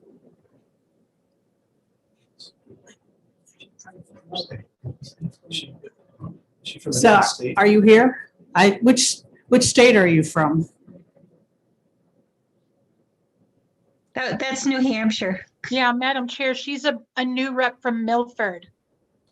Good. Well, I've tried promoting her about 6 times and she keeps getting unpromoted. Representative Perez. There you are. Yes. Please unmute yourself and speak to us, please. Thank you for the opportunity to speak against this bill. I'm a state representative, Maria Perez. I'm new representative for District 23 in Milford. We have enough racism as it is right now. We don't need another bill that is going to give people the right to treat people differently because of the skin color, because of the language, or because whatever they're from. And I believe this country was built by immigrants. If you're not an Indian, like Native American, you're not like real American. We have to teach our kids. We have so many backgrounds. We have so many different cultures that I believe our kids benefit from learning all these different backgrounds and cultures. And then we need to teach our kids how to respect women, how to respect people, no matter where you're from, no matter what you look, how you look, or where you're from, or what language do you speak. I believe this bill is like totally needs to, like, we can't let this bill pass. As an immigrant, as a person of color, I see already discrimination against me in the workplace. When I go out, people think that it's right to tell me that I don't belong in this country because I didn't born in here, because I have an accent, or because my skin color. We have enough discrimination as it is. Why do we need another bill to give the people a right to keep discriminate against people, different cultures, and why we don't let the teachers teach the kids that we all different and we all have different backgrounds. Our kids, they need to learn that, because a lot of our kids, they go to different countries and they, for example, they get jobs in like different continents, and they have to learn the culture before they can like be able to do the job correctly. So I believe the kids that benefit from learning different cultures when they're in school. My kids is like they have a different background. They speak two different languages, and the benefits they get from learning different cultures, and not only they know Spanish. My daughter knows French, and they learn like different cultures from different other areas in the world, and that's a big benefit when you know a lot of different cultures when you're trying to get a better job. Thank you, Representative Perez. Will you take a question? No, I will not take questions. Thank you. Thank you. Thank you for your testimony. I'm trying to call David Hills.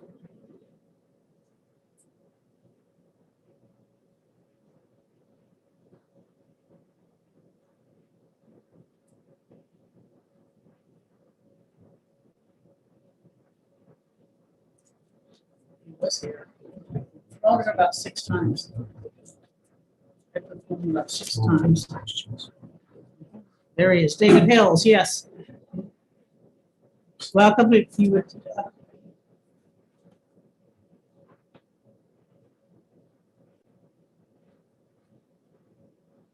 Mr. Hills?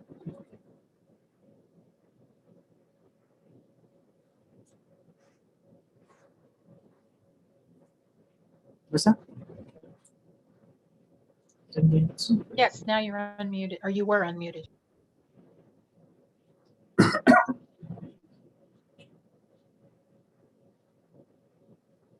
There he is, okay, yes. You have to unmute yourself, Mr. Hills. My name's Davidson, if you're referring to me. No, you're next. There's someone named David Hills that is, I've been trying to call for a while. I'm very sorry about that. Can you hear me now? Yes, there you are. And excuse me, because I'm in a bit of a construction zone here. But Madam Chairwoman and committee members, my name is David Hills. I live in Durham, and I'd like to thank you all, first of all, for your service. As an introduction, I'm 66. I'm the father of 5, and I'm the 10th generation on the oldest family farm in our country. My ancestors also donated the land to what is now University of New Hampshire. Professionally, I was in the investment business for 34 years, before retiring and becoming irrelevant 3 years ago. I'm an independent voter and was happy to vote for Warren Rudman. It's a bit of my background. I think it's important to know who's speaking. Regarding House Bill 544, I am opposed to this bill. In the spirit of brevity, I'll just say that the bill is written, seems as though it would enable the state of New Hampshire in any way to dictate what classes are offered and what is discussed to students. And being an elder person who would like to always be educated, to me. I don't believe the state of New Hampshire should be telling me or anyone what classes can or can be taken and what can be offered. It also seems to me, as previous speakers have said, to be an issue of First Amendment rights being trampled on.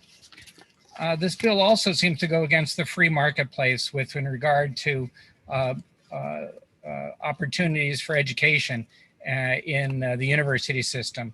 And by that, what I mean is that if no one is interested in having these conversations around the topics that we're discussing today, then people will not attend. And if people are interested in learning and having conversations, they will. I don't understand the fear that it seems some people are experiencing. My ancestors left England in 1660.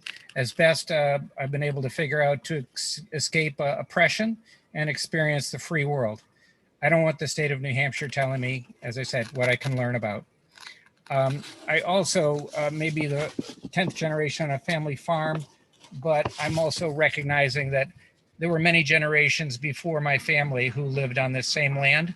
And I think it's important for me to learn and grow and understand how these people were oppressed and how and the plight of these people.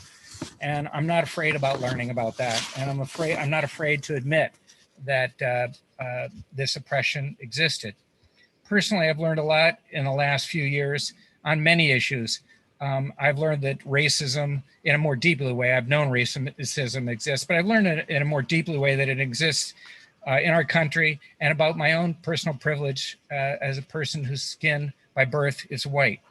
I look forward to learning more about this. And again, I'm not afraid to do so. It may be worth noting that the FBI recently determined that the greatest threat to national security is domestic white nationalist groups. I think that that may be a stretch for the conversation of today, but I think its background material is really important for us to understand that being open to this conversation and issues like this are really important for our country to come together. I don't think, again, it's the state of New Hampshire's job to in any way legislate what professors or teachers can speak to. And I respectfully request that the committee vote against House Bill 544. Thank you. Thank you, Mr. Hills. Doug Davidson?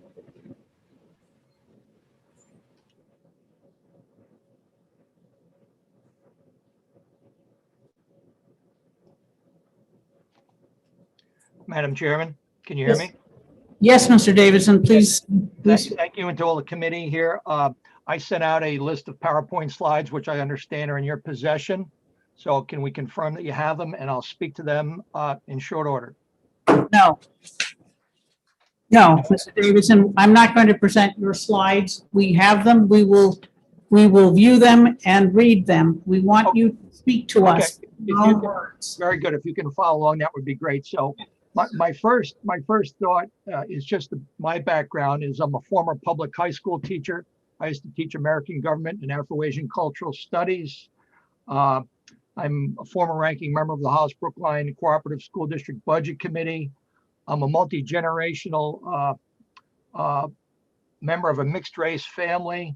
My children are also part Abenaki and Cherokee. And I've received public service awards in over 2 states, including JCs and from the town of Hollis. So my first slide was anti-discrimination versus critical race theory. And I rise in support of HB 544. Discrimination is discrimination, and a theory is an unproven thought. And those are the takeaways I want you to have for anti-discrimination and critical race theory. So are we there yet? Well, I have friends who were freedom riders in Mississippi back in the 1960s, and they were held hostage by the Jim Crow types for several days before they were released. And I remember my father's best friend's family when we were sitting vigil for Father Jim Feeney, who was held hostage when Robert Kennedy from the White House, as the Attorney General, called our friend's house and said that our friend had been released. So if the 60s was about anything, it was about what Martin Luther King said. I dream of a day when my 4 children will not be judged by the color of their skin, but by the content of their character. That is really the essence of what I think anti-discrimination and critical race theory is all about. Now, are we there yet? Well, maybe I'm not the best to say, but ask Alveda King, Dr. Ben Carson, Michael Jordan, financier Charles Payne, Candace Owens, actor Morgan Freeman, and Justice Clarence Thomas, if we are that. Virtually all of them came from humble means and rose to what they rose to. I don't have to tell you. So I want to keep in mind that to me is the essence and the benchmark of what we should be doing, the I Have a Dream statement of Dr. King.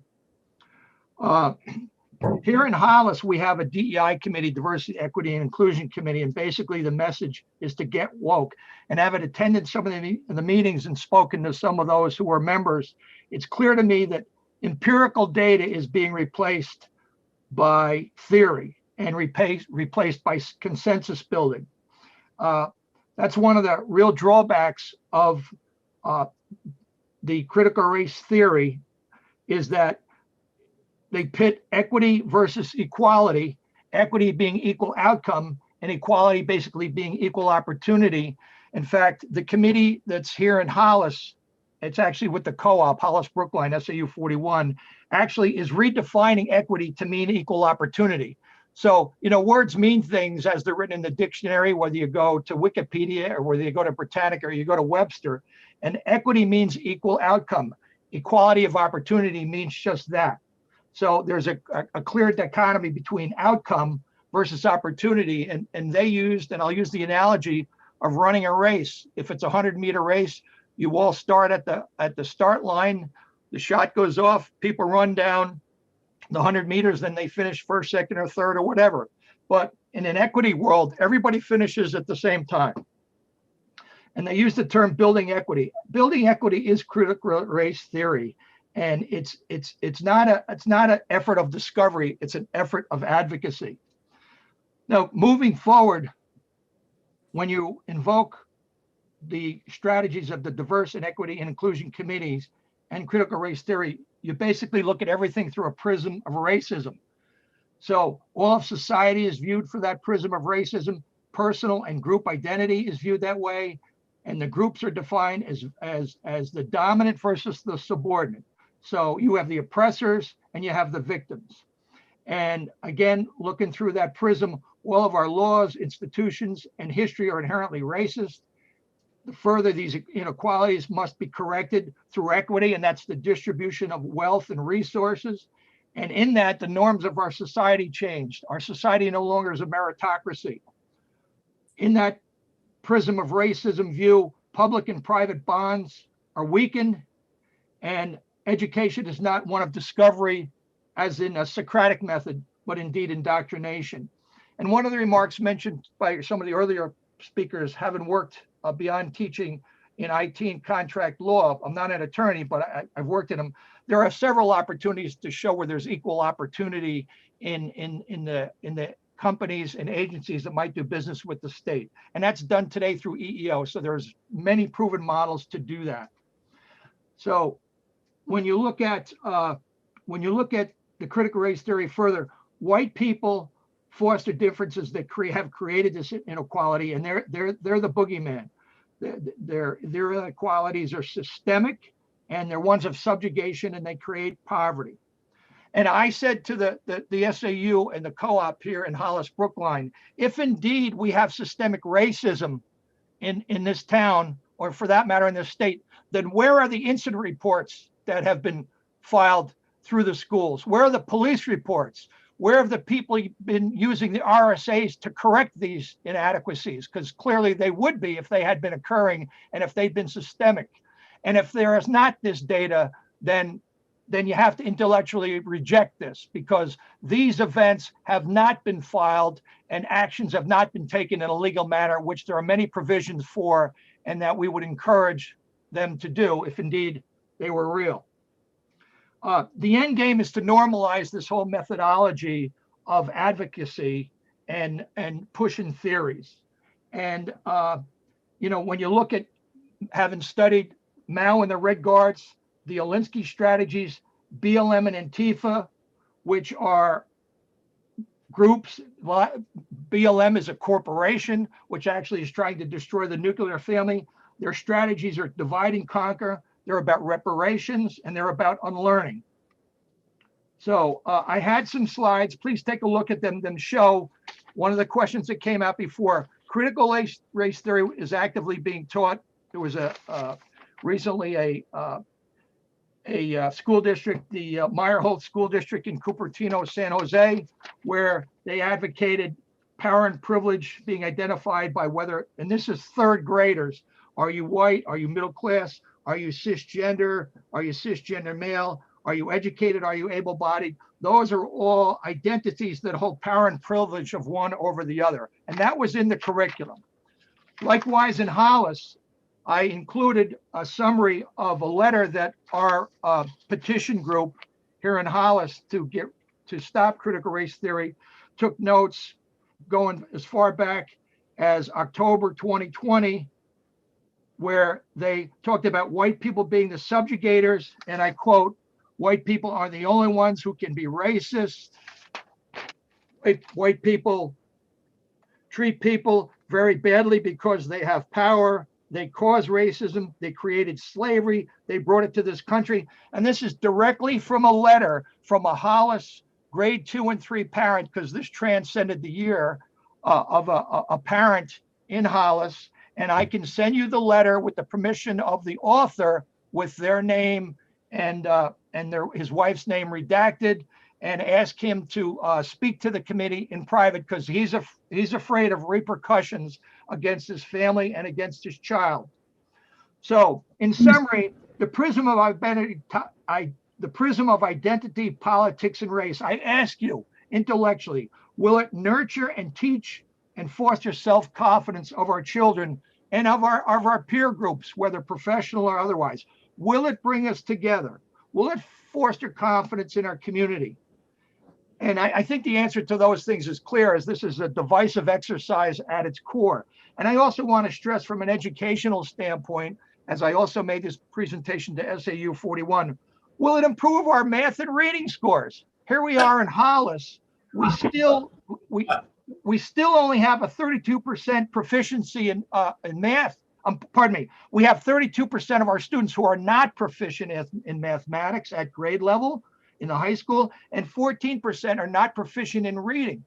And I think part of this is an obfuscation of responsibility from an educational process standpoint, because it takes our focus off the core responsibility of basic skills in education. So again, I ask you to vote against discrimination, okay? Discrimination is discrimination. And I ask you to choose to support HB 544. Thank you. Thank you very much, Mr. Davidson. I'll take any questions, please. Senator Roy, do you have a question? No, okay, None from Ms. Schultz? No, thank you. It was a mistake. Someone raised their hand by mistake. Melissa B. from Concord. Oh, Madam Chair, I did have a question. Yes, I mean, Representative Schultz. you can choose not to call on me, I guess, but my question is, you mentioned that there are a lot of school systems, et cetera, that you've raised this issue with. Did you ask anyone that is a person of color their view on this? Well, actually, I didn't say that I raised it up in many school systems. I went through discovery, and I noted that to answer your question, I think where you're going with this, the Meyerholt School in Cupertino, San Jose, California, is 70% Asian, and a large majority of those individual parents, 70 percentile, are foreign born, and they're immigrants to this country. And it was they that raised this up at the Meyerholt School, and where the advocate who was against the critical race theory, who is an Asian woman, spoke very strongly, and in fact was on Fox News speaking against the slides that I forwarded to you that were used in the curriculum. Okay. So you asked no person of color. Thank you. Oh, well, Madam Chairman, I don't want words put into my mouth.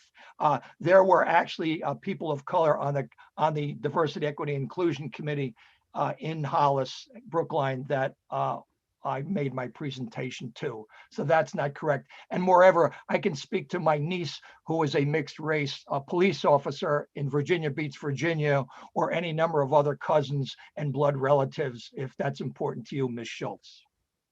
Thank you, Mr. Davidson. Thank you. Melissa B. I'll call Good you. afternoon. Can you hear me? Yes, we can hear you. Good afternoon, Chair McGuire and members of the New Hampshire House ED&A Committee. My name is Melissa Bernardin. I live in Concord, and I've resided in New Hampshire for most of my life.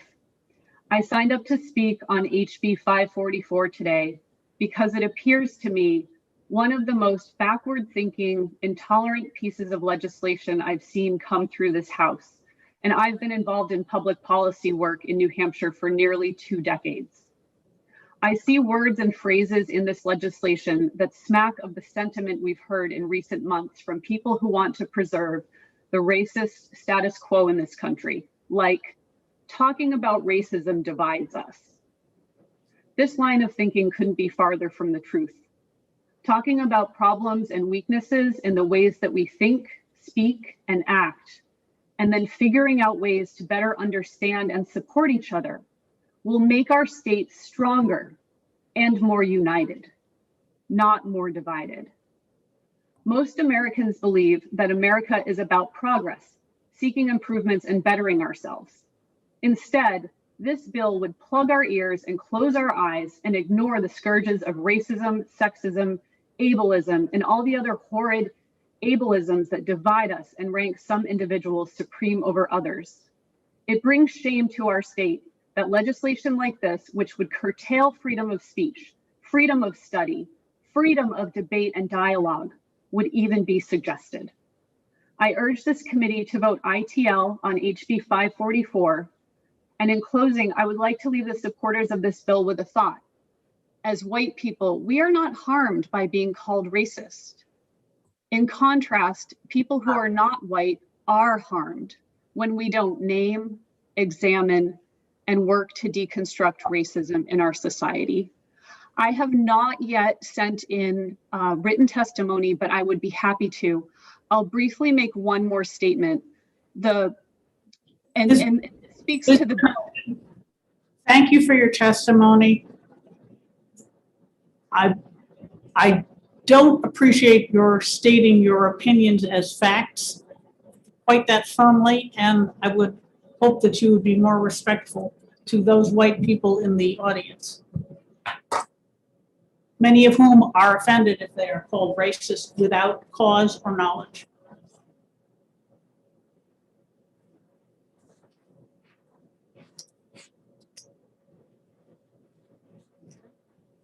Joe Garuba.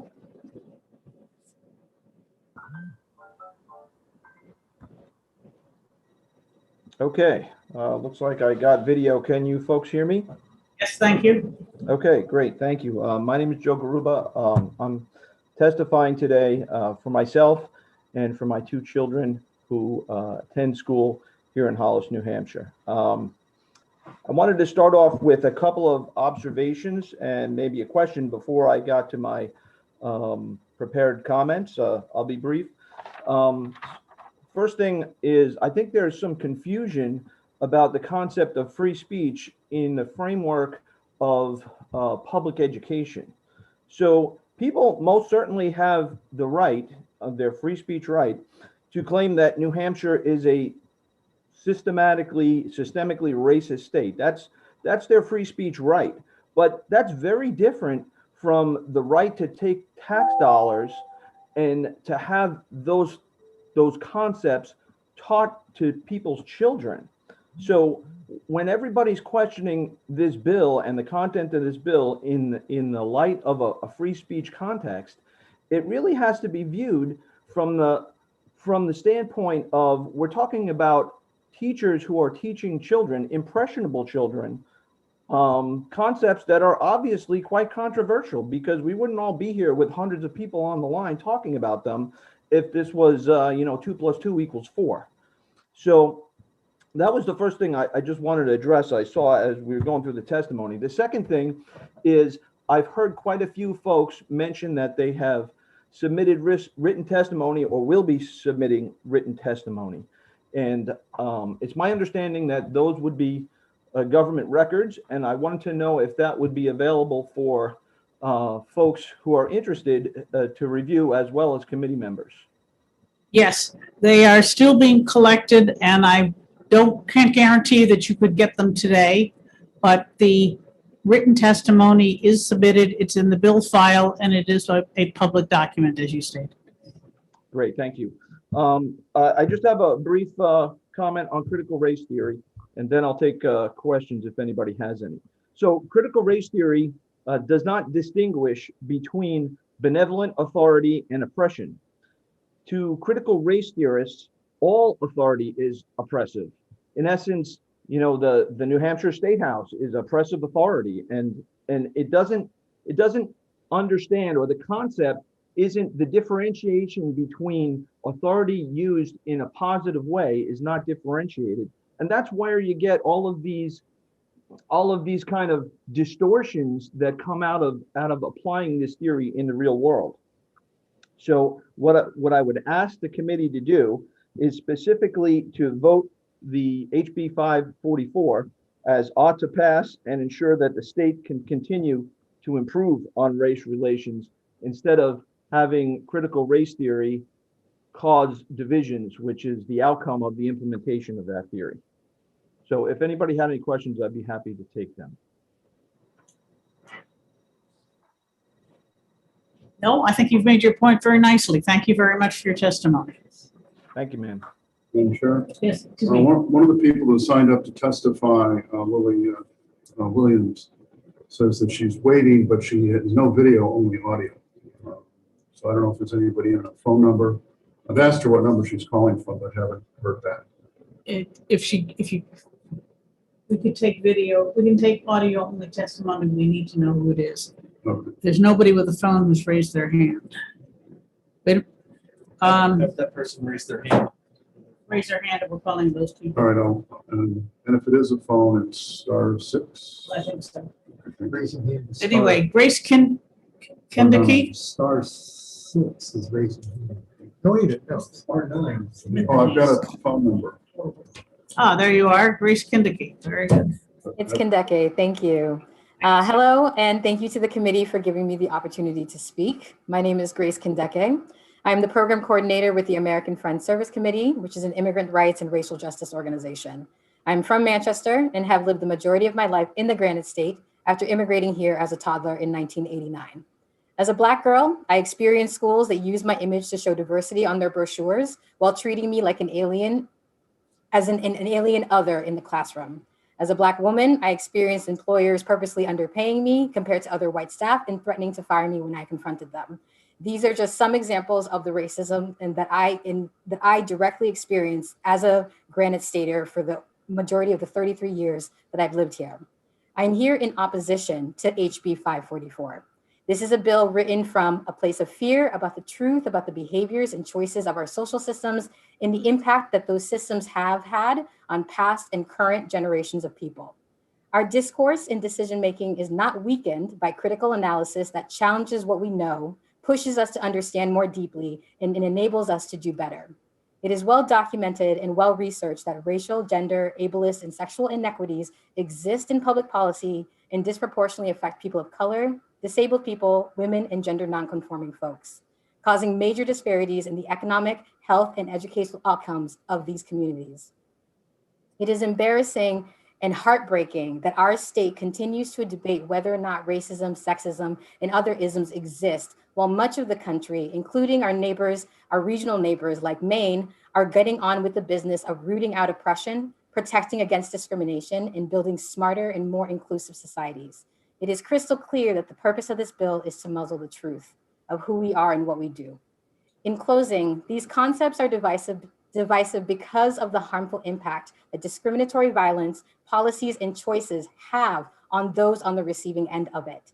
They are not divisive simply because those who have and continue to hold social, political, and economic power are uncomfortable and are using that power to push through a bill that will halt the trajectory of truth.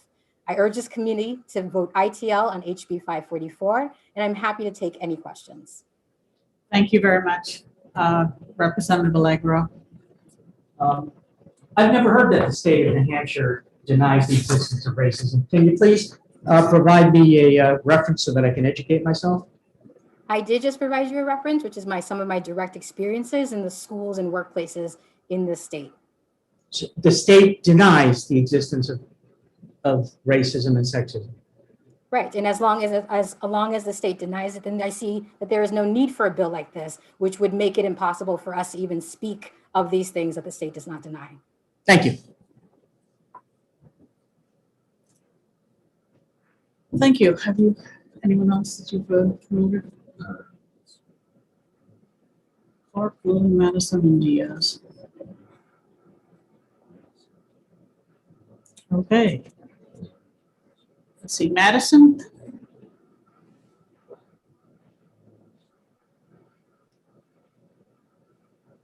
Thank you, Ms. Kendicke, for your testimony. Kendicke. Kendeke. Kendicke, I do apologize. Thank you.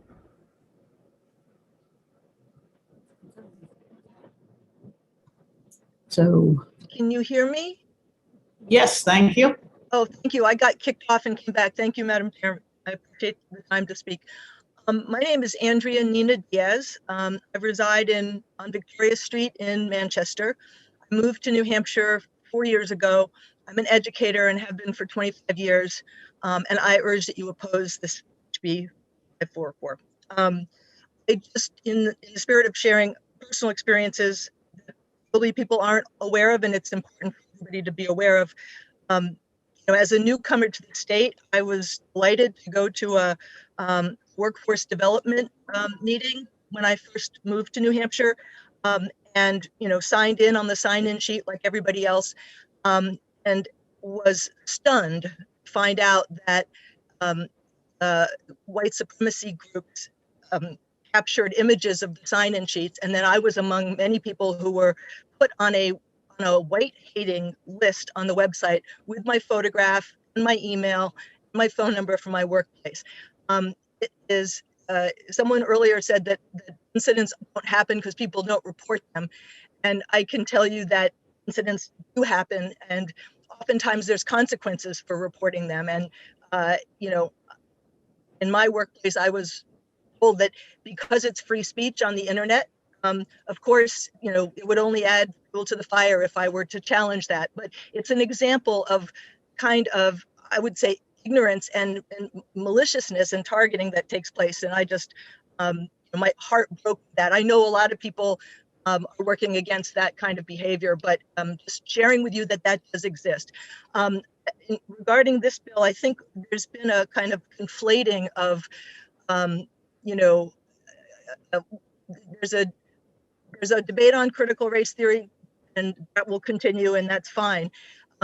This bill in particular, it's a very misleadingly crafted bill.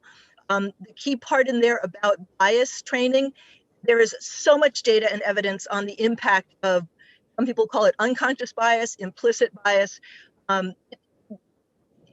Basically, if we're human beings and we breathe air, we have bias. It's not that we're bad people. It's not any of that. It's that we socialize, that we get socialized from all different sources in society, and we then have bias. So for example, if I see two white male gentlemen, one's wearing a denim jacket and one wearing a suit, I'm asked to pick out which one is probably the banker and which one is the carpenter.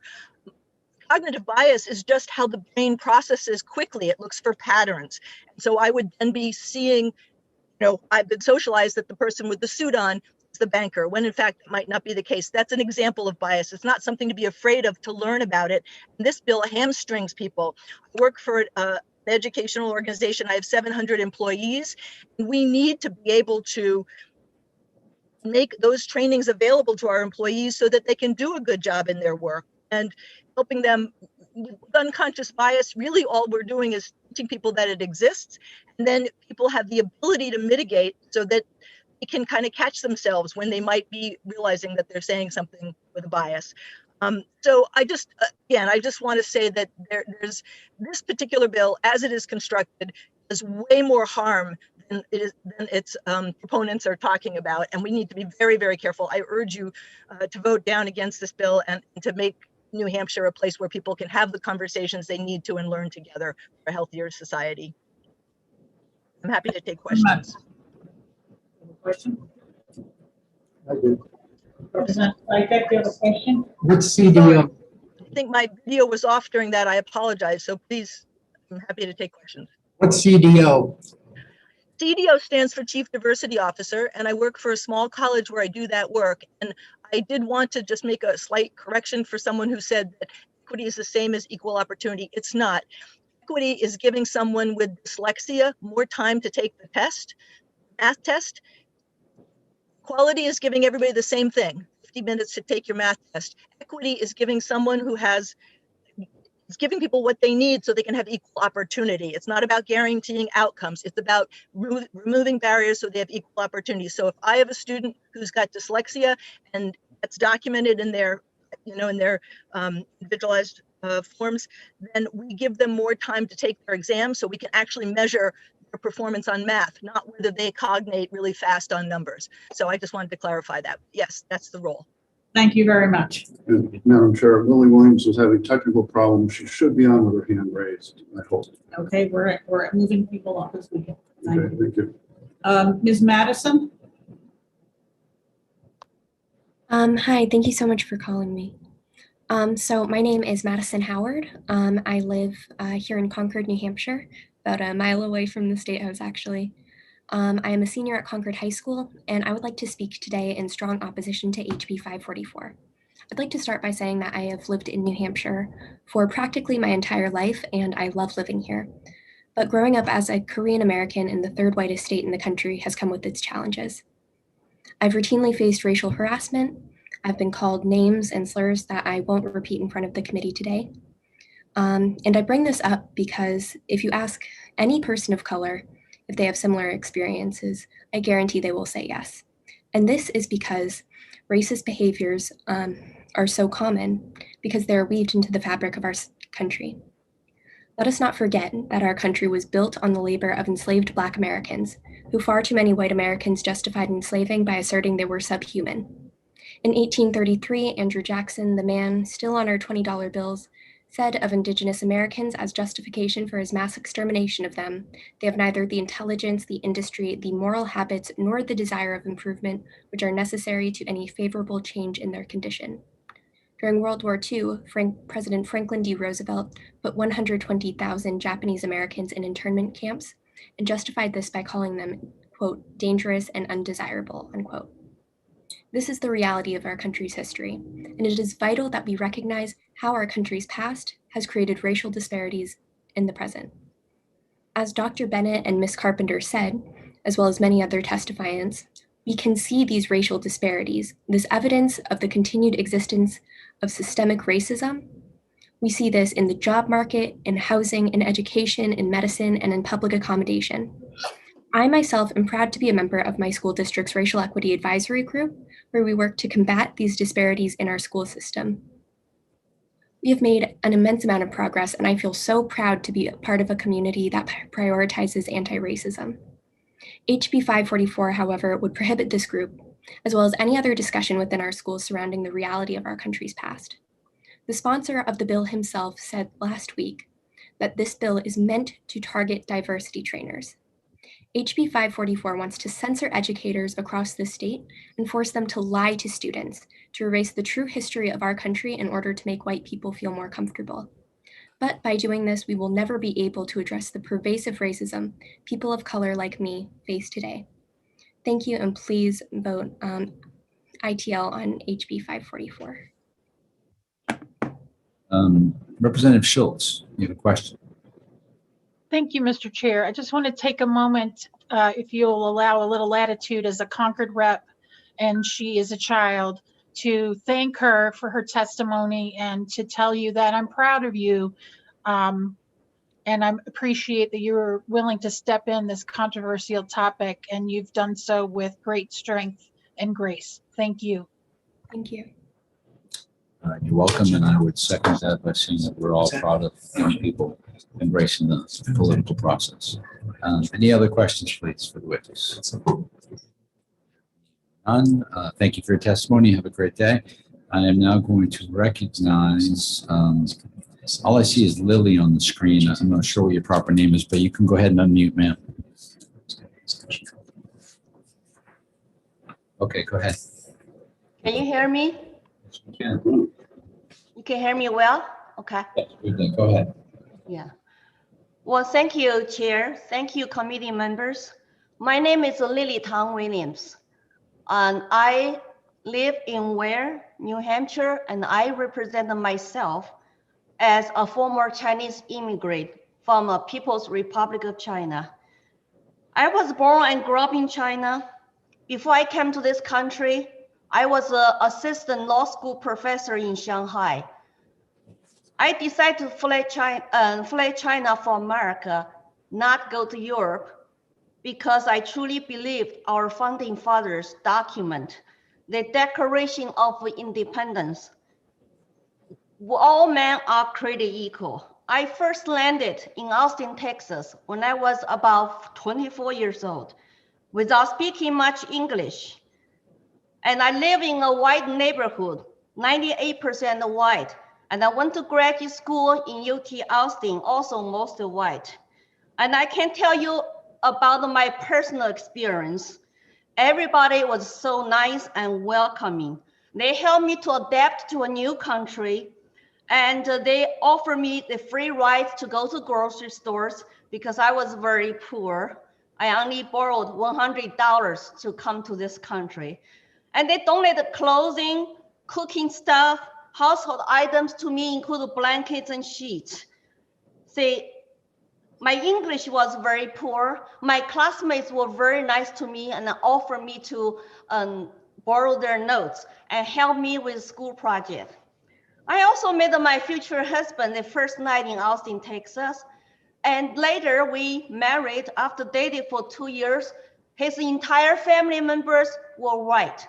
They welcomed me and with the warmth and with trust. Actually, they just loved me. And I feel so blessed, of course, to have a family in America because I come here alone. I did not have anybody, any family and friends were close to me. And so I be honest with you, we raised 3 race children, mixed race children. And I lived in America now for a total of 88, so 32 years. I have never experienced the discrimination due to my skin color or my race, except the one incident. It was a road rage insult comment and from a lady. Of course, I stood up for myself and she was gone. And I'm living American dream today.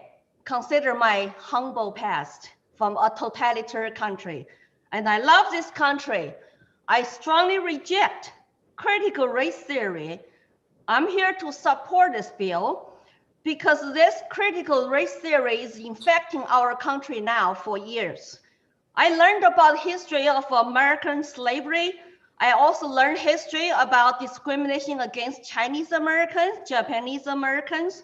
And I loved Dr. King, whose famous speech, "I have a dream." And since the civil rights movement, America has come a long way. I remember that so many actually people of the color today got elected into government offices and own homes, have businesses, and I have lots of friends also from all walks of life. I do not agree America is a systemic racist country. Otherwise, why would the millions immigrants want to come to this country and have come to this country from all over the world to better their lives? They wanted to come here to achieve American dream. Critical race theory is based on skin color and race, pure and simple. It creates hatred. It creates division that our country really don't need right now. I think it's the tool to be used by the radical left to divide and conquer. I grew up during the reign of Mao, the dictator you should all know, right? I hope so. And experienced his entire 10 years cultural revolution with my own eyes. I was a little child. Let me tell you, this racist theory is a technique similar to what happened to us during the Mao's regime. It separates citizens into 2 big giant groups, victims who are oppressed, and oppressors are the white people, especially white males that I happen to marry to one. And let me also express, I was terrified because I remember Mao used getting rid of whole, like destroy the 4 old campaign to basically to use the young Red Guards to achieve absolute power. He became a god during the Cultural Revolution control. His regime controlled 1.3 billion human lives. And he divided the citizens into 10 classes, 5 red, like me, red child from a workers class, and the 5 blacks, you can easily find out what they are. I don't want to get into specific those 10 classes here, but he urged the Red Guards, those people who worship him, who were young, I live, and who did not know the history, to publicly shame. And the black classes people have to come out to kowtow, to basically denounce themselves, so-called their blackness instead of whiteness. And they also beat them up if they don't do criticize correctly. When I saw what happened last summer in our country, months and months of riots and looting and the public shaming people, if you don't join the new movement, some people might support the Black Lives Movement, but Stop for a second, please. Could you please wrap it up? I want to keep everyone's testimony equal, and you've had quite a amount of time. I find the testimony fascinating. Could listen to it all day, but I want to be fair. You have to unmute again. Thank you. So I wanted to just testify that I witnessed 10 years cultural revolution. I don't really want that to happen to our country because America is a home. We have no place to go. If we lose America as a free country, we can deal with individual cases of racism and the police brutality, but we have so much in common. As American citizens, we love this country. We want to have the best for our kids and our future. So please support this bill, and this bill is going to, I think, not silence the another side. We can still have discussions and conversations, but you don't use taxpayers' money to support critical theory. Thank you very much. Thank you very much for your testimony. Representative Schultz. Thank you. I believe your husband is a state rep? Oh, no. Okay, no. sorry. Someone No, was we are wrong new there. here. We just moved here from Colorado. Oh, well, welcome to New Hampshire. Sorry. Yeah, 1 year ago. Thank Not you. a relevant question. I apologize. That's all right. I do welcome your questions, though. Any other questions? Thank you. That might be relevant. Yeah. Okay, Ms. Clark, please. You have to unmute yourself. Hello, my name is Gabrielle Clark, and I have been exposed to critical race theory in my family. And I'll tell you about what happened with my son. My son his name is William Martin Clark. His middle name is Martin because he was born on Martin Luther King Day of that year. And earlier this year, he was asked to complete a project in his class where he had to list his identities, his racial identity, his religion, his sexual identity, all of those things. And because he refused, he was retaliated against. He suffered some serious emotional distress, as have I, because he refused to be categorized as an oppressor since he is a straight white male. Since he is a straight white male, they have decided for him that he's an oppressor and he is privileged. When this boy, his father died when he was 1 year old. When this all happened, we were living in a motel and William was sleeping on a mat on the floor. There's nothing privileged about my son's life. And just because he's a straight white male doesn't give anybody the right to make that decision and that distinction and that determination. That is what critical race theory does. And if you don't root this out right now, you will be suffering this same thing in your schools, in your jobs, and everywhere else. It is a poison, and you need to get rid of it. You can teach racial equality, and you can even decide that racial equity is something that you want to pursue without critical race theory as the basis for doing it.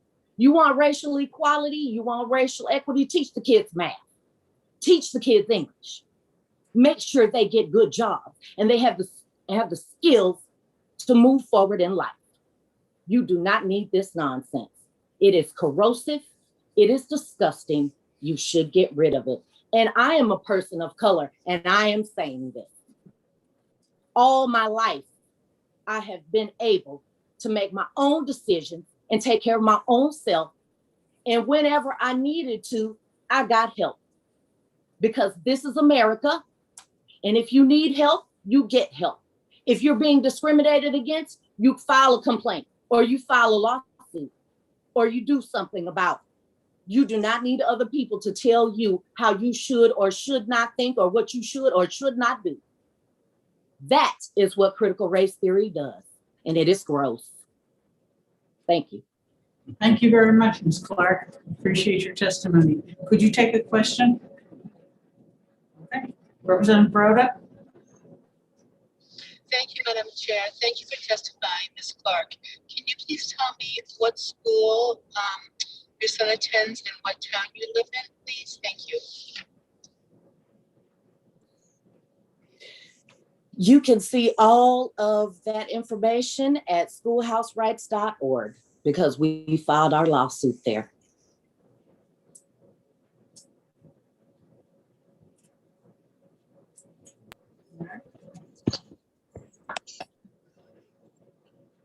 Madam Chair, I think the answer to that question is Las Vegas, Nevada. Thank you, Representative Schultz. Jonathan Weinberg, please. Hi, thank you for this opportunity. My name is Jonathan Weinberg, and I'm a recently elected member of the Concord School Board. However, I'm speaking in my capacity as an individual and not on behalf of the board. I'm here in strong opposition to the bill. If it is truly about protection, creating unity, and not promoting virulence, then it would include any mention of gender. Maybe everyone saying their pronouns, mine are he, him, his, by the way, as a blueprint. Furthermore, Section 4, if we can look at that, under the race or sex scapegoating, it plainly ignores science. It classifies any claim that consciously or unconsciously, and by virtue of his or her race or sex, members of any race are inherently racist. It labels that as a divisive concept, aka it is attempting to prevent implicit bias training. Lastly, to discuss critical race theory for a second. I debated in college, and so you needed to actually understand the fundamentals of critical race theory, including Afro-pessimism and Afrofuturism, not just look at a Fox News article or two. We need to learn about complete histories and not merely from a single lens. Perhaps explore Chimichanga Ngozi Adichie's Dangers of a Single Story as well. So I'd recommend the committee actually study up on what the representative proposing this bill is using as their fuel. Additionally, as a previous proponent of this bill grouped these together, blatantly racist and anti-American topics. So logically, if you're racist and anti-American, then it is obviously necessary to be anti-racist and American, which in itself requires intellectually stimulating conversations with a robust emphasis on how racism has manifested throughout the years, from the transatlantic slave trade to Jim Crow to mass incarceration. Let's be anti-racist together and astoundingly vote down this bill. Thank you. Thank you very much. Okay. Layla, you have your hand up. Can you hear me? Yes. Okay, I'd just like to say thank you for having me here. I'm not gonna read all of my written testimony. I'm just gonna skim through it. Some of the stuff has already been talked about by other people and they've made a better point of it than I have. First off, I'd just like to say I am a lifelong liberal. I am a classical liberal. I care about civil rights. But I really don't feel that critical race theory is the best way to solve our problems of racism. I think there are better ways to do it that don't include programs that are so divisive. So here I will start and read here. I am here in support of HB 55. My teenage daughter lives in Sandown, New Hampshire with her father and stepfamily. She is a resident of New Hampshire, or she has been a resident of New Hampshire and a student of the New Hampshire Public Schools for about 4 years. As a parent, I am concerned about the possibility of critical race theory being taught in schools. And I'd also like to add that her father and her stepmother are also in agreement with me. So I am speaking for all of us. He wanted to be here today, but he has work and stuff. Anyways, for many years, critical race theory made sense to me. Sometimes I would even get into arguments with friends about it.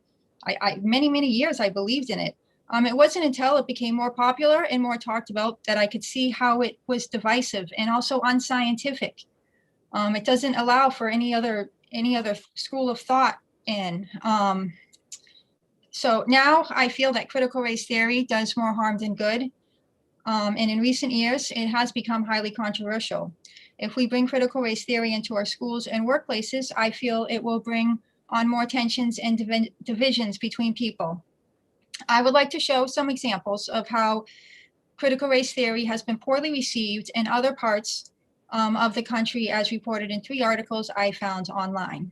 In a December 2020 article from Christian Today entitled "Southern Baptists Keep Quarreling Over Critical Race Theory," there is discussion about how some Southern Baptists feel that critical race theory is incompatible with their faith, and disagreements have risen about this in their community. I'll just skip to the end of the quote and say, this was a quote by Albert Mohler, president of the Southern Baptist Theological Seminary, and he stated, "We stand together in stating that we believe that advocating critical race theory or intersectionality is incompatible with the Baptist faith and message, and that such advocacy has no rightful place within the SBC seminary. I think it speaks loudly to Southern Baptists that we take this stand together," end quote. Now, my take on this is that not every church is gonna feel this way, but some of them will. And if churches feel this way, and some religious groups feel this way, it's going to cause conflict within those churches and within families. The next article that I'd like to talk about to show an example of how it didn't go well in another place is an article from the College Fixed entitled "Activists Organized to Expel Critical Race Theory from California's Ethnic Studies Model Curriculum." The article talks about how various groups, including Jewish groups and Arab groups, spoke out against the California's Ethnic Studies Model Curriculum. And even after they did revisions, they were still not happy. And then I'm going to quote the representative from the Alliance for Constructive Ethnic Studies told the College Fix, her name is Lisa Rensen. She said that the group was formed in 2019 because of concerns the first draft of the curriculum was incredibly anti-Semitic and anti-American. Later in the same article, an educator, Lori Myers, stated, "By teaching that people are divided into either oppressors or oppressed groups based solely on their skin color, and that white people have all the power and non-white people have none of the power, critical race theory is a divisive classroom environment that fosters resentment and bullying between students of different races," end quote. The last article I'm just going to skip because it's already been referenced by a few other people that spoke, but it was about that school in California. And in closing, I would like to say that I have personally seen people lose people over political disagreements. In the past 4 years, I have seen more than a few friendships dissolve and families divided over politics. One of my friends just moved. She just took her newborn baby and moved out of New Hampshire because she couldn't agree with her family anymore over politics. So this is something that I've seen personally. And this is something that I have never, ever seen in my lifetime. I have never seen people this divided. Critical race theory divides people. At some point, it may end up in my daughter's school or future workplace. And I don't want her exposed to things that go against unity and that may put her at odds with her classmates, friends, and or family. And I don't want to see my fellow Americans become more divided by politics. I'm including in my written statement a few more articles about critical race theory. And I encourage everybody to read these articles and the ones that I quoted. And I'd just like to say thank you for giving me the opportunity to speak. And, you know, even if you believe with what critical race theory teaches, you know, I think we can see that it's divisive and that it's going to cause problems, and that I really don't think we're going to get everybody on the same page with this. And I think we should try a different approach. Thank you very much. Oh, you're welcome. I'm all set. I'm all done. Thank you for your testimony. You're welcome. Thank you for having me. Anne Marie Banfield?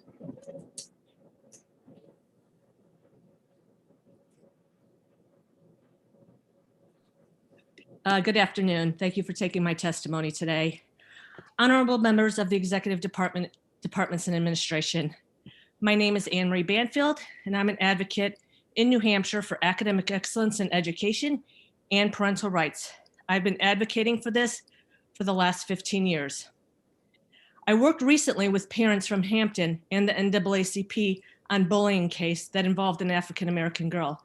I'm well aware of the many issues that parents are dealing with right now. But like the previous speaker, I'm receiving more and more calls from parents and teachers on this critical race theory. Many teachers are also concerned about what they would be subjected to in professional development. Unfortunately, many of them feel that they cannot speak publicly because what they believe would unfairly reflect upon them if they do not support it in the school. This would impact young children who do not have the ability to make these decisions for themselves. Hollis Brookline is one example, but there are others. So yes, this is starting to pick up in New Hampshire. In addition, one parent of UNH student sent me a link to criticalrace.org where UNH lists, and it says, the University of New Hampshire issued a statement which laid out its Black Lives Matter action plan. The university in the plan committed to embedding this study of racism into the undergraduate curriculum. However, no specific changes or steps were outlined to accomplish this. An update on curriculum changes is expected. It is unclear whether this change will include the addition of critical race theory into its curriculum. So UNH is in the process of examining that. Some speakers today have indicated that their personal experiences may not be introduced when it comes to diversity training, but I do not see this in the bill. I do not see how it would prohibit thoughtful discussion on prejudice and racism, which I think everyone believes that this is an important subject. We all need to talk about this and we all need to address it. But what parents do not want is a biased dogma that indoctrinates this children. And CRT is what I would consider, based on my own observation and my research, a dogma. And I don't think anybody has brought this up. We do currently limit subversive doctrines. That is already in current law. 191:1, advocacy of subversive doctrines are prohibited. No teacher shall advocate communism as a political doctrine or any other doctrine which includes the overthrow by force of the government of the United States or of this state in any public or state approved school or in any state institution. RSA 189:26, books excluded. No book shall be introduced into the public schools calculated in favor of any particular religious sect or political party. So addressing subversive doctrines and biases are already part of the New Hampshire law to a certain degree. I see HB 544 expanding on that, but I don't see the fear that has been communicated in this hearing. It does allow for the important discussions on racism and sexism to continue. I do think that this is going to become a bigger issue, and I do think parents want good quality instruction in their public schools. Because this does not prohibit quality instruction on diversity, inclusion, or the views of even Martin Luther King Jr., I would support HB 544. You've been given examples today from parents in New Hampshire. There's enough evidence that warrants this kind of action that supports equality for all. So I thank you for your time, and I thank you for taking my testimony. And I do apologize, I do not have time to take questions, so I will have to leave the hearing. Thank you very much for your testimony. Is there anyone else who wishes to testify on House Bill 544? If so, please raise your hand.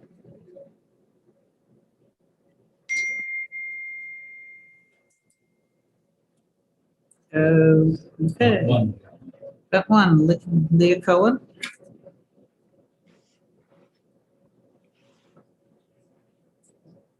What executive? Hi, can you hear me? No problem. connected when I was promoted to panelist.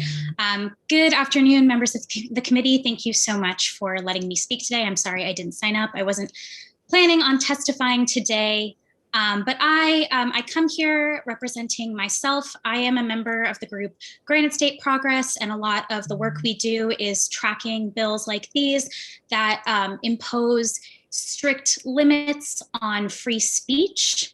In the process of live tweeting this committee hearing, other witnesses sent hordes of white supremacist trolls against me. And I know that there's going to be a point of order called about speaking about other witnesses. So I'm going to say I'm not going to bring that up any further. This is just to illustrate the fact that this anti-racism training is critical to keeping our neighbors safe here in New Hampshire. I have been attacked by over 300 different people today, sending me death threats, calling me a Jewish hag, and telling me that my speaking out about anti-racism and speaking out about white supremacy is a good reason why I should be censured.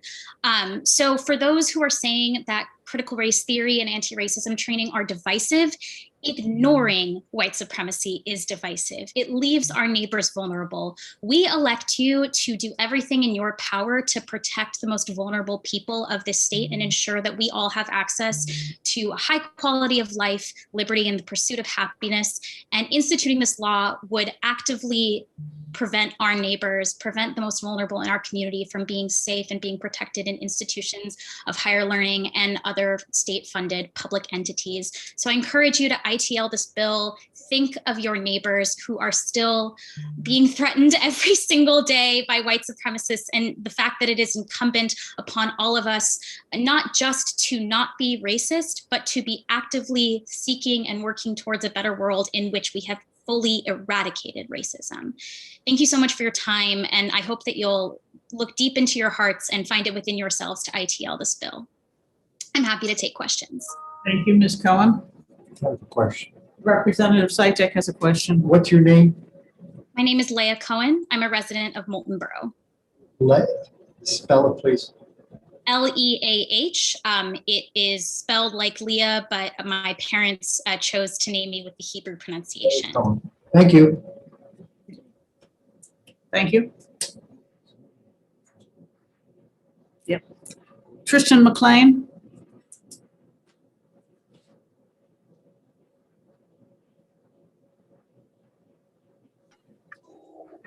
Hello, thank you, Madam Chair.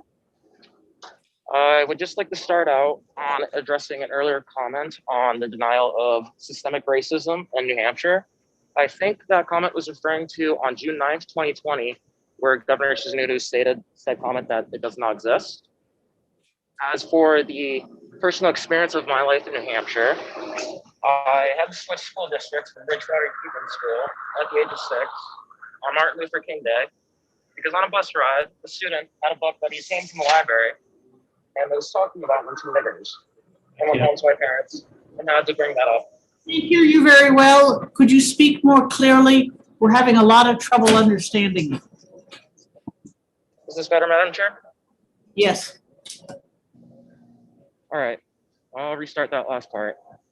At the age of 6, I had to leave Bridgewater Hebron School because on Martin Luther King Day, I was on a bus ride to my grandmother's, and a student had a book talking about lynching niggers and wanted to go, pretty much had to switch schools because I went to my parents and asked them what that is after years of trying to be hidden from racism. I experienced it through much of my school. In my freshman year, I remember my guidance counselor speaking about my academia, telling my mother that it must be hard to be a single mother raising a Black child. I, over the summer, since starting protesting, have received significant death threats. One of them went viral, many conservative social media posts and over the news in Plymouth, New Hampshire. I think that if we're going to have a productive conversation regarding race, that we have to lean into it. We have to allow the proper discourse.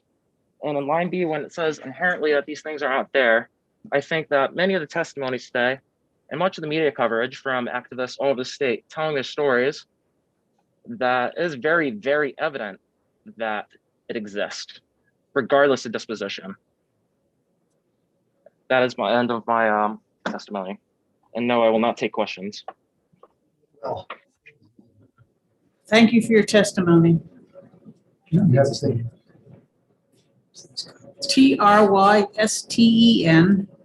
MCCLAIN. MCLAIN. McLean. Interesting.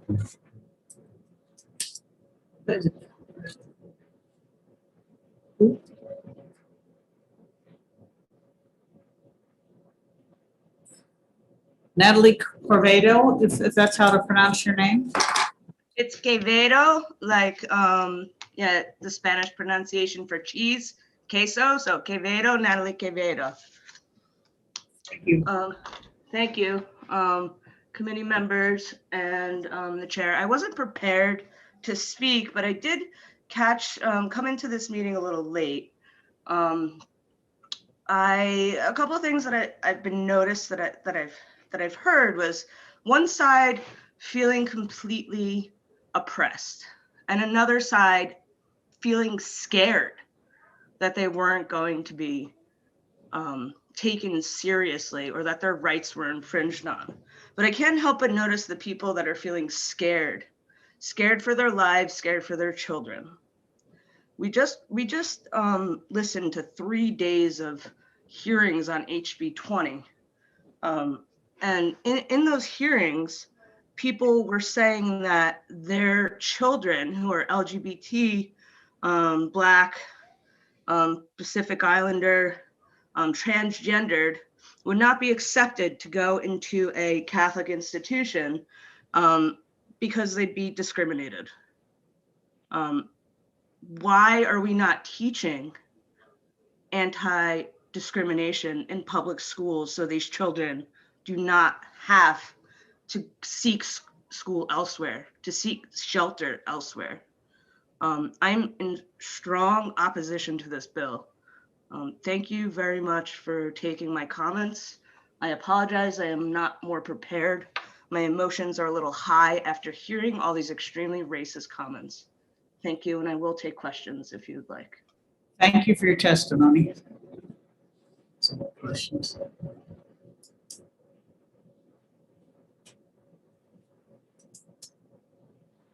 Heather Stockwell. Let's do it, Rich.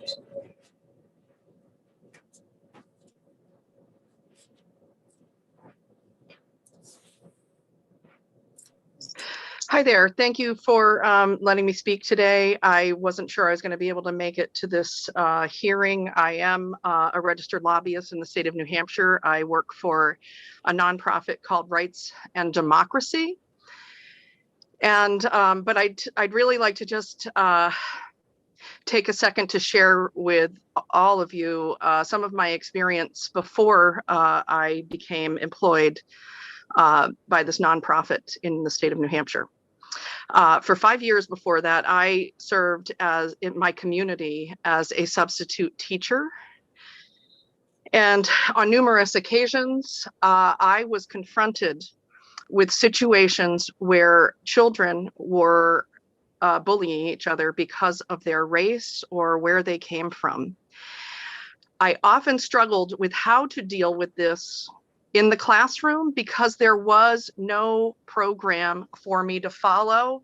And I often felt that I might not be supported by my administration or even fellow teachers because there was a lack of guidelines. I oppose 544 immensely. It is not the direction we should be going. We should be walking into our fear of having these conversations with each other. And that will actually get us through this. Critical race theory, I have read a ton about, and I would encourage the committee and all of the people here today to do more research and not from a biased position on what critical race theory is, and it is not.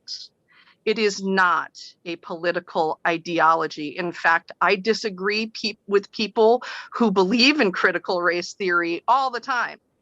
There is a vast and immense amount of folks with different opinions, but they do agree that we have a really a problem with race in this country that really needs to be dealt with head on. So I encourage us all to work on this together and to oppose this bill. And it really doesn't have any place in the state of New Hampshire.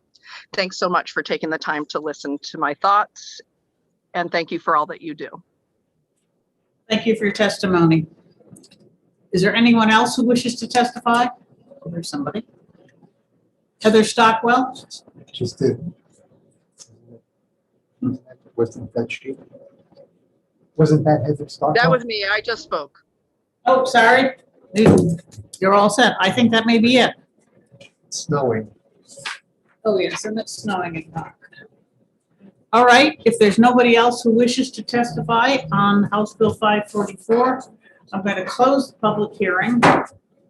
We are recessed for the day. We are going to resume on Monday morning at 10 o'clock.